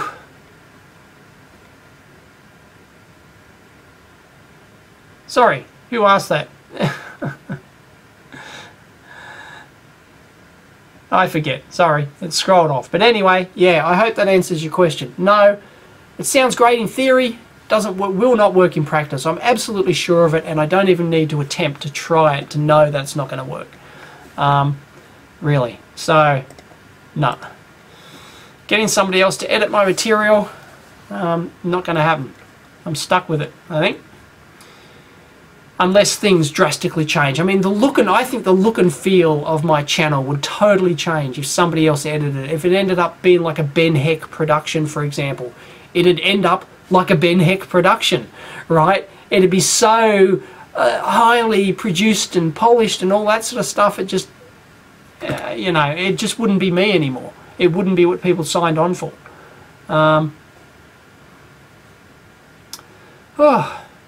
Can other companies next door hear me in the lab? Yeah, I think they can. I can hear them, so I'm pretty sure they can hear me because I'm pretty loud. So that's why I try not to do like huge, ranty, loud, you son of a bitch videos, you know. You dickheads, you know, because I know that, you know, my neighbours here can hear me. I mean, the walls are, you know, there's a corridor here. There's a corridor out the glass door, but I know that there's people either side of just behind that wall where, you know, there's somebody. So I'm pretty sure they can hear me. So I do try and keep it down. And that probably affects my intensity level on camera, I guess, sometimes. It's really annoying, actually. That tees into why I wouldn't want somebody here watching me. It's bad enough knowing that other people can hear me next door. That's really quite disturbing. You know, I don't like that. I want to shoot in total isolation with nobody knowing what I'm doing. And then a magic pops out, and the magic final video pops out the other end. I don't like having people who can hear me. It's pretty annoying. Just, yeah, so there you go.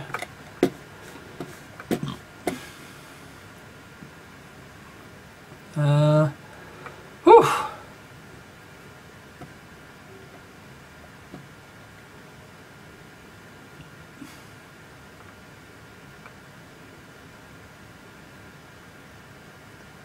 Would I consider going through what's on the shelf as a teaser to show us what we have to look forward to? Limit of 10 seconds max for each.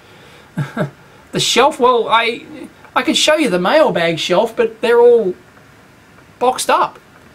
I don't know what's in them. Well, I know it's in a few of them, but there's nothing to show. I mean, I've now got a tear down, like, I've now actually got, like, sorry, I can't actually see what I'm shooting here, so hopefully, so I've cleared my bench, so I've now got, like, that's my, like, tool, you know, tear down tool shelf, plus, you know, batteries and lenses and, you know, other stuff, my second camera. That's my tear down to be done shelf. So these are like items that have come in mailbags or whatever, awaiting tear down. And then I now have a review shelf. So these are all items waiting to be reviewed in some way, shape or form. So you can see all the multimeters up for there from the $100 shootout I was going to do, the GW scope. I've got a new Siglant 5000 function gen.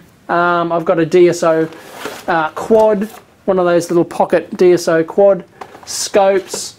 You know, I've got, this was in the mailbag, that's a spoiler. That was a Terrasic DEO Nano FPGA board. I've got a little robot kit. I've got the LCD starter kit there, and you know. So anyway, the idea is to have like a second bench, or like a second set of test gear under here now, just for my teardowns, because I'm always having to move stuff over from my main bench to do teardowns and other videos. It's really annoying. Anyway, that's the idea.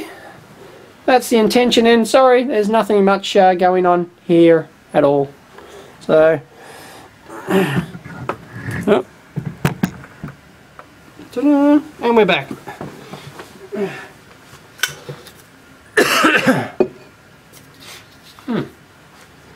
Yep, so that's that. Make sure we're still recording in here.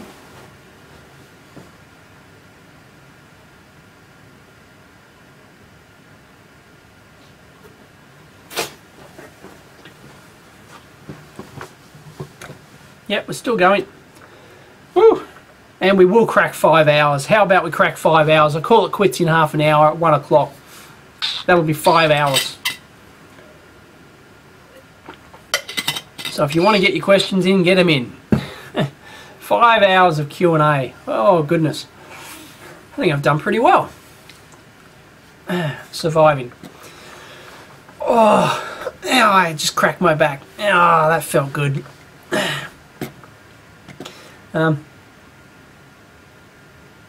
Do I ever blow up shit in the microwave? No. I don't have a microwave. Well, I've got a microwave at home, but obviously the wife's not going to let me blow shit up in it. I'm not into that sort of stuff. It's fun to watch occasionally, but do I know the basics of the Ethernet over power line units? The only easy way to transmit information over power line. High frequency overlay. Yeah, I'm not sure of the exact mechanism of that. Sorry, Super Domus. But yeah, they can. Some people swear by them. Other people say they're dodgy as. They're hopeless. As a video editor, I've edited video on all sorts of things. You learn to understand the content quickly. Having general knowledge helps. That's what video editors do. Yes, that's what video editors do, George. But how do you know, like, my intent? How do you know technical content? How do you know that that wasn't a slip of the tongue that I just did there?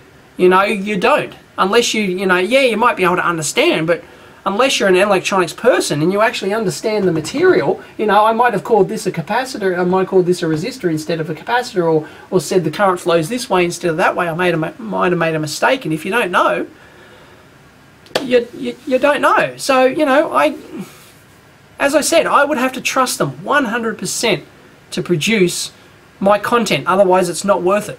It's absolutely not worth it. Because if I have to review their video editing work before I upload it, well, I might as well edit it myself, because it takes just as long. So that's the catch. That's the catch with video editing.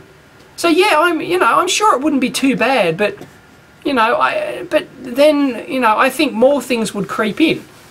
More things that I just, once again, and then there's the physical requirement of getting them the video. They'd have to be working on site, right? They'd have to be practically next door. It'd have to be, have someone walk across the hall and give them the disc and then get it back. I can't go sending, mailing out DVDs, to people. It's just crazy. No, it's just, no, it's not going to happen. It's not going to happen as much as you think it can happen, George and others. Unless you've been there and you've done it, it's hard to understand. When am I going to shoot in 4K? No thanks. It's bad enough in full HD.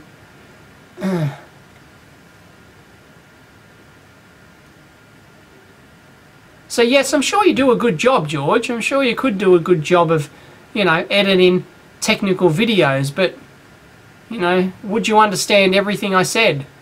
And my intentions? And if I missed anything? Or if there's a better order to do things? Occasionally I might shoot something after, like in a Fundamentals Friday, I might shoot after and I might think, oh no, that's actually better placed here. And a couple of people have caught that, where I've actually, things have magically appeared on the whiteboard before I've actually talked about them, and stuff like that. It's because I thought that, oh, this is actually more appropriate, this comment's more appropriate back here if I insert it back there. So I move it back, and I think the video is better for that. And a video editor's not going to be able to catch that. No way. No way. If they were, they'd be running their own electronics video blog and doing it better than I would. So...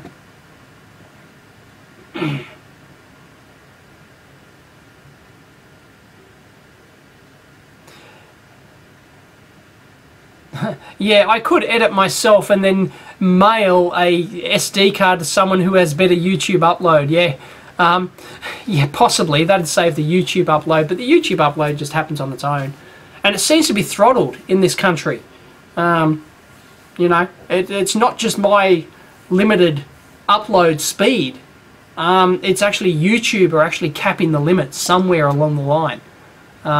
So that's a big problem. So even if I get the national broadband network, even if I had 100 megabits upload, my YouTube uploads wouldn't be any faster. So it's crazy.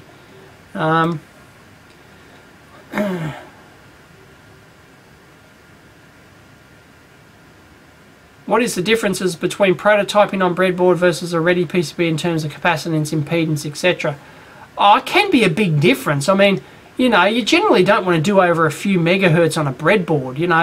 The capacitance is quite high, the inductance is quite high, you got the big leads and everything, so you wouldn't do like a switch mode power supply, for example, where you got high, fast switching currents, switching speeds and big switching loops. You wouldn't do those on a breadboard, for example. It'd be awful.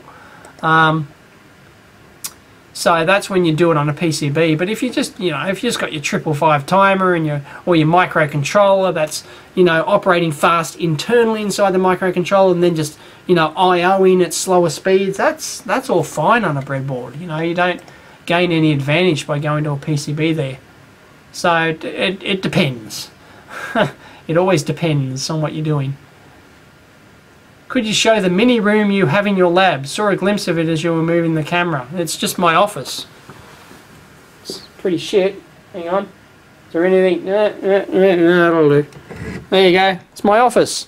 It's where I do my surfing and stuff like that. And I've got t-shirts hanging up there. I've actually run out of t-shirts. I've got like 10 hanging on there or something. And that's where I do the radio show. That's where I do the amp hour if I'm not doing it from home. And, well, yeah, that's it. It's not exciting. I've got some cabinets in there. I've got the magazines and some old monitors. There's the Electronics Australia magazine collection down in there. So, yeah, it's not that exciting at all. It's a bit of a mess. I really need to tidy up in there. It's a mess. But, yeah, it's just like a little office. I do some editing in there, you know, if I've got a short video or something and I don't want to go home yet, because often when I go home it's hard. I have to edit at night after Sagan's gone to sleep, otherwise Sagan wants to play with me, you know. It's not like I can go home at 2 o'clock in the afternoon and edit the video for the rest of the afternoon, because, you know, Sagan just you know, he hates it when I'm locked in the room and, you know, editing, and I've got headphones on, and he just hates it. He wants to come in and play, and, you know, and the poor little fella. So yeah, most of my video editing happens at night after he's gone to sleep, like, you know, 6-7 o'clock or something like that. That's so, yeah, so occasionally I'll do some video editing here. If I've got the rest of the afternoon, I know, well, I want to edit the video, you know, I'll edit it here and then take it home on a USB stick. Maybe to do the final rendering at home or something like that, or the upload. I don't do much upload here. So, do I frequent Reddit very often? No, I don't. What's an AMA? I have no idea what an AMA is. No, I'm not into Reddit. No, very rarely go there. Do I watch Ben Krasno's YouTube channel? Yeah, I subscribe to him. Yeah, it's pretty cool. I watch his videos when they pop up, or I try to. Once again, I only watch the ones that I think will interest me. You get it out of the editing game, George. Yeah, smart. Yeah, right. Do I know about any serious online EE course? I can't go to college again. There's lots of, all of the big major universities, MIT, all their courses, they're all online. Go watch the YouTube videos for free. You can do an entire almost an entire MIT EE degree course for free. You just don't get the bit of paper at the end. You know, all the labs or whatever. But no, it's all on there. It's all on there. There's so many universities doing that now.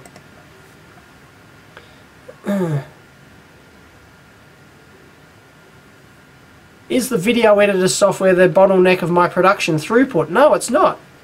No, it's not. Most of the time is spent shooting video.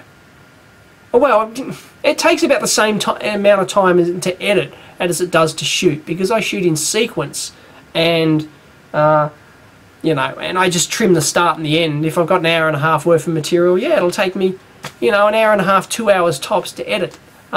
Even less sometimes. Sometimes I won't watch the whole clip through because I knew what I said. I'm absolutely sure, or I'm pretty confident that what I said in that clip was spot on and, you know, not errors. See, that's another thing. An editor would have to spend all that time watching and understanding the material. Me, I know. Sometimes I know what material in there, and editings can be quite quick. I've got it down to a fine art. I really have. So no, editing, the editing program and the editing is not the bottleneck. It does take time to render, to do the two-step rendering process, but you can leave that running. You can just leave it running. It's not like I've got to sit there and watch it render or upload to YouTube. I can just leave it running overnight. So no, the you know, actually shooting the video, preparing the video, and shooting it takes the time. Well, you know, half of the time. So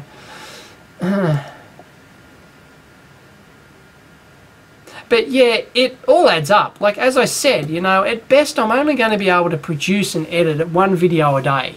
So if I only work 4 days a week, at best, without spending time on anything else, I'm only going to be able to do 4 videos a week. That's it.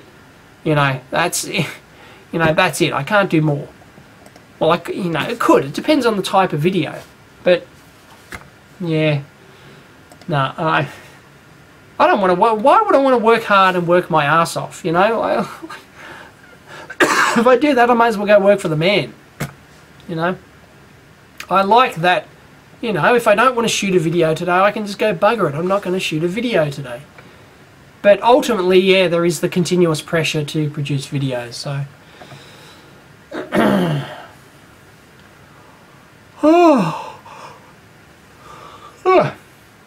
AMA has asked me anything. Well, that's what this live show is. I'm not important enough to have an AMA. Yeah, there you go. Thundersqueak posted the MIT thing. You saw from the Twitter account Sagan had an operation. I hope everything went fine. Yeah, everything went excellent. Thanks for asking. He inhaled a nut. He was eating some nuts and he inhaled instead of swallowed, and one of them got stuck in his esophagus pipe, blocking off one of, well, it wasn't quite blocking off, but there was blocking, you know, attempting to block off one of his lungs there, and that's a very serious situation, because not only is there the blockage, which can cause your lung to collapse and all that sort of jazz, but nuts apparently have oils in them. They have proteins and enzymes that actually cause inflammation in your throat. That's why they're actually very dangerous, not just as a choking hazard or as an allergy thing. This is aside from nut allergies. Nuts actually have these, I think nuts and carrots are two things that have these specific enzyme, proteiny things, whatever, in them that actually cause, once if they get down in there in your lung, they can really cause some serious damage. So, and regardless of whether or not you're allergic to nuts, because Sagan isn't allergic to nuts. We've been giving him nuts for quite some time and lots of nut products, and he's not allergic to them. But yeah, it causes things. So they treated it as an emergency situation.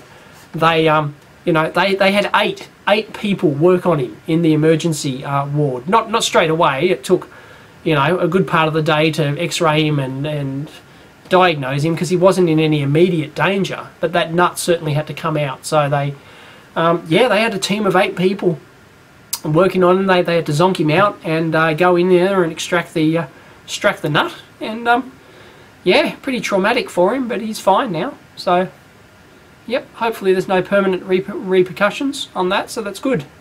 It's pretty scary. It's pretty scary. And you feel like a shit parent, you know. Man.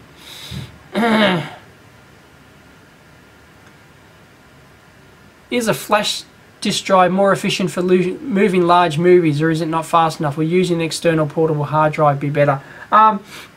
Yeah, I do have an external portable hard drive. It's being used at home though on our media box.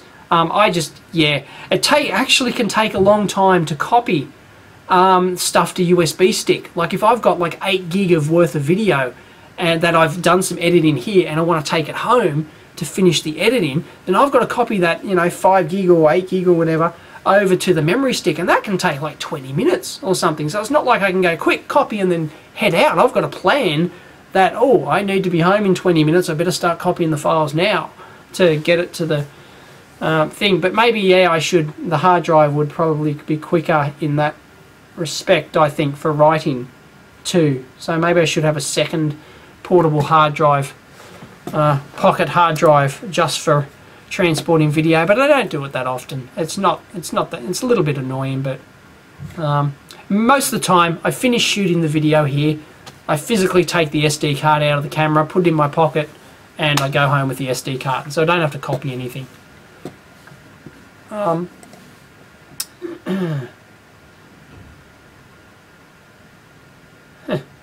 Don't make my show look like Ben Heck. Yeah, it's Ben Heck is produced to the hilt. Good on him, you know. I don't mind his content, but yeah, it is massively overproduced. And well, that's what they were going for. I mean, the Farnell/Element 14 spend a buttload of money. I know how much money. I'm not going to say, but it is a buttload of money to get each episode professionally produced and edited. Trust me, it is. You would be shocked at the amount of money they spend on the Ben Heck show. You would be gobsmacked.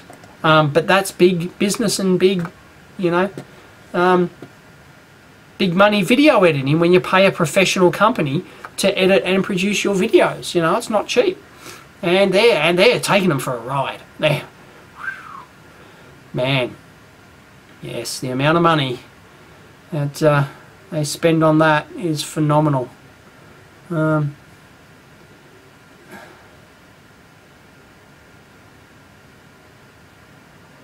Oh boy. Do you walk to the lab? No. I want to, but often I'm late. I've always got an excuse to drive the 5 minutes to the bloody lab instead of taking the 15 or 18 minutes to walk here. And in winter it's not that pleasant. In the heat of summer it's not that pleasant. So there needs to be that, you know, we're probably coming into that period where we'll start walking to the office more. So, yeah. I deliberately bought it so it was close to home. I could have got a much bigger lab for my $200,000 than I got here, that's for sure. If I bought somewhere else, but I wouldn't be able to walk there. I would have no option. But yeah, I can walk here. 15 minutes if I'm really hauling ass. Probably, you know, 17 minutes on average or something to walk from the lab to home. So it's pretty good. It's pretty good.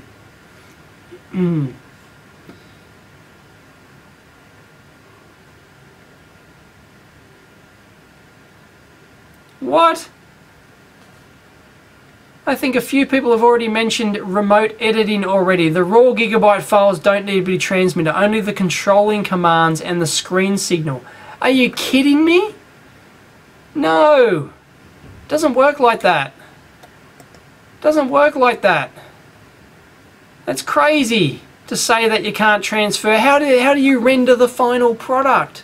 How can you render the final product? What, you think they can do remote live camera switching? That's not how the blog works. That's not how it works. No, not at all.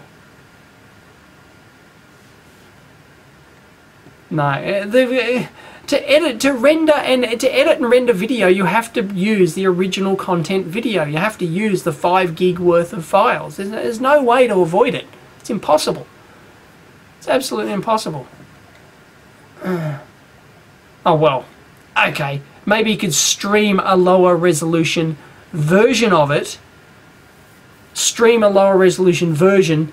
Edit the lower resolution version. Yeah, I know what you're talking about. And then it time codes. No, it's just, no, it's not going to work. No, it's not going to work.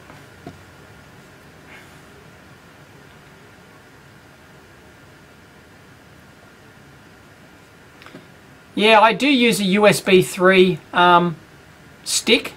It's not a huge amount faster. There's still that bottleneck of writing to the flash drive. Yeah, I do use USB 3, and yeah, it still takes a long time to copy 5 gig or something worth of video. Does it snow where I am? No, it's never snowed in history of Sydney. Did I say that right? It's never snowed in the history of Sydney, I don't think. Very occasionally you might get a little tiny bit of snow right up the top of the Blue Mountains up there. And I have seen that happen once or twice, but no, otherwise, no, it does not snow here. There's only a couple of regions in Australia. We like to name things creatively. The snowy mountains are called the Snowy Mountains. You know, it's the Snowy Mountain region of Australia.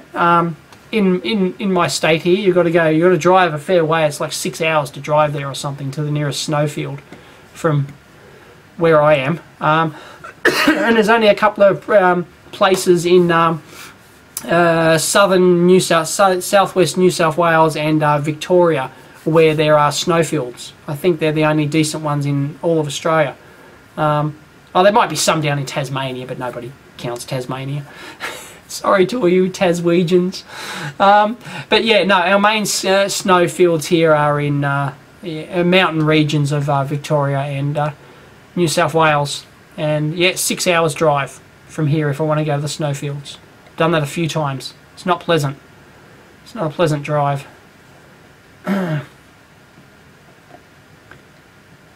So no, it's never snowed in Sydney. Just doesn't do it. Am I right that you have water tanks outside your house? And if you, why? Why not direct pipe into the house? huh? The whole idea of a tank is so that you can store the water for later use. We have 2 tanks. One we use for watering the lawns and stuff in the gardens, tending to our native gardens. The other we use for our machine to wash our clothes. It's purely dedicated, that one tank, I think it's 3,000 litres or something, dedicated to washing our clothes. And since we installed it, we haven't used, I don't think we've used a drop of water. Yeah, so it's pretty good. It's pretty good. So of course you've got to store it. You can't just pipe it in and turn the tap on, and doesn't really work like that. So yeah, we've got 2 water tanks here.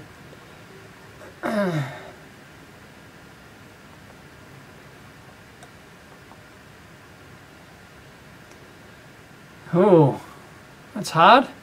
You have mentioned internet speeds. Anything else about living in Australia that is limited or not available as in the US or the EU? Yeah, I've probably mentioned jobs. You know, like I made a comparison on the amp hour once. I mean, there were more jobs listed at Texas Instruments, one company in one state in the US. There were like 50 or 80 jobs listed or something, engineering jobs. That's more than are typically listed for the entire country of Australia, right, in terms of engineering jobs. So, you know, there's a huge difference there. We also have a huge difference in terms of universities and basic research and stuff like that. We just don't have, you know, we don't do nearly as much, order of magnitude. Less stuff here in terms of that. So jobs and, you know, networking and infrastructure and, you know, just in terms of being where the action is. You know, we've got like one hackerspace here, and it's, you know, it's not very well frequented, I don't think, compared to overseas ones. It's just, and it's big and spread out, big spread out country, sparse population. Even though Sydney's got like 4 million people, which is a lot. But, you know, in terms of density, it's still quite, I think it's not very high at all, you know, people per square metre kind of thing. So, yeah, we just have less of everything, I guess, due to the less dense, you know, the sparse population we have here.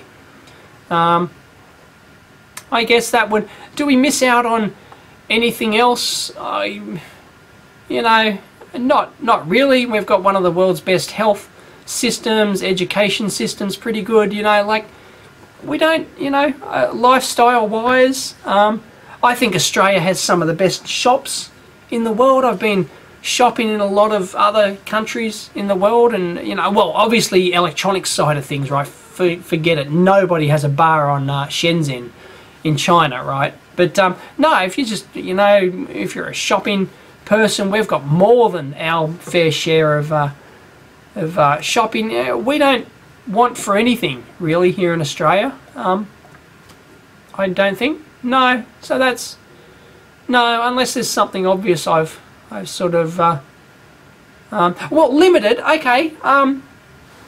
You know, in theory, okay. In Australia, we don't have, technically, we don't have a free speech, right? We don't have a Bill of Rights, you know, that guarantees, you know, a constitution guarantees free speech and all that sort of stuff. But we do effectively by law, and it's actually governed by law, but, you know, not the same as, you know, we don't have that Bill of Rights like some other countries do. And there's been talk about getting one and stuff like that.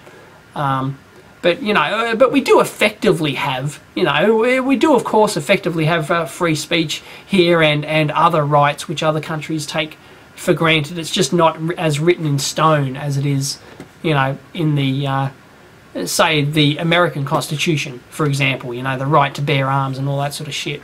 So, yeah, we effectively have all the same stuff here. It's just done in a different way, I guess. Yeah, that's a tough question to answer. We don't want for anything here, I don't think. Oof.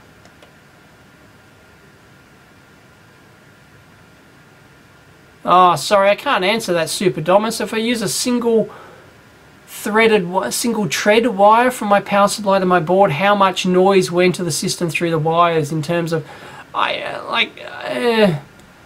modest. I can't answer that. I mean, it's a hideously complex, open-ended question, I'm afraid.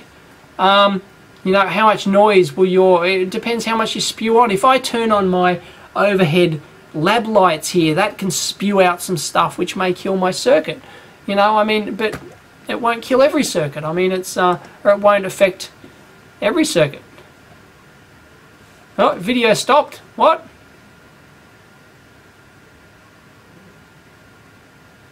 My video stopped. Oh.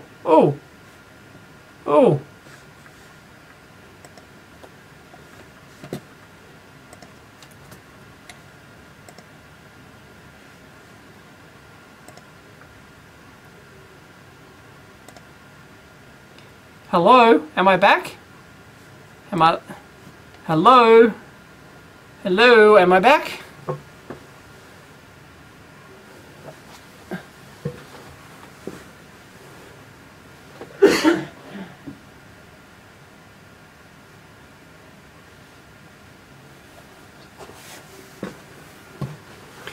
Am I back? Am I back?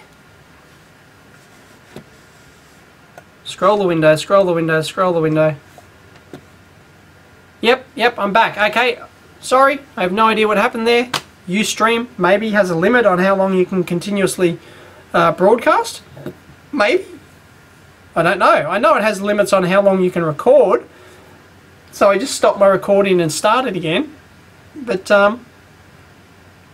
yeah, sorry, I just stopped broadcast and I just restarted broadcast on Ustream and we're back. Clearly.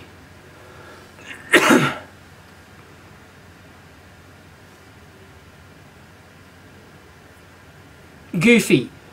Just to clarify the remote video editing. Originally you sit in front of a video editing computer and click the mouse to do the thing. There is a way to control the machine remotely too. But yes, video in real time. We're talking, you know, look, it's just, you know, no, it's just not, it's not going to be workable. It's just silly. It really is. The same limitations come back in terms of video editing.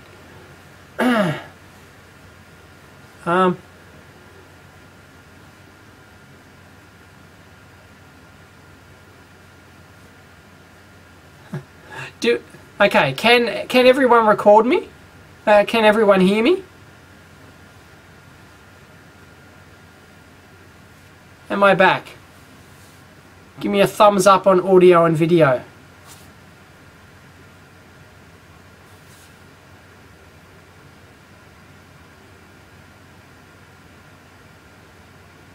Super slow. Alright, yeah. It has to be Ustream. It's got to be Ustream, surely. Much better now. Yeah, you can. Okay, well, at least some people can see and hear me. Alright. Video and audio good. Alright. Loveman had a question. Do I ever record my audio separately from the video? No, almost never. Because then you have to resynchronize it. And that is just... You know, there's no reason to do that. It's just crazy. No, I do all my audio in camera. I make sure the levels are right and I make sure everything's done in camera. So I don't have to dick around syncing up external audio. Can't think of anything worse. That would kill my production efficiency than to record external audio. Nah, not going to happen. Fantastic if you want to do a Hollywood movie and documentary and you've got a month to edit it. Go for your life. Absolutely. But otherwise, nope. Is it often sunny in Sydney? Hey, it's Sydney. Come on, you kidding? Of course it's sunny. Oh boy.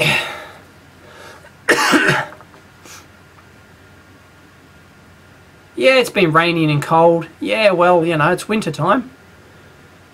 After I installed my solar system, solar powered system, it's yeah, it rained for a week, you know. It's awful.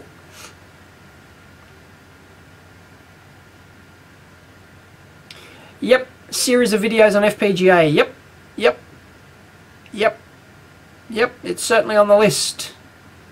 Tasmosis, in the latest mailbag you'll see that I've got a nice little FPGA intro board, the DEO Nano. So, how's the new camera mount working for me? Nah, I've got to do more work on that. I did shoot the mailbag with it, but yeah, no, it was just a... The problem with that video, I should never have released it. I've just got too many people bitching about how shit it is. Well, yeah, it's shit. It was just designed as a quick little test to see if I liked the concept of having that sort of slider camera thing there. And yeah, you know, there's better ways to do it, and I'll ultimately probably change it. But you know.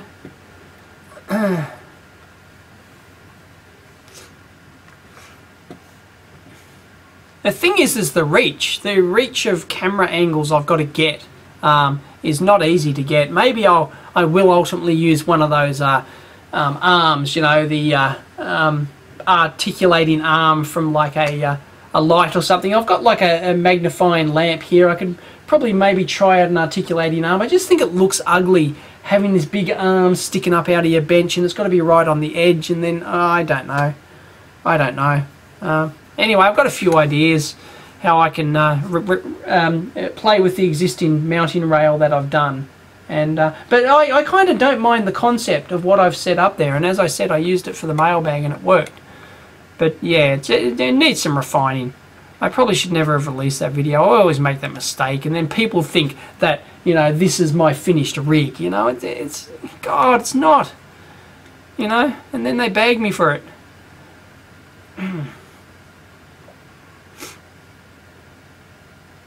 What do Aussies think of the Simpsons episode where Bart gets the boot? I don't know, I haven't heard that. Haven't seen it. Don't know what you're talking about.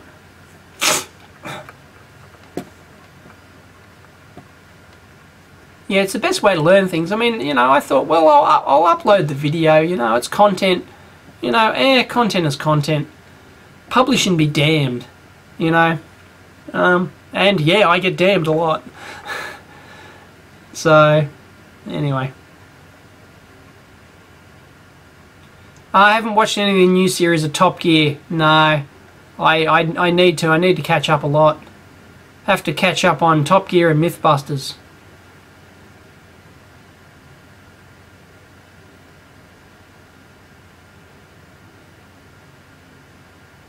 Yeah, I know people are just trying to help, you know, with all the comments, and some of them are good ideas, and some are just shit ideas. They've got no idea of what I want to achieve, or what my limitations are, you know. And so yeah, I've just got to thanks, but yeah, no thanks. I've got my own ideas. Yes, I use Flux. Yes, I like Flux. Flux is good. Use Flux.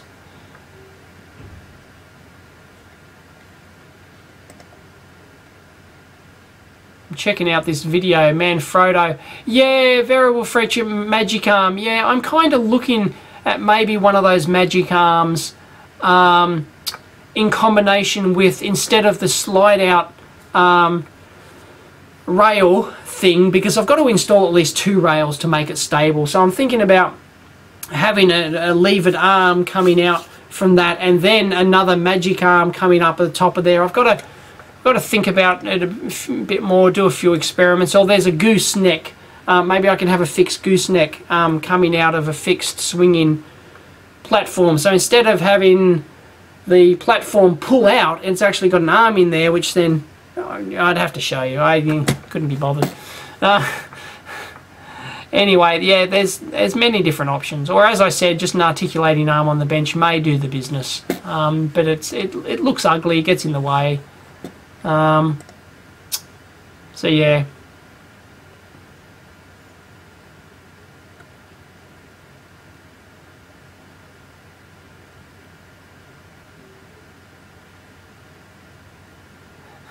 Do I get sick of this? You should have done this. You could have done this. Why didn't you do this? Gary Heimlich does this. Stalemates. Yeah, it gets monotonous. And you know, like, And I know people are well-intentioned, you know, they're just trying to help. Others are serial pests. Like, there are serial pests who will just, you know, always bag you regardless of what you do. And, you know, I've had to ban some of them. They're just, you know, idiots and no fun, and it, you know, it doesn't help at all. But, you know, I understand that people are trying to help, and I do thank them for it. And, because I do get a lot of good comments. And, but some are just so far off base that, you know, like, why would you even mention that? Because, like, even if I mention in the video that I'm not going to do, there's reasons why I don't do an overhead rig. You know, I have a dozen people saying, why don't you do an overhead rig? Oh, I, like, explained it in the video, you know? It's just not going to happen. And, yeah, so, there's nothing I can do about it. I've got to put up with it. I'm a video blogger. And I read feedback. I either read feedback or you don't. There's some who just refuse to. They'll shut off comments on their channel and they just won't read anything, or they'll get moderators to moderate out everything. So you either choose to read the comments or you choose not to. And I choose to, so I've got the burden of that is that I have to take the bad with the good. In terms of people, you know, like, you know, I get death threats, for goodness sake, right? I mean, that's how bad it gets in some of the comments. And it's just got to be waters off a duck's back, otherwise you go crazy and you'll do a photonic induction and just give it a throw in the towel. So yeah, it's tough. It's a tough business to be in.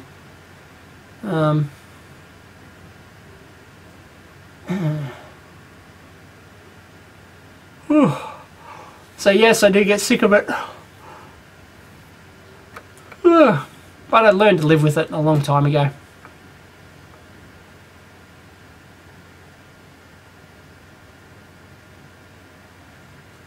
Whatever happened to the Fluke 87 GSM issue? Fluke 87 GSM issue. I did an update video on that. They fixed it. End of story. They did a redesign. It took them like 9 months, but they did it.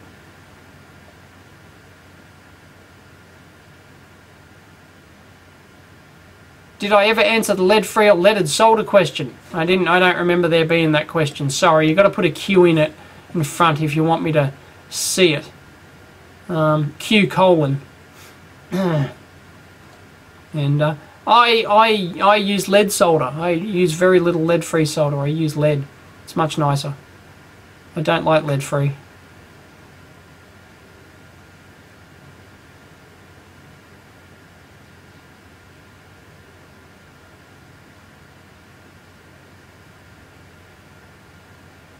No, I'm not going to do a roof solution, dropping down from the roof. It's not going to happen, guys. Forget it.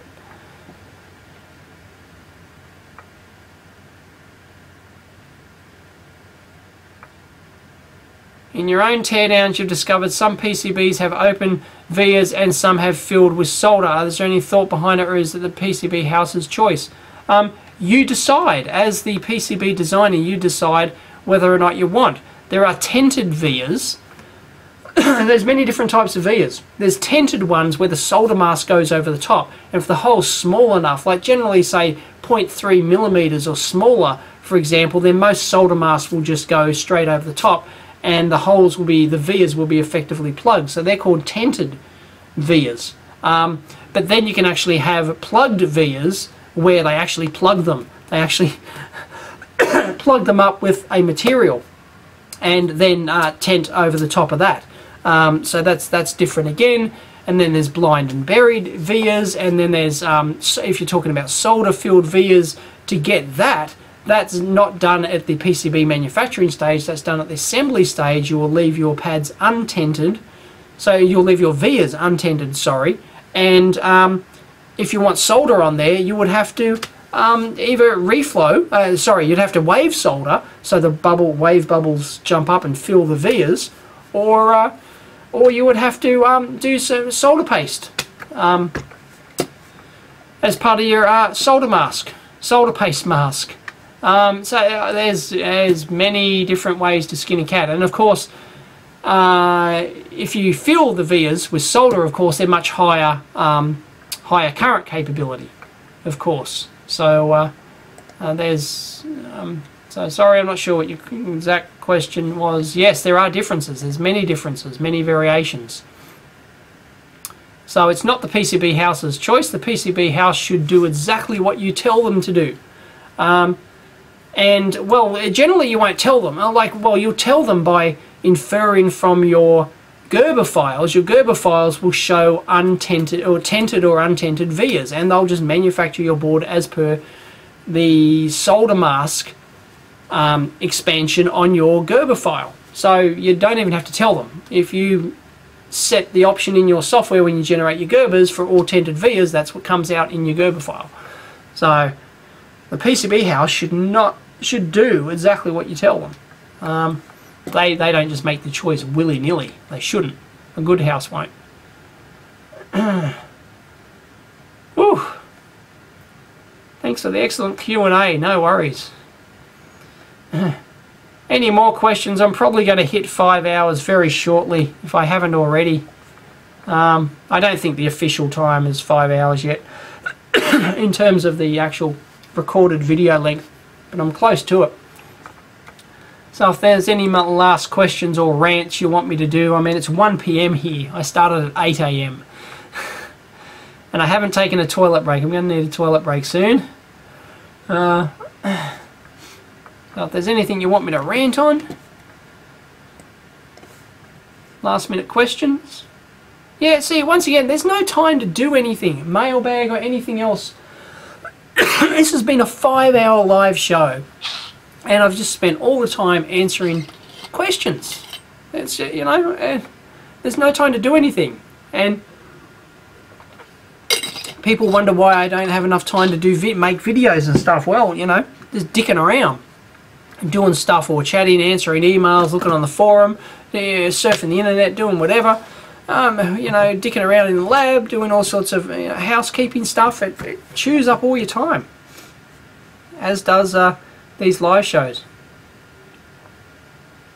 What is a good cheap PCB manufacturer for low count runs or just prototype services? Well, I've used PCB Cart. They're pretty good. I mean, they're not the cheapest out there now. There's lots of Lane from Does Cheap the purple PCBs.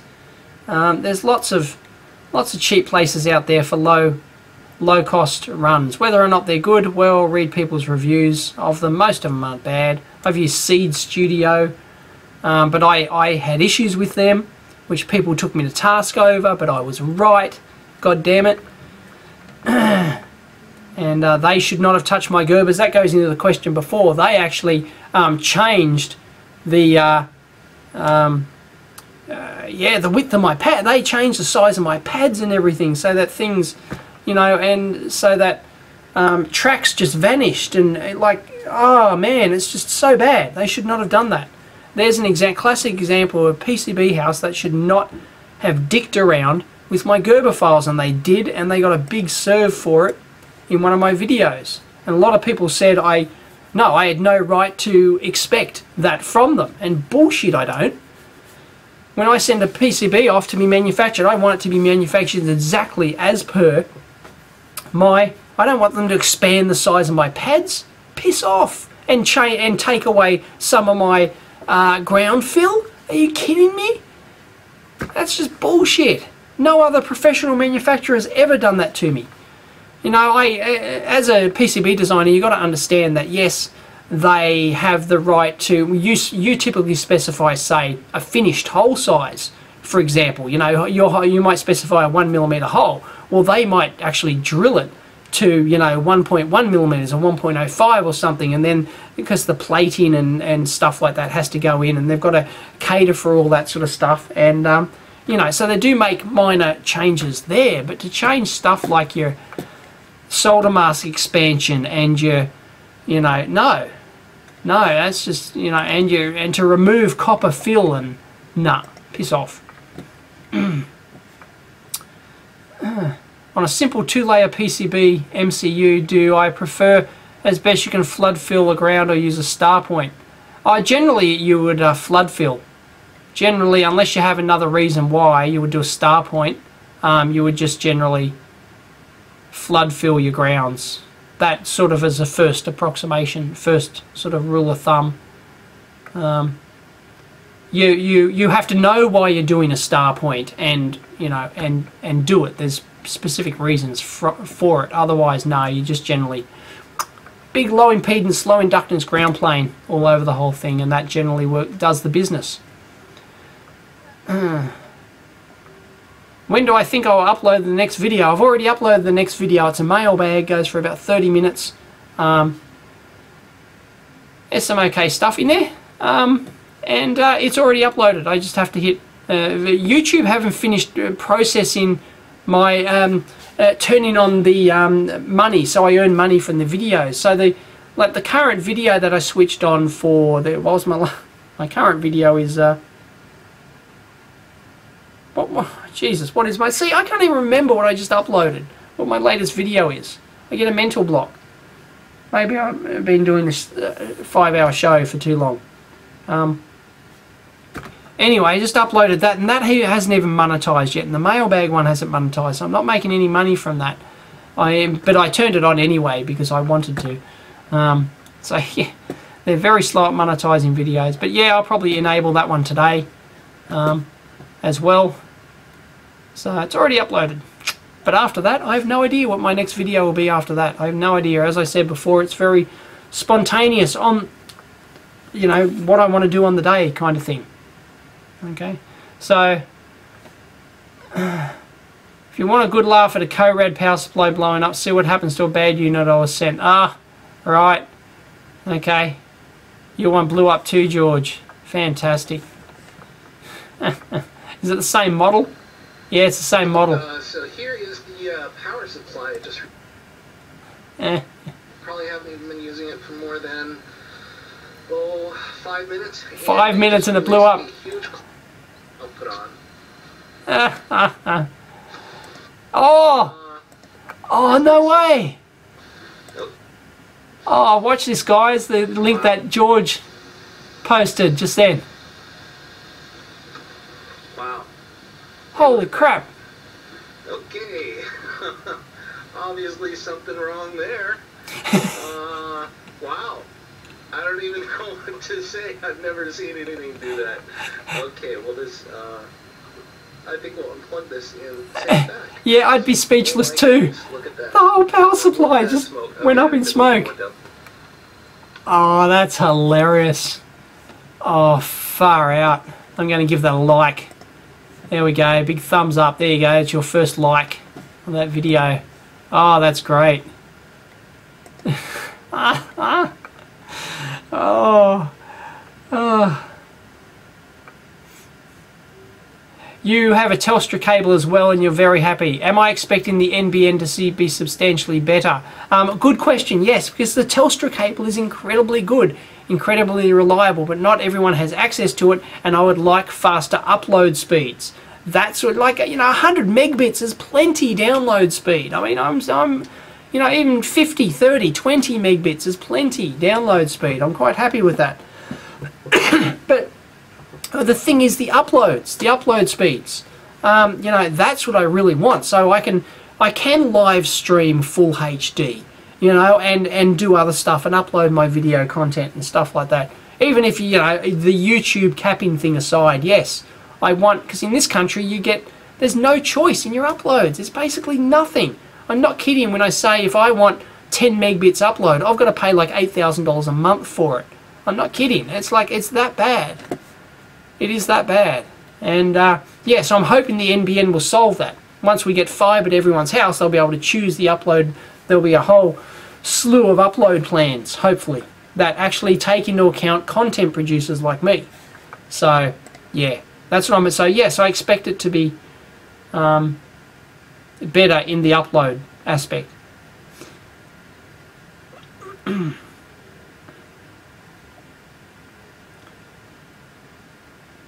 When do you use an instrumentation op-amp versus inverting and non-inverting setup? Instrumentation op-amp you're typically going to use for a differential, very low level thing, like a strain gauge or something like that. You use an instrumentation op-amp over just a rolling your own differential amp out of op amps or something like that. And you can get like a adjustable gain instrumentation op amps, and they're just generally very good. So really low level stuff. Oh,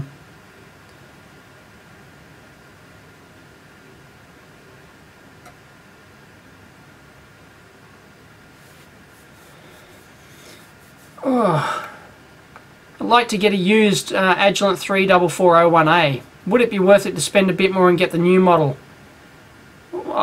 Yeah, the new model's really nice. The new model is really nice. But I guess if you can, you know,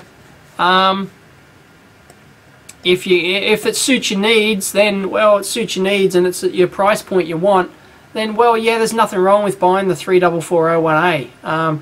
But the new one is really nice. The 34461A is that's a really nice multimeter.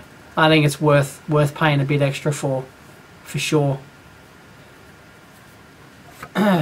Alright, any big questions? Because I've been going for, well, let's have a look at my, say where I'm going to start it. Woohoo! I've hit 5 hours. I've hit 5 hours, folks. 5 hours officially recording the chat window in there. So I'll probably start the video where the chat window kicks in, maybe, I don't know. But I've been going for five hours. We did it! 5 hours of complete nothingness for the 500th episode. I can keep going. I just need to go to the bathroom, and I can keep on going all day. Got endless energy.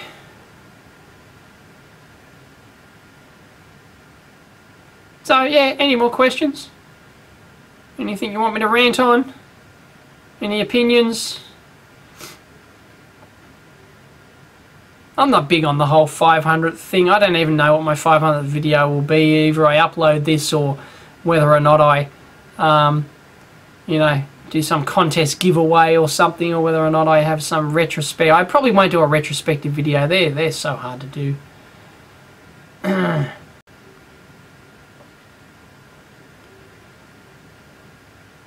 I've got to wait 30 seconds before people reply because there's a huge lag on this thing. So hey, thanks everyone for sticking around. If people have stuck around for the 5 hours, which I think some of them have, pretty sure some of the names on there I recognise right from the start. We've got 43 viewers left after 5 hours and 60 guests, 60 lurkers. Oh boy. Could I say hello and wish Sagan and my wife all good from all of us? Yes, I can. Thank you very much, Super Domus. That's very nice of you. From beginning to end, one boys. Well done. Jeez, now I really have to go to the bathroom now that I think about it.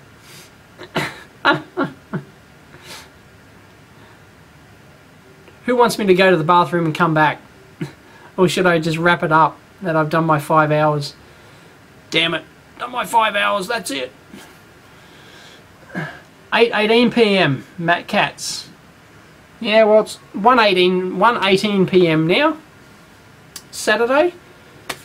I do have a leave pass today. I told the wife I was doing the live show. She let me do it. So I guess I've got the rest of the afternoon to do something. So maybe I'll try and fix that stupid pain in the ass MakerBot. Bloody AVR things.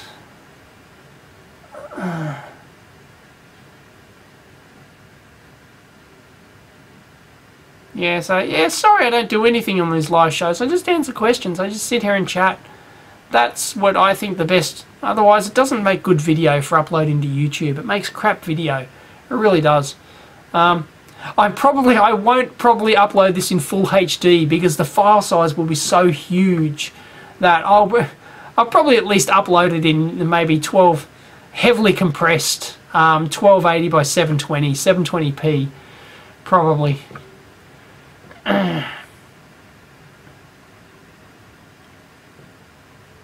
See ya, Thundersqueak.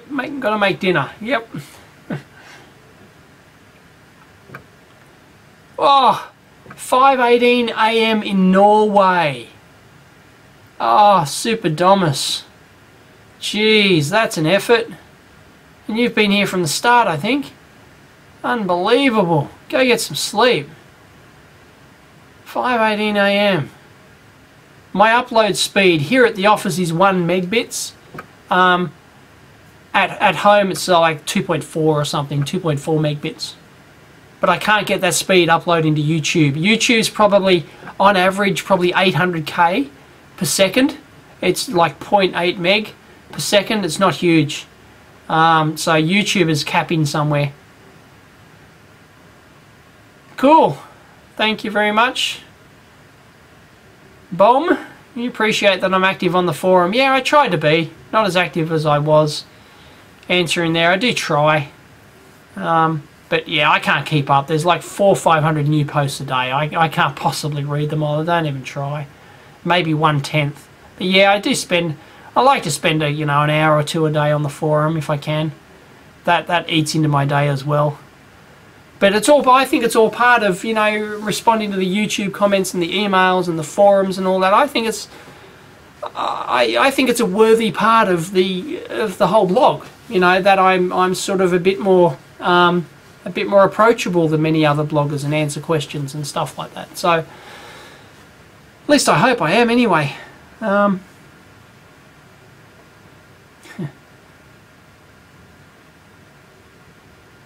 Yeah, I'm halfway around the world and I'm in your living room. Yeah, that's scary, isn't it? That's scary. Technology. Hey, Brisbane. It's 1:20 PM in Brisbane. Same here. Yeah, it's no daylight saving at the moment. So, clearly, nobody has any more questions, so I might as well call it quits. Where do I mostly hang out with my fans? Well, it's on the forum. It's on the forum, really. Oh, Twitter. I interact a lot on Twitter. I spend a lot of time on Twitter. So, forum and Twitter are the two biggies. I thought about having like an open day here in the lab where, if anyone does live local, to drop by and hang out and say hi. I was maybe thinking that might be a good thing to do, but I don't know. I don't have any liability insurance if they kill themselves in the lab,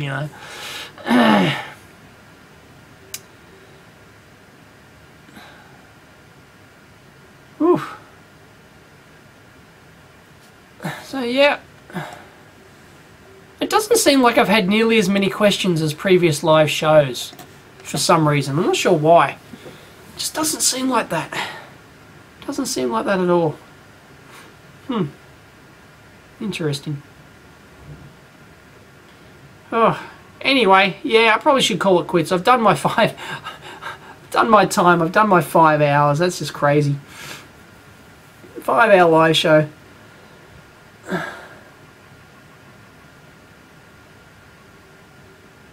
Thank you very much, Michael.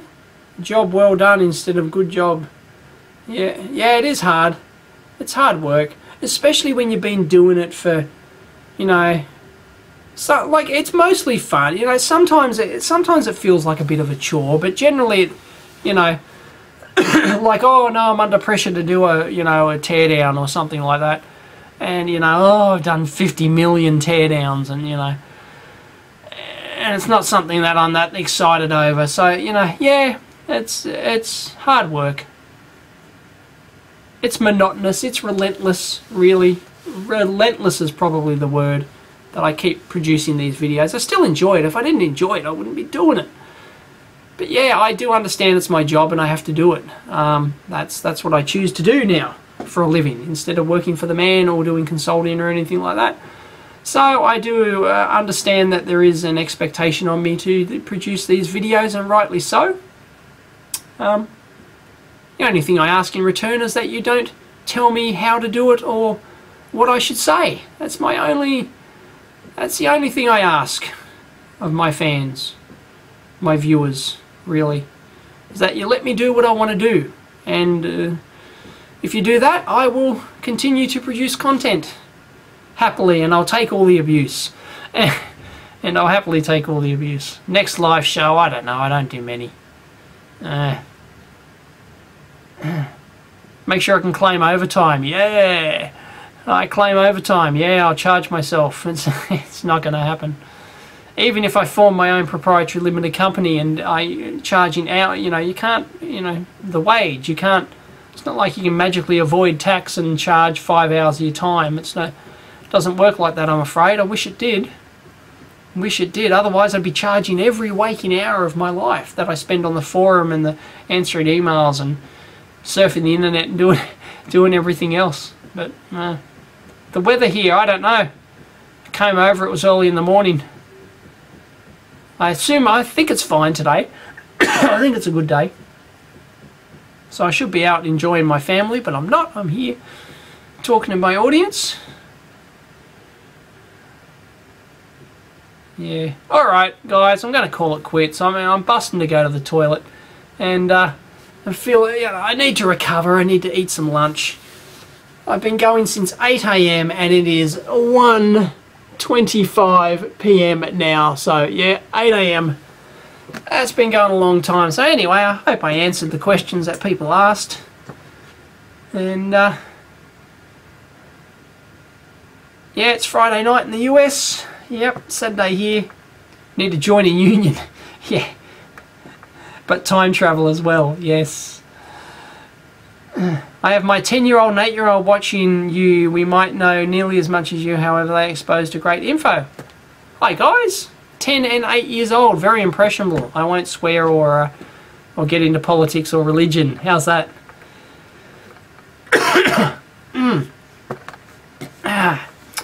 Boy. Yeah, alright guys, I'm going to call it quits. I know there's a 30-second delay, so thank you very much. And the amp hour, you enjoy the amp hour? Excellent. We're sort of making a bit of money on the amp hour now. So, you know, it's taken 2 or 3 years or whatever, but we're slowly starting to make inroads in terms of income for the amp hour, so that'll help us to encourage us to keep on doing that, which is good. We're getting some advertising and sponsorship and stuff. So, yeah, that's working really well. And yeah, now I'm busting to go to the toilet. Alright, I'm out of here. Thanks, guys. Thanks for sticking around if you stuck around for the 5 hours. It's awesome. Thanks for dropping by. It makes the live show live because I'm answering questions. Yep, see you on the forum, Excavator EE. Alright. Yep, I'm now going to call it quits. So I'm now going to stop recording on Ustream. I have to make sure I do this properly. Stop recording on Ustream by Ustream. And 500th show 3. I've got to label it something, otherwise it chucks a spaz. There we go. All 3 are saved to Ustream. I'm still broadcasting. I'm going to say bye to my to my main camera, which I am going to upload. So this will be a 5-hour continuous video. I won't edit it. So see ya. If you're watching this, if you're still watching 5 hours of this on YouTube, unbelievable. Bye.